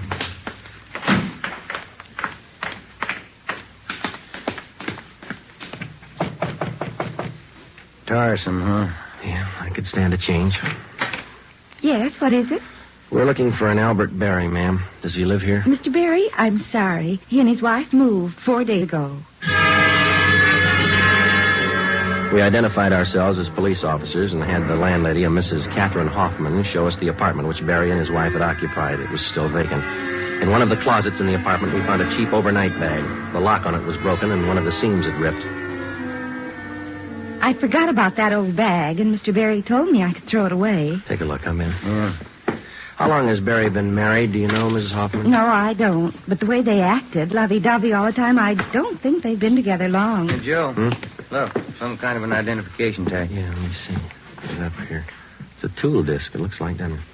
Jameson Larrabee, Pittsburgh, Pennsylvania. You're not after Mr. Berry, are you, officer? Yes, ma'am, we are. Did he leave a forwarding address? I wish he did. I'm holding 3 letters for Mrs. Berry in my apartment right now. May we see them, please? Certainly.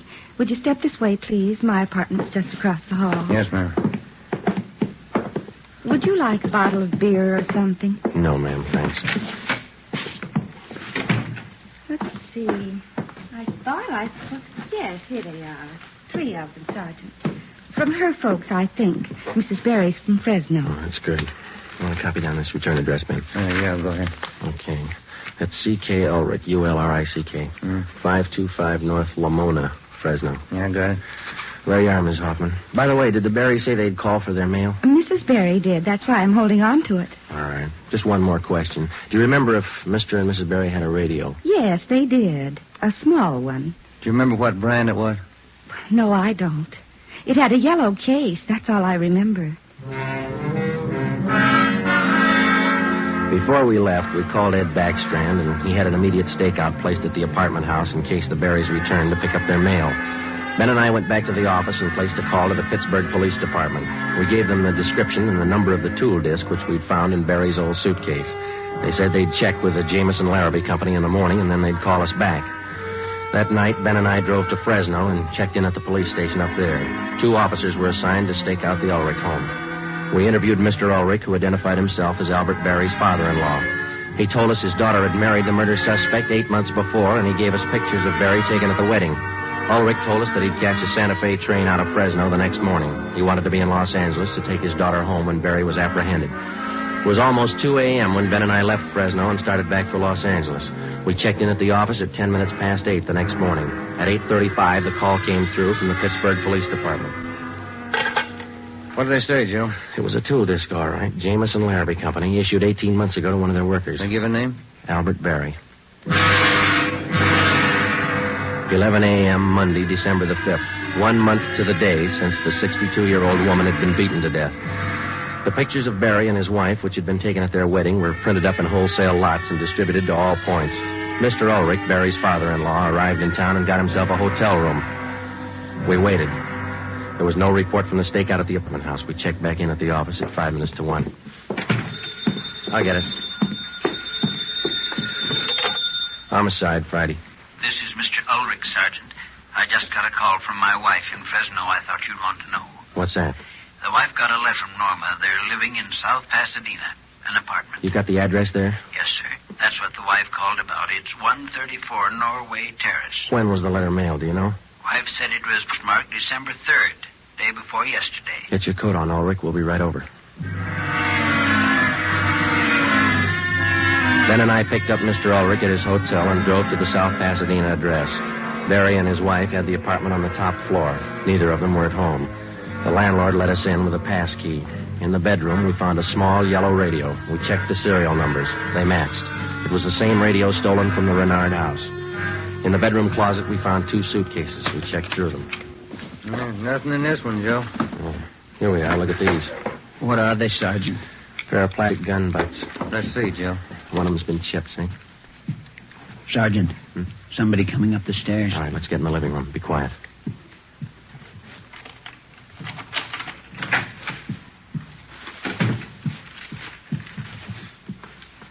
Ed, what are you doing here? Who are these men? Police, Norma. They want Albert. He killed woman. Dad. It's all right, Norma. It'll be all right. Did you know your husband killed a woman, Miss Berry? He just told me last Saturday. We've been running away for a month now. Moving all the time. I wanted to know why. So he told me. He said I was in it as much as he was. And I'm tired of running. Why did he kill her? Did he tell you that? He said he broke in the house. He didn't know anyone was home.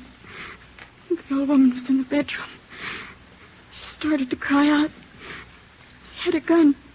He hit her with it. Where's your husband now? I don't know. Said he'd come home for dinner. About 5. I bought the groceries. What time you got, Ben? 3:30. That ring you're wearing, Miss Berry. Did your husband give you that? Yes, why? What kind of a stone is that? Topaz.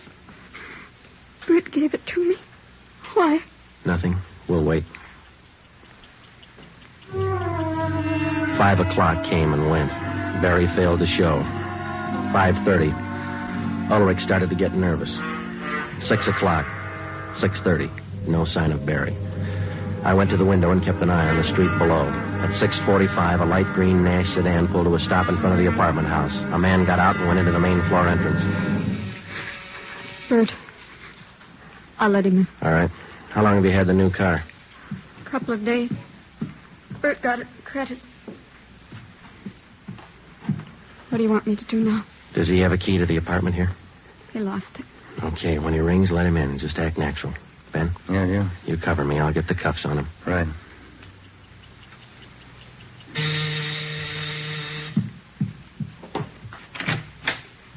Hi, Bert. Look out, Joe! All right, drop it, Barry. Okay, Ben. Yeah. He's fast with a gun. Not looking, isn't he, Sergeant? You'd never think he'd kill anybody. Come on, let's take him in. I love him. I still love him. Huh. But you're a cop. You wouldn't understand. That's right. I wouldn't understand. I'm a cop.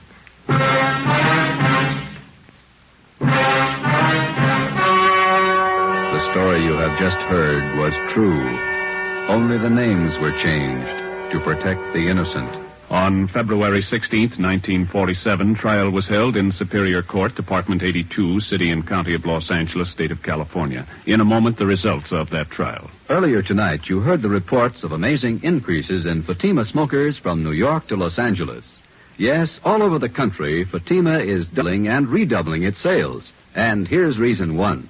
Fatima is the long cigarette that contains an essential ingredient of all the very popular cigarettes, Turkish tobacco. Reason two. Fatima has a much different, much better flavor and aroma than any other long cigarette. Reason three. To millions of smokers, the name Fatima has always stood for the best in cigarette quality.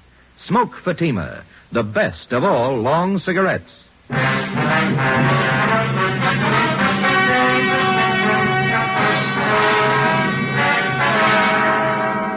Albert Ralph Berry was tried and convicted of murder in the first degree. His wife, Norma Berry, was found innocent of the charge that she harbored a criminal. She was returned home with her father. Berry was executed in the lethal gas chamber at the state penitentiary. You have just heard Dragnet, a new series of authentic cases from official files. Technical advice for Dragnet comes from the Office of Acting Chief of Police W.A. Wharton, Los Angeles Police Department. Tonight's program is dedicated to Private Hubert W. Estes of the District of Columbia Metropolitan Police Department, who on the night of May 16th, 1947, gave his life so that yours might be more secure.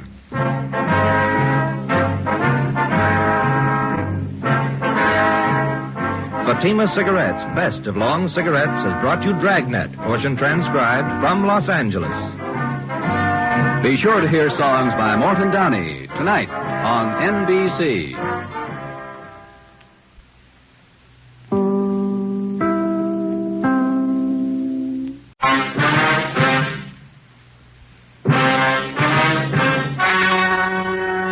Ladies and gentlemen, the story you're about to hear is true.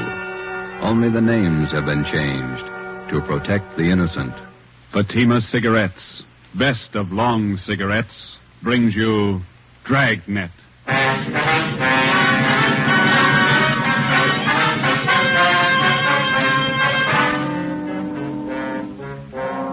You're a detective sergeant. You're assigned to Juvenile Bureau. A rash of crimes has broken out in your city. Suspicion points to an organized gang of juveniles. Your job, stop them. If you want a long cigarette, smoke the best of long cigarettes. Smoke Fatima. It's the long cigarette that contains an essential ingredient of all the very popular cigarettes, Turkish tobacco. That's why you see the Turkish symbols on the attractive gold and yellow Fatima package. That's why Fatima has a much different, much better flavor and aroma than any other long cigarette. That's why Fatima doubles and redoubles its smokers. Yes, if you want a long cigarette, smoke the best of long cigarettes. Smoke Fatima. Dragnet, the documented drama of an actual crime. For the next 30 minutes, in cooperation with the Los Angeles Police Department, you will travel step by step on the side of the law through an actual case from official police files. From beginning to end, from crime to punishment, Dragnet is the story of your police force in action. It was Sunday, March 27th. It was windy in Los Angeles. We were working a night watch out of Georgia Street Juvenile Bureau. My partner's Ben Romero. The boss is Ed Backstrand, chief of detectives. My name's Friday. I was on the way up from the Juvenile Bureau, and it was 11:25 p.m. when I got to the receiving hospital, room 5, the treatment room. Everything happens on Sunday nights, eh, Joe? Yeah. How's the kid making out, Doc? One arm is cut up badly, nothing fatal, though. How'd it happen? That's what I'd like to find out. Can I talk to him? If you want. Don't press him, though. He's had a bad shock. All right.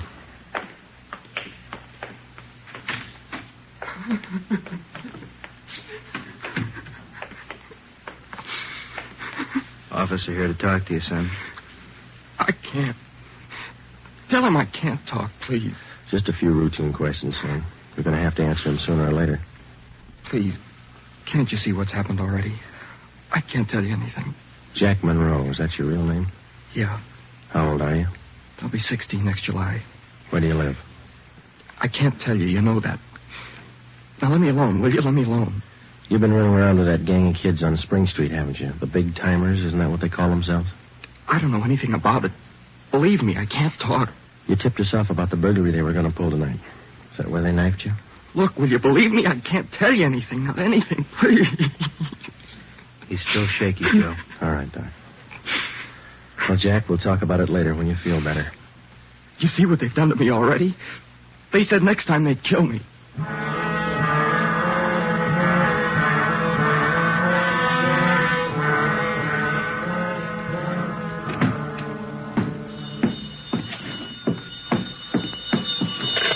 Juvenile Bureau, Friday.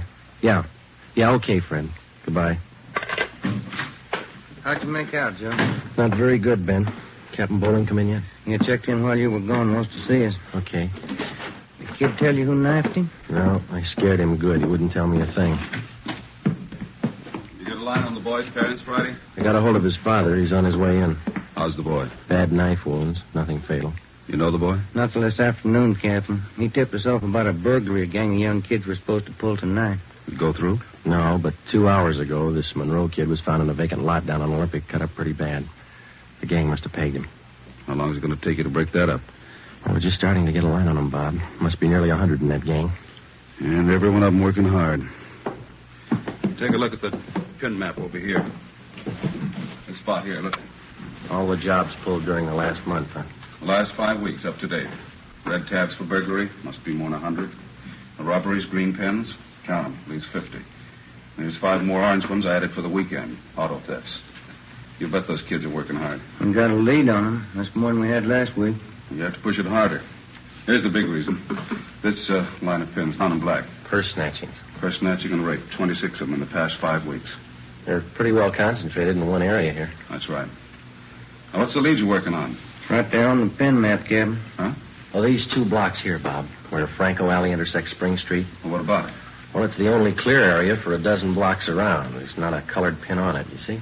Yeah. Now, all the rest of the pins, the robberies, burglaries, attacks, they all seem to branch out from this same spot right here in definite patterns. Franco Alley and Spring Street. You figure that's the focal point for the gang? Well, it's got all the marks. For instance? Well, we've been checking that neighborhood for a week. We got it narrowed down to one place. Right on the corner of Franco and Spring. What is it? It's a soda fountain. It's pretty typical. Only it stays open all night, and it gets a pretty good play from kids. Regular hangout, Captain. Pretty tough youngsters. None of them over 18. Who runs the place? Guy named Eddie Ramsey, small-time con man. Had a run-in with him when we worked bunco detail. I remember the name. Smart mouth.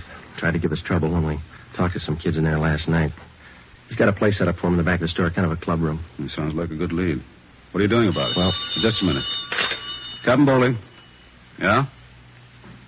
Who? Yeah, we'll be right down. The Monroe kid, his father's downstairs, cursing every one of us. What's his problem? Can't understand how his boy got in trouble. Come on, Ben, let's tell him.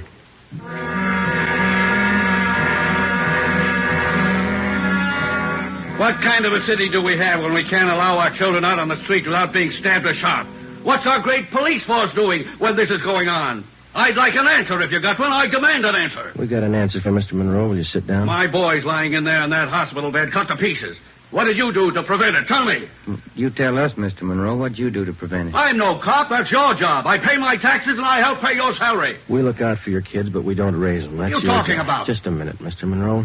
Answer me this. How old is your son, Jack? He's 16, I think. Why? You know what he does with his spare time? Where he spends his nights? Of course I do. He's at home. Some nights he goes to the library. Then you don't know much about your son, Mr. Monroe. For the past month, 4 nights out of 5, he's been hanging around with a gang down at a soda fountain on Spring Street. He's down there as late as 2 a.m. He says he goes to the library. How do I know? I'm a busy man. Did you know that your son is mixed up with that gang? He's not mixed up with a gang. A bunch of small-time thieves, but they're growing. They started with purse snatching, breaking in parked cars, burglarizing candy stores. You don't know what you're talking Wait a about. minute, please. Then they took up robbery, stealing cars, beating up girls, women, attacking them. You're crazy. Jack's not that kind. He's part of that gang, and right now we hold all of them responsible. My boy wouldn't do anything like that. He's a member of that gang, he told us. They're the ones that knifed him tonight. That's a lie. Jack's not mixed up with anything like that. You believe anything you want, Mr. Monroe. We're going to protect your boy as much as we can, but don't expect us to raise him for you. Now, you better take a free piece of advice. You keep your advice. Jack's not in this. You can't prove he is. We're not out to prove anything right now. But you catch up with that boy of yours. Keep him off the streets before it's too late. Are you threatening me? No, sir, advising you. Next time we might meet at the morgue. 1 a.m. Monday, March 28th. A detail of 50 officers from Juvenile Bureau and Metropolitan Division were deployed for 16 blocks along Figueroa Street. At 5 minutes past 1, they started to move south over an appointed area. In the space of half an hour, 18 young kids, none of them over 17 years old, were picked up off the streets and brought to the second floor at 1335 Georgia Street, the Juvenile Bureau. 4 of the youngsters were girls. At 1:45 a.m., Ben and I checked the soda fountain on the corner of Franco Alley and Spring Street.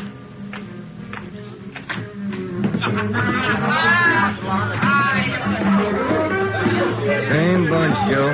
Business as usual. Yeah, come on. Hey, Teddy, the Bulls. They're back again. Same guys.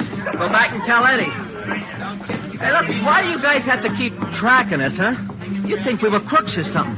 You were here the last time we checked in, Teddy. You ever go home? Sure, when I'm tired. I ain't tired. What's the matter? That's your money on the table there? Sure, it's my money. You want to borrow a buck? $28. That's a lot of money for a boy, eh? You keep pretty late hours, son. You have to go to school in the morning? Maybe. I can sit here, can't I? It's free country. I'm drinking coffee. You gonna make me on that? You've been drinking more than coffee. Where's your driver's license? Every time the same thing. There. March 10th, 1933, 16 years old. Hey, giving you trouble, Ted? Eddie's on his way out. What's your name? Jones. Clyde Jones. Huh, Ted? Sure. He's got money, too. Rich family. You can save the smart talk, boys. Any of your pals in the back room?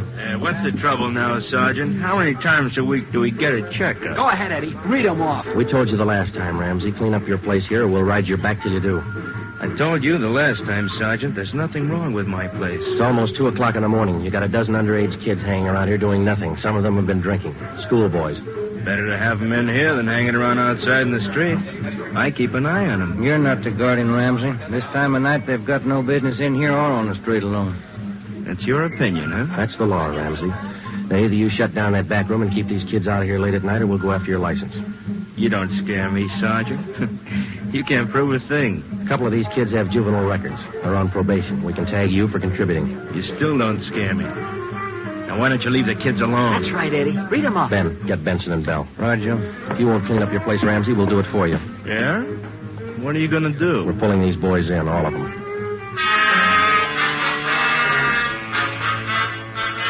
$2:25 a.m. Monday, March 28th. The Dragnet operation had netted 30 juveniles, 26 boys, 4 girls. 24 of the children were between the ages of 16 and 17. They were lodged in the assembly room at the Georgia Street Juvenile Bureau. The other half dozen were 13 and 15-year-olds. They were taken to the juvenile hall at 1369 Henry Street. At 2:43 a.m., we met with Captain Bowling. They're all checked in, 30 of them. All right, in the morning we file petitions to have every one of these cases brought to the attention of the juvenile court. Make a note of it. Okay, Bob. For the kids with records, ask for detention from the probation department. Right. We'll call their parents in the morning. Call them now. They've got some explaining to do. By 6 a.m., all but 3 of the children's parents had shown up. To most of them, it was nothing new. Their kids had been there before. They'd be there again. They took the lecture from the juvenile officers calmly. As long as it didn't mean trouble for them, they wouldn't worry. When they got their children home, they would reprimand them, not for running the streets, but for being picked up by the police. Ben and I had seen the cycle of the young criminals start before, 100 times over. It had a lot of different endings, most of them sour. During the next week that followed, we booked an average of a dozen juvenile delinquents every night. The clampdown continued, so did the crime wave. 10 burglaries, 4 robberies, 8 car thefts, 6 purse snatchings, 3 assaults on women. 1 week's work. Picked up a new angle on Ramsey today, Captain. He might be fencing for the game. Who gave you the tip-off? One of our informants. Ramsey's brother lives out in the valley. He's supposed to be pushing this stuff. You check him out? Yeah, I couldn't get a thing on him. Well, it might explain what attracts the kids to that soda fountain. It explains those $20 bills the kids are flashing. They steal and rob, and then they sell the loot to Ramsey for nothing. Another thing. Ramsey keeps his place open all night, and there's no reason to. He doesn't get that much trade. It's only from the young gang that hangs around there. You question the kids. How do they account for having all that money? Well, most of them say Ramsey lends it to them. They say they pay him back a little at a time.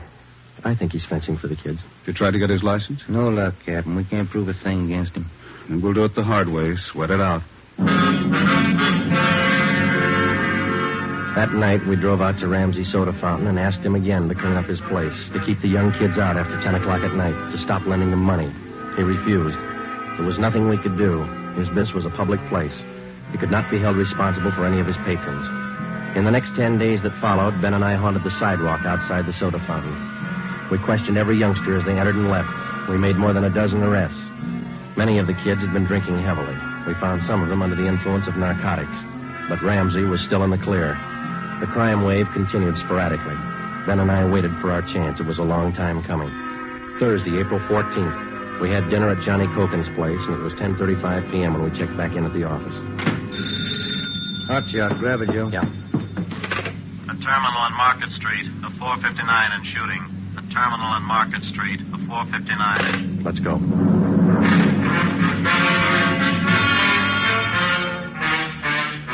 He was approximately 5 feet 4 inches tall, 125 pounds, brown hair, brown eyes, slight build, fair complexion. He was wearing blue jeans and a corduroy jacket. We found him between a row of packing cases at the rear of the warehouse at Terminal and Market Streets. There was a single bullet hole in his forehead just above the left eye. There was a .38 revolver near his right hand. The watchman told us how it happened. He broke in the back of the warehouse, Sergeant. He wanted to shoot it out with me. Here's his ID card. Fell out of his pocket. Teddy Cameron, age 15. Dear God. A kid. I didn't know, Sergeant. He didn't either. He thought he was grown up.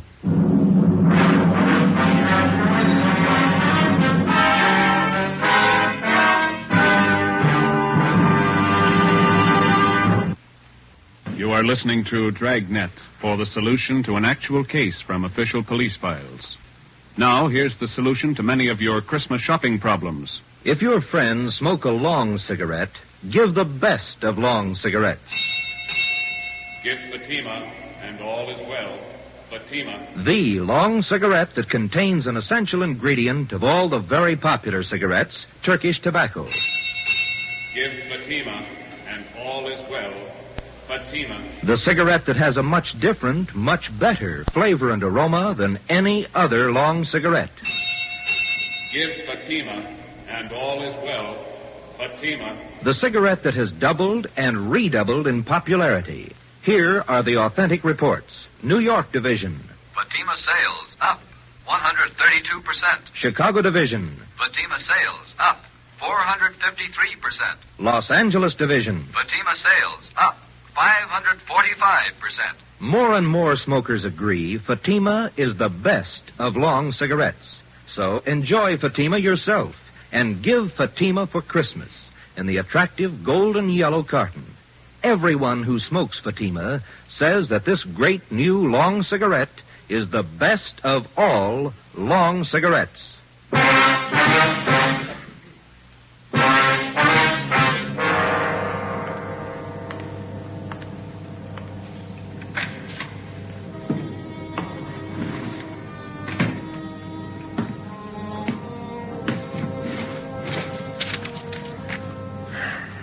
Los Angeles Police Department, Form 311, dead body report. Type, gunshot. DR number 437695. Victim, Theodore Cameron. Residence address, 960 Charter Street. Date and time of death, Thursday, April 14th, 10:35 p.m. Place, Terminal and Market Streets, South State Warehouse. Cause of death, gunshot. Motive or reason, attempted burglary. Time discovered, 10:40 p.m. Removed to County Morgue. Discovered by Carl Hyba, night watchman. Identified by Barbara Cameron, sister. Description of victim, male, Caucasian, age 15. Weight, so and so. Occupation, student. Descent, English. And there's a witness. Signed Joe Friday. Serial number 2288. Age 15.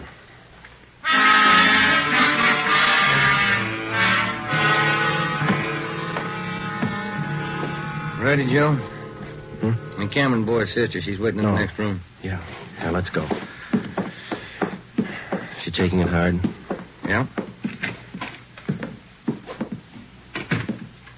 Morning, Miss Cameron. Good morning. We won't keep you long. Just a few routine questions. Yes, all right. Miss Cameron, how many are there in your family? There were 3 of us. Teddy, Mike, and me. Mother and father are dead. I work. Teddy and Mike go to school. Mike does. How old is your brother Mike, Miss Cameron?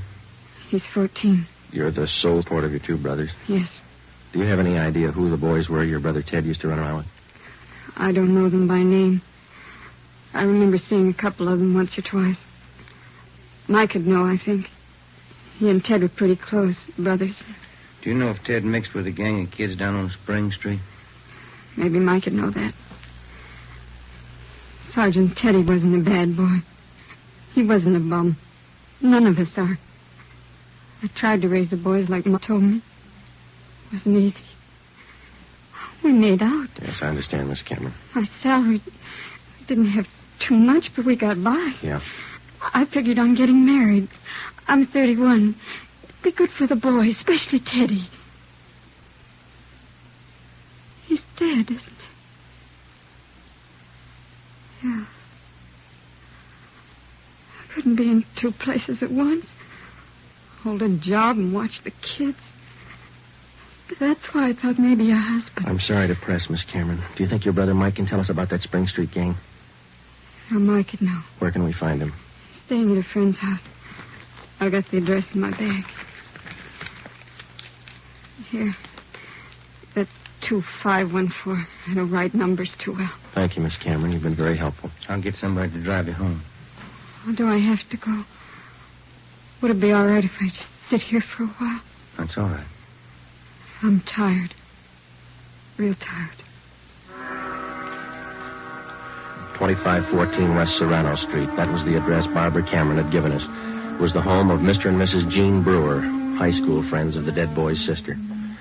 We talked to Mike Cameron. He told us that his brother Teddy had been running around with a gang down on Spring Street. He identified Ramsey Soda Fountain as the hangout. It was 2:25 p.m. when we got back to Georgia Street Juvenile Bureau. I got it. Juvenile Bureau, Romero. Yeah, hold on, I'll call him. You, Joe. Thanks. Friday. Joe, this is Canfield in burglary. Yeah, Homer. You're working that Cameron case, aren't you? Yeah? I got a report on one you might be interested in, out of the same neighborhood. Distillery prowl. What do you got on it? Looks like a juvenile M.O. They got away with 7 cases of Scotch whiskey. Expensive stuff. Okay, we'll hop on it. Bubeck Warehouse, Crocker at 7th. Miss Elizabeth Rice was the auditor in charge at the Bubeck Warehouse. We located her on the mezzanine office row. It was her job to keep a running inventory on all incoming and outgoing liquor stock. She knew her job well. As you know, Sergeant Friday, each and every bottle of distilled spirits carries a United States Internal Revenue stamp. Yes, ma'am. Each stamp carries a serial number together with the name of the firm to whom the stamps are issued. Well, Miss Rice, in the stuff that's missing, the stamp on each bottle carries the case number. Is that right? That's right. Now, what did I tell you? Oh, yes, I have it right here. 7 cases of high-grade blended Scotch whiskey. Now, I have a bottle identical to those in the missing cases. Yes, I see. Now, if you'll just look here. Yes, ma'am. The number on this stamp here, 368-227-9956, followed by the firm name. Could you give us the numbers of the stolen cases? Now, I have them typed out for you right here. 7 cases, 12 bottles to the case, Canada Dry Incorporated, 4 of the red label and 3 of the black label, Johnny Walker. All right, thank you very much, Miss Rice. And you think that this might be a juvenile case, Sergeant? Yes, ma'am, we do. 7 cases, that's close to $600, isn't it? We've lost a great deal more than that, Sergeant. The insurance company makes up for the liquor loss. Yes, ma'am. Those youngsters, who makes up for them? Ben and I left the Bubeck Warehouse with a list of serial numbers of the 7 cases of stolen liquor. We headed back for the Juvenile Bureau. We figured that there was a strong possibility that the Spring Street gang was responsible for the warehouse liquor theft. How were they disposing of the stolen property? That was the key question we had to answer. Ben and I had a hunch and a tip from an informant that the young gang was operating under the guidance of a fence, a man or woman whose job it is to dispose of stolen property. The gang members were close to Ramsey at the soda fountain. Ramsey, the logical suspect. All right, now suppose they did steal the liquor. Suppose Ramsey's a fence. What's he done with the stuff? I don't think he's turned it this fast. He's turned it at all. He wouldn't keep it at the soda fountain, no liquor license. And we've been around too much. He wouldn't keep it in his house. He lives in the rear of the fountain. It's too hot. Only leaves one other location that we know about. His brother's place in the valley. It was 5 minutes to 10 when we turned left off Ventura Boulevard onto Sepulveda. Ramsey's brother had a small farm about a mile and a half off the highway. It was a modest white frame house planted squarely in the center of an acre of ground. An unpaved driveway led off to the left of the house to the garage. Pull up here, huh? Yeah, okay. Yeah, it looks kind of quiet, no lights. Let's go.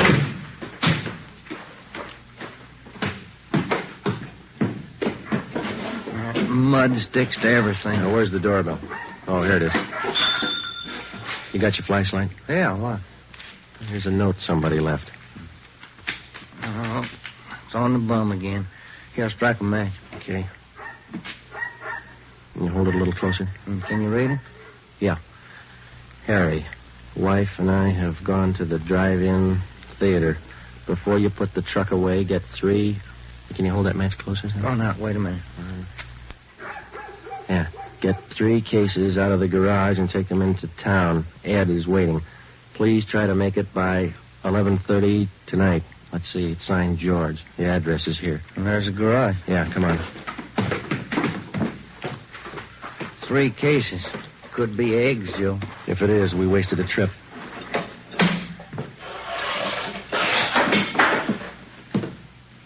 Oh, I'm out of matches, Joe. All right, here, use mine. What was that? Checking. Come on. See anything? No. There goes the light. Just a minute, I'll strike another one. You can save your matches. We found it. We found 5 cases of Scotch whiskey on the floor of the garage. We checked the serial numbers against the warehouse list. They matched. We went back to the car and called communications. We had an immediate stakeout placed on George Ramsey's place, and then we headed back for the city. It was 11:20 p.m. when we got to the address we found on the note. Oh, it's about time, Harry. Hello, Ramsey. We can do without the music. What's your problem this time? You're almost out of Scotch, Ramsey. Serial numbers check out, Joe. Sorry I can't offer you a drink. We're too old to drink here, aren't we, Ramsey? Where's your phone? You want to invite somebody? You can see we're out of booze. You got a phone? In the hall. Then call the office. Yeah. All right, what's it all about? We've been out to your brother's place. What happened to the other 2 cases? You drink them here? I gave it to the kids. What are you looking at me like that for, Sergeant? Anything wrong, Eddie? Party's over, kid.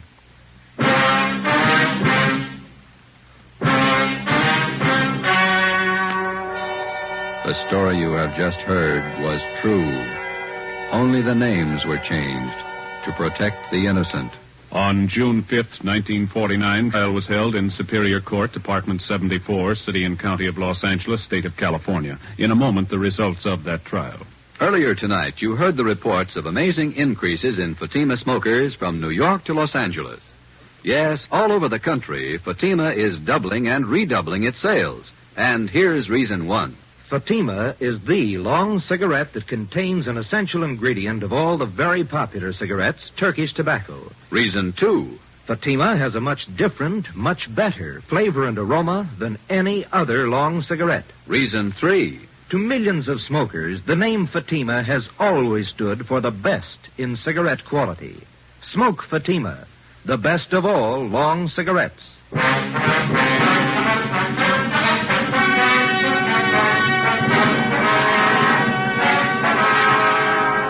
Edward and George Ramsey were tried and convicted in Superior Court of receiving stolen property.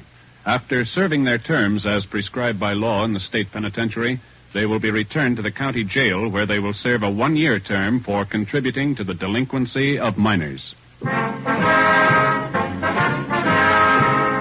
You have just heard Dragnet, a new series of authentic cases from official files. Technical advice for Dragnet comes from the Office of Acting Chief of Police, W.A. Wharton, Los Angeles Police Department.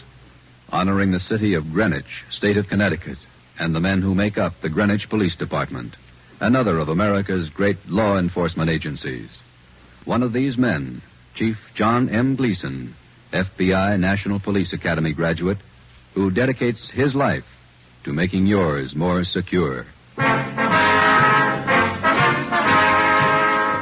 Fatima Cigarettes, the best of long cigarettes, has brought you Dragnet from Los Angeles.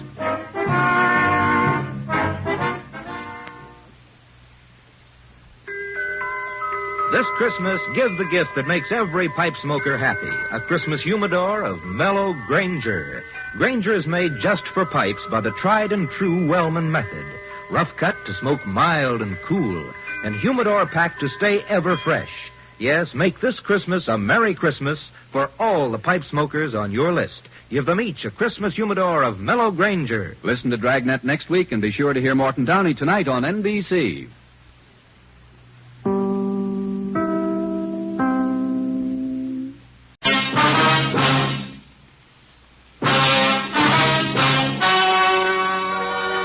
Ladies and gentlemen, the story you are about to hear is true. Only the names have been changed to protect the innocent. Fatima Cigarettes, best of long cigarettes, brings you Dragnet.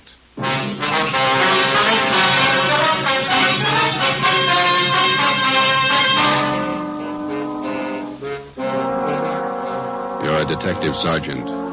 You're assigned to robbery detail. $8,000 worth of Chinese jade has been stolen. The criminal is vicious. His weapon, a handful of buckshot in a handkerchief. Your job, get him. If you want a long cigarette, smoke the best of long cigarettes. Smoke Fatima. Fatima is the long cigarette which contains the finest Turkish and domestic tobaccos superbly blended to make Fatima extra mild. And that's why Fatima has a much different, much better flavor and aroma than any other long cigarette. That's why Fatima is doubling and redoubling its smokers. So, if you want a long cigarette, smoke the best of all long cigarettes. Smoke Fatima. Dragnet, the documented drama of an actual crime. For the next 30 minutes, in cooperation with the Los Angeles Police Department, you will travel step by step on the side of the law through an actual case from official police files. From beginning to end, from crime to punishment, Dragnet is the story of your police force in action. It was Monday, December 1st. It was foggy in Los Angeles. We were working the day watch out of robbery detail. My partner's Ben Romero. The boss is Ed Backstrand, chief of detectives. My name's Friday. It was 7:15 p.m. when we got to the police academy, the banquet room. Where do we sit, Joe? Lee Jones is holding a couple seats for us someplace. You see him? Oh, yeah. There he is at Burn. Well, look at him. But he's here. Yeah, ought to be. Hi, fellas. Couple of ringside seats. Thanks, Lee. Did you get it? Yeah, right here. Mind if I take a look at it? No, go ahead. How come didn't get wrapped as a gift? No time. A gift box would have been nice. No cotton, even? Beautiful watch. Radium dial? Yeah. Universal Geneva. A fine movement. He'll like it. Look on the back. Let's see. For Chief Ed Backstrand, a good cop, Detective Bureau. Not very good engraving. No time. I didn't think the old man really meant it. 26 years. You get tired after 26 years. You've been at it 25, Lee. Oh, don't look at me like that. I got a book to finish. 23 chapters. How many chapters you got, Fanny? 2. How long you been writing it? 2 years. Well, at that rate, we'll be stuck with you for another 21 years. If you're lucky. Excuse me, fellas. Gotta make a speech. All right, Lee.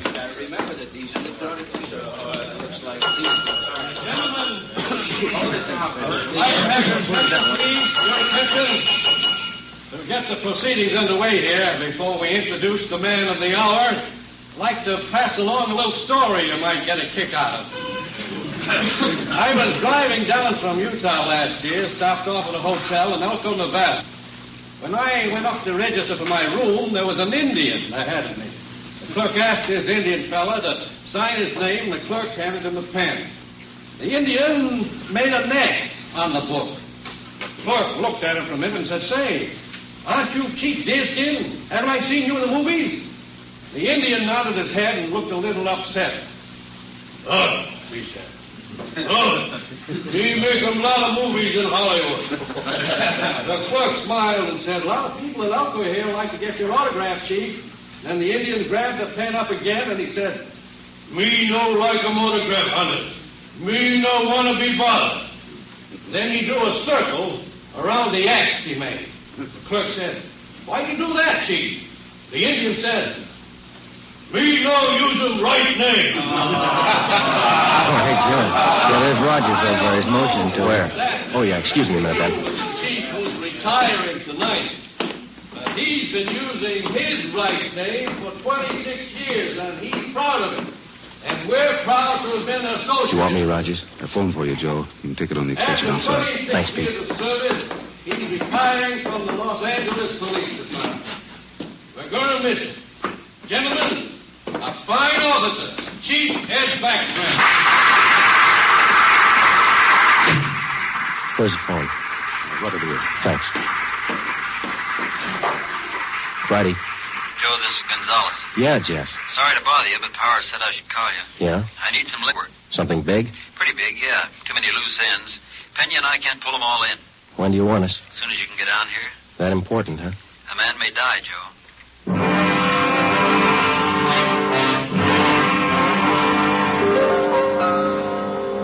Hi, Jess. Got here as soon as we could. Sorry to pull you away. Hello, Romero. Gonzalez, what's up? Come on in here. All right. Here's a report. Not complete yet. Mm-hmm. Chinese fella. Name's George Kwan. He's a jeweler, gem cutter. Yeah. Jade expert. Knows as much about jade as anybody on the coast. Uh-huh. Says it happened at 5:30 today on Alvarado near the park. They weren't kidding, were they? They almost killed him. Yeah. Any idea what the weapon was? I'm not sure. Looks like some sort of blackjack, something homemade. Yeah. When they picked up Kwan, they found several buckshot pellets lying around and a man's handkerchief. Ray Pinker has the stuff over at Crime Lab now. Where's Kwan? Have you talked to him? Got in a couple of questions down at Georgia Street while the doc was giving him sedatives. Little guy's a mess, Joe. Gonna be all right? 50-50 chance when I called you out of the academy. Well, why did they beat him? Did he resist? I don't have it all yet, but from what he said, he was jumped from behind, didn't have a chance to fight. Whoever it was kept beating him long after he was unconscious. What'd they take him for? A couple of pieces of jade, large ones, very rare. Mm-hmm. You got anything else? Yeah, we got a star witness, just one. Did you talk to him yet? Just did, for an hour and a half. You want to crack at her? Are you having trouble with him? Yeah, little. All right, Pena. Send him in again. Yes, sir. You want to talk some more? 6 years old, Joe. His name was Norman Eugene Fisher, and he was 6 years of age last April. Like all young boys his age, his imagination ran away with him. What would be only a minor detail to an adult witness assumed tremendous proportions in Norman's young mind. He told us his story 3 times. Each time he elaborated a little more until what he claimed was the truth could only have been figments of a small child's imagination. Ben and I, together with Gonzalez and Pena, talked with the boy for another hour. We were getting tired, but Norman enjoyed his position as star witness. Once more, Norman, please, try to remember it as it really happened. It was just like I said. Let me try, Jess. Go ahead, Romero. You did see it happen this afternoon, didn't you, Norman? Yes, sir, I did. Good.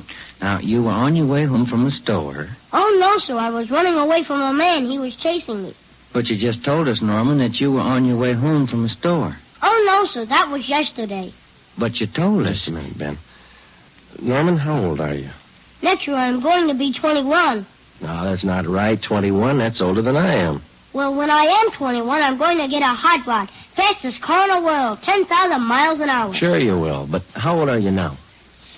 6, but I'm going to be 21 soon. I remember when I was 6 years old, Norman. A lot of things I wanted. Electric train. I got one. Well, it must be something you'd like to have. One thing that maybe now that you don't have, huh? Will you give it to me? Well, if I can. What do you want? I'd like your gun. Well, what do you want a gun for? I want to put people in jail like you guys do. Sometimes it takes more than a gun, Norman. What do you mean? Just because you've got a gun doesn't mean you're a cop. Well, what does? Just a minute, son.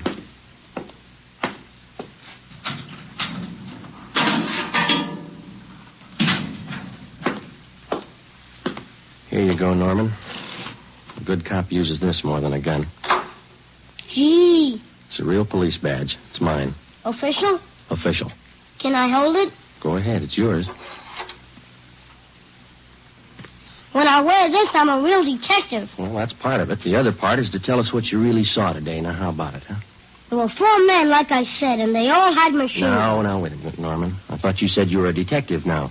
I am. Well, a good detective has to remember exactly what he sees, not something he makes up. It's not very scary that way. No, it's no use, Joe. He can't get his story straight. Oh, yes, I can. I'm a detective now, and I know what happened. All right, Norman, you tell us, huh?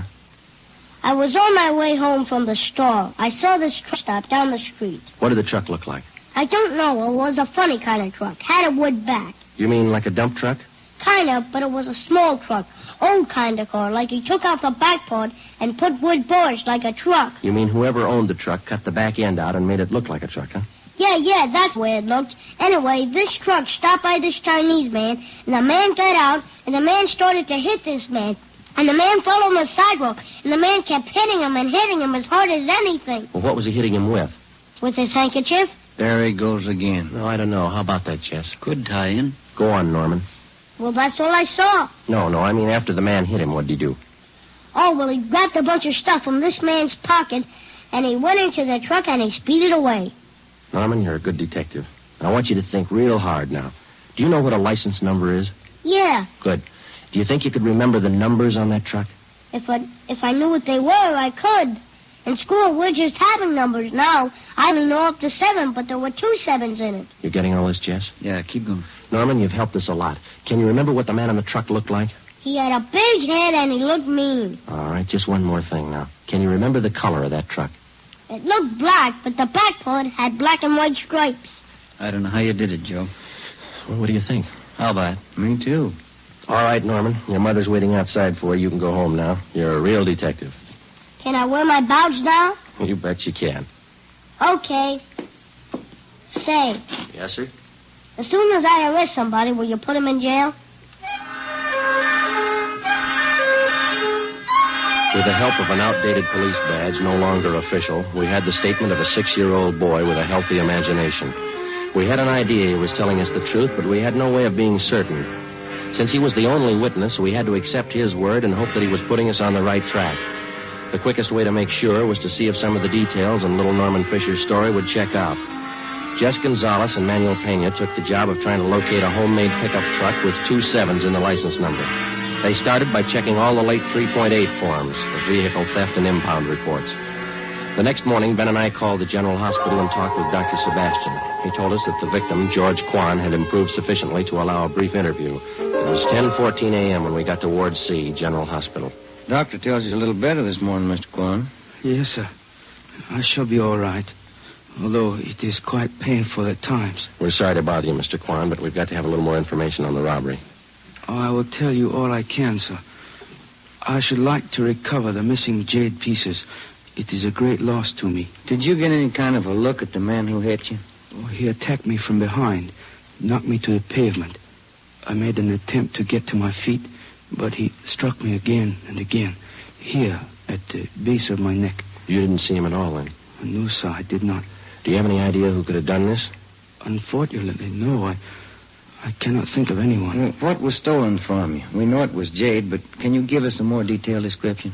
Well, sir, I lost 2 thumb rings, very rare, collector's items. Thumb rings? How much were they worth, would you say? Well, I paid $8,000 for the 2 rings. Wonder if you could describe them to us. Well, both rings were relics of the time when the Chinese archer drew his hunting bow with a special thumb ring. Any particular identifying marks on them? They both have linings of fine gold to fit them to the fingers of the new owners. Who were the new owners? I had just purchased them yesterday, before I was robbed. I was on my way to San Francisco to show them to prospective buyers. Who did you buy the rings from, Mr. Kwan? Mrs. Inez Curtis, a very reputable dealer. We have done business for many years. I wonder if we could have her business address, huh? She has her office at her home. It is 1957 Harper Annex off Sunset Boulevard in Beverly Hills. How many people knew that you had the jade on you at that particular time yesterday? Oh, let me see. There were only 2 other buyers present beside Mrs. Curtis. I do not recall their names. They were new to me. Mrs. Curtis would know. Mr. Kwan, we know that you're tired. We have just one more question. Certainly. I wonder if I might trouble you to hand me that tumbler of water with a glass straw. Surely. Here you are.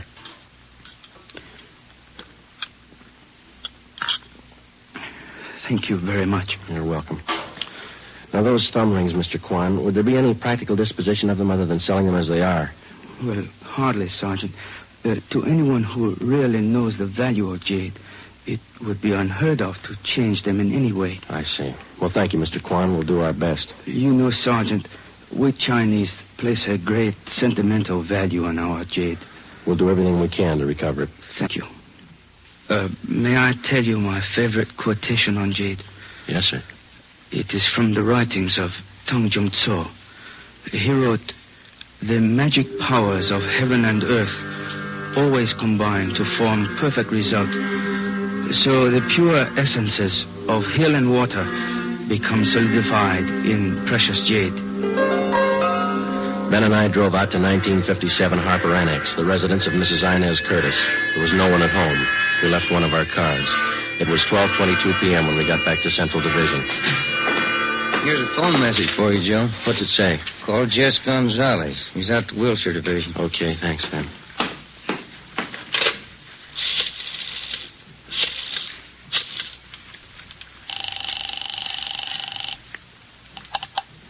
Detective Stillion. Hi, Harry. Gonzalez around? Just a minute. Take it on 3, Jess. Gonzalez, Friday, Jess. we got the truck and we got the driver. We'll be right out. Something else, Joe. Yeah? The kid was right. There were 2 7s in the license number.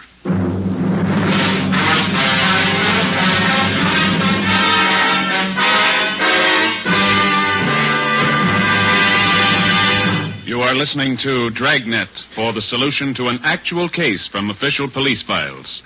Now, here is a real solution to many of your Christmas shopping problems. If your friends smoke a long cigarette, give the best of long cigarettes, Fatima. Give Fatima for quality. The name Fatima has always stood for the best in cigarette quality. Give Fatima for flavor. Fatima has a much different, much better flavor and aroma than any other long cigarette. Give Fatima.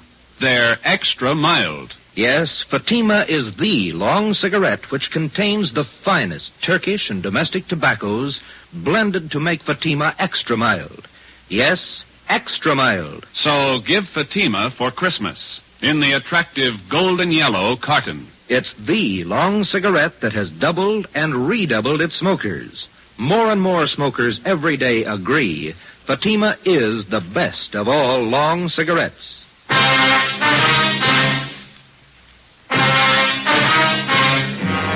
Wilbur Rasmussen, white, male American, age 31, 5 feet 10 inches, 190 pounds, black hair, brown eyes. He was the driver of the truck. Gonzalez and Pena began by checking through all of the reports of trucks impounded during the past 24 hours. There were 23. Out of those 23, they narrowed it down to 4 possibilities. The third vehicle that they checked fitted the young witness's description of the holdup truck. We still could not be absolutely certain that the impounded truck was the one we were looking for. The same could be said of the driver, Wilbur Rasmussen.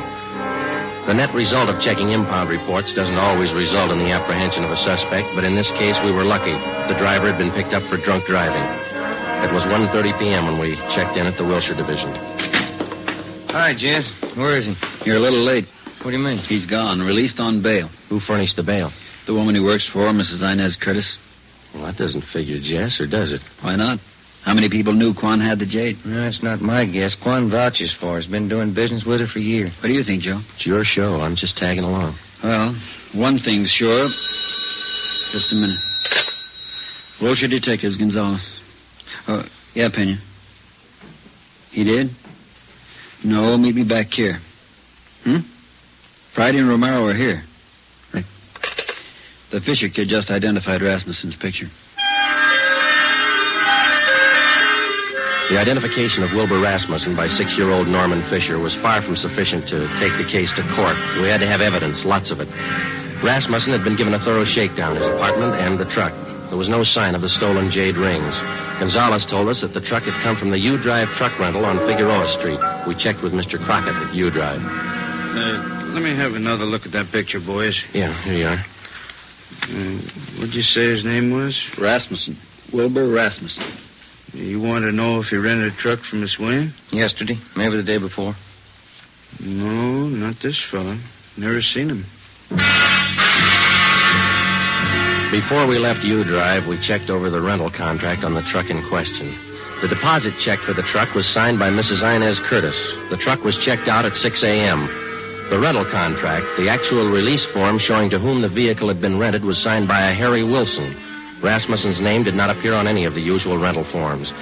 The manager of U-Drive was positive that he had not rented a truck to Rasmussen. We drove out to 1957 Harper Annex. This time we found Mrs. Inez Curtis at home. I'm terribly sorry about Mr. Quan.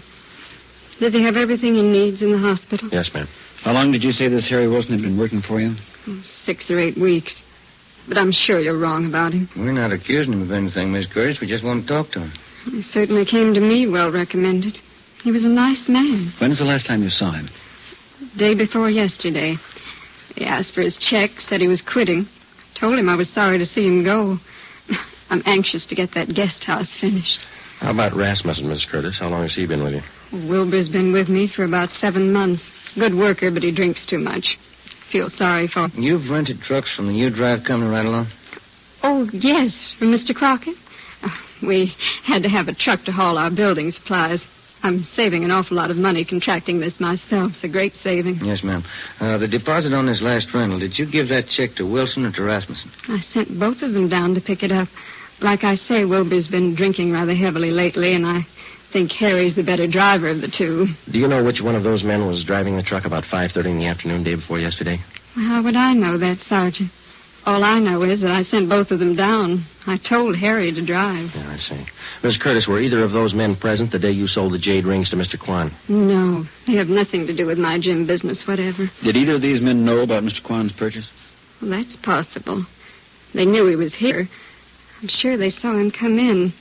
It's entirely possible that they might have overheard something. When did Mr. Kwan leave your house? About 5 o'clock. What time did the two men go after the truck? Oh, they picked that up early in the morning. Mr. Crockett down at U-Drive says that only Harry Wilson checked out the truck. Says he's never seen Rasmussen before. That's entirely possible.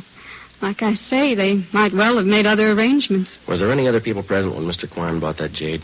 Yes, there were. 2 other buyers. They were bidding for the thumb rings, too. Mr. Kwan had the high bid, so I sold them to him. What if we could have their names? Certainly, I'll write them down for you. Miss Curtis, do you have any idea where we might locate Harry Wilson? Well, he told me he was going to Mexico, said he had friends down there. Well, thank you, Miss Curtis. You've been very helpful. Are you sure there isn't anything Mr. Kwan needs? Yes, ma'am. 2 jade rings. Mrs. Inez Curtis gave us a detailed description of Harry Wilson.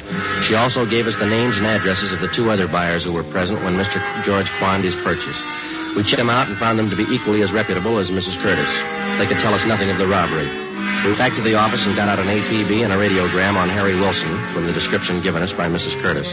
Stakeouts were maintained at Wilbur Rasmussen's apartment and at the home of Mrs. Inez Curtis. It was 4:30 p.m. when we got to the 2nd floor of the Old City Jail building, the crime lab. Lee Jones had the evidence laid out for us. Funny thing about the handkerchief, boys. What's that, Lee? The bloodstains. Old ones along with the new ones. How does that figure? We know how the new ones were made when the handkerchief was filled with buckshot and used on Kwan. The old ones, hard to tell. How old would you say they were? Well, the handkerchief has been through the laundry a few times. Stains didn't come out. Laundry marks right here. I don't see them. Man used peerless laundry. Infrared marking system. Let me show you. Infrared lamp, Lee? Yeah. There's your marking. Pen you trace it down. Who's it belong to? Man used the name of Harry Wilson. There was nothing to do now but wait for some word on Harry Wilson. The stakeouts continued. We re-questioned Wilbur Rasmussen, and we talked again with Mrs. Curtis and George Kwan. It was Tuesday, December the 8th. We checked in for work at 8 a.m. Morning, Jess. Hi, Joe. Where's Ben? Communications, getting the mail. Any word on the new chief of detectives? No, nothing. What's your guess? Oh, I think Thad Brown. A good man. Maybe. Sloan's a good man, too. When you come in here? Not yet. Why? Maybe you'd like to take a little airplane trip. What do you got? Cheyenne, Wyoming. They picked up Harry Wilson. 2 days later, Thursday, December the 10th, Harry Wilson was returned to the Los Angeles County Jail and booked on suspicion of robbery. We checked with Lieutenant Frank Cunningham in the Record Bureau. From Wilson's fingerprints, he ran a make on him. Harry Wilson was an alias. We found out that he had lengthy records of arrests and jail terms for robbery, burglary, and grand larceny. Mr. Crockett at U-Drive identified Wilson's picture. He was a 2-time loser. It's up to you, Wilson. It can go hard for you or easy. I'm in a spot, huh? You're in the spot. Lay it out for him, Jess. It's all stacked against you, Wilson. We know you rented the truck. You knew Quan was at Mrs. Curtis' house. Your handkerchief was found at the scene of the crime. You wouldn't believe me if I said I didn't do it? With that kind of evidence, how can we? I didn't. I don't know if I can prove it, but I didn't. If you didn't, we'll help you prove it. First, you gotta believe me. You know why. Yeah? I've had it twice. Once more, and I'm in for life. All right, you got it figured. Now what do you got to say? Rasmussen did it. He knocked Quan over. Where were you? Buying my ticket for Cheyenne. I didn't want any part of it. How do you account for that handkerchief? It was mine, but Rasmussen had it. He cut his finger one day in the job. I loaned it to him. Oh, that checks. Old blood stains, new ones. All right, let's pick up Rasmussen. While you're at it, pick up the Curtis dame. She planned it. Wilbur Rasmussen was picked up and brought in. After intense cross-questioning, we confronted him with Harry Wilson's statement. In the face of this testimony, he broke completely. He gave us a full confession implicating Mrs. Inez Curtis. He admitted beating George Quan and taking the jade thumb rings. He said he received $200 from Mrs. Curtis for the job. He requested that he be allowed to turn state's evidence. Mrs. Inez Curtis was brought to the interrogation room. Of course, you gentlemen have proof to substantiate all these accusations. Yes, ma'am, we have. It better be good. I have a fine lawyer. We've got signed and recorded confessions of Wilson and Rasmussen, the two men who worked for you. Shall we play the recordings for you? That won't be necessary. Miss Curtis, you got $8,000 for those rings. Wasn't that enough? Not when I could make 16, no. Where are the rings now? I'm not going to get life for this, you know. No. Jade doesn't spoil. It'll still be good when I get out. Yeah, but you'll be told to appreciate it, Miss Curtis. Okay, Penny. That was a funny one. Sure was. How about it? Did you figure it this way, Joe? You don't expect me to answer that, do you?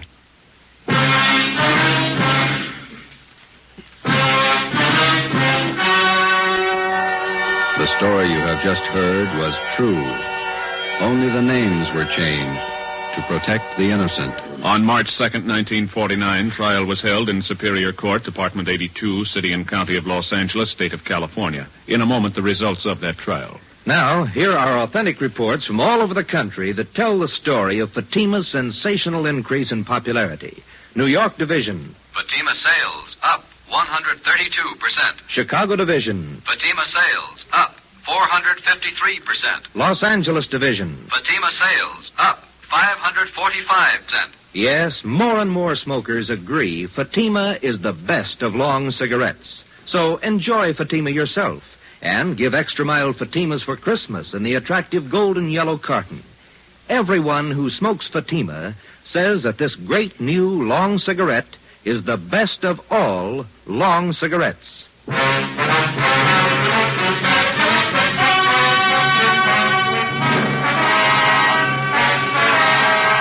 Mrs. Inez Curtis was tried and convicted of robbery and conspiracy. She received the maximum sentence as prescribed by law. In consideration for turning state's evidence, Wilbur Rasmussen received a minimum term. You have just heard Dragnet, a new series of authentic cases from official files. Technical advice for Dragnet comes from the Office of Acting Chief of Police W.A. Wharton, Los Angeles Police Department. Dragnet honors the city of Knoxville, state of Tennessee, and the men who make up the Knoxville Police Department, another of America's great law enforcement agencies. One of these men, Sergeant Joe H. Roberts, director of the Knoxville City School Safety Patrols, who dedicates his life to making yours more secure. Fatima Cigarettes, the best of long cigarettes, has brought you Dragnet, portion transcribed from Los Angeles.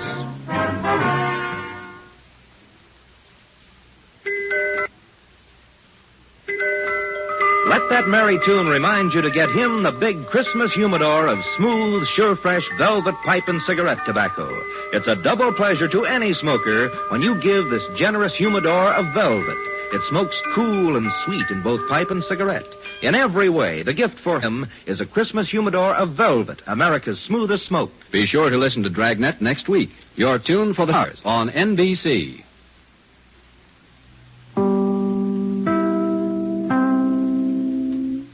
Cerebral Cinema hopes you have enjoyed this movie of the mind.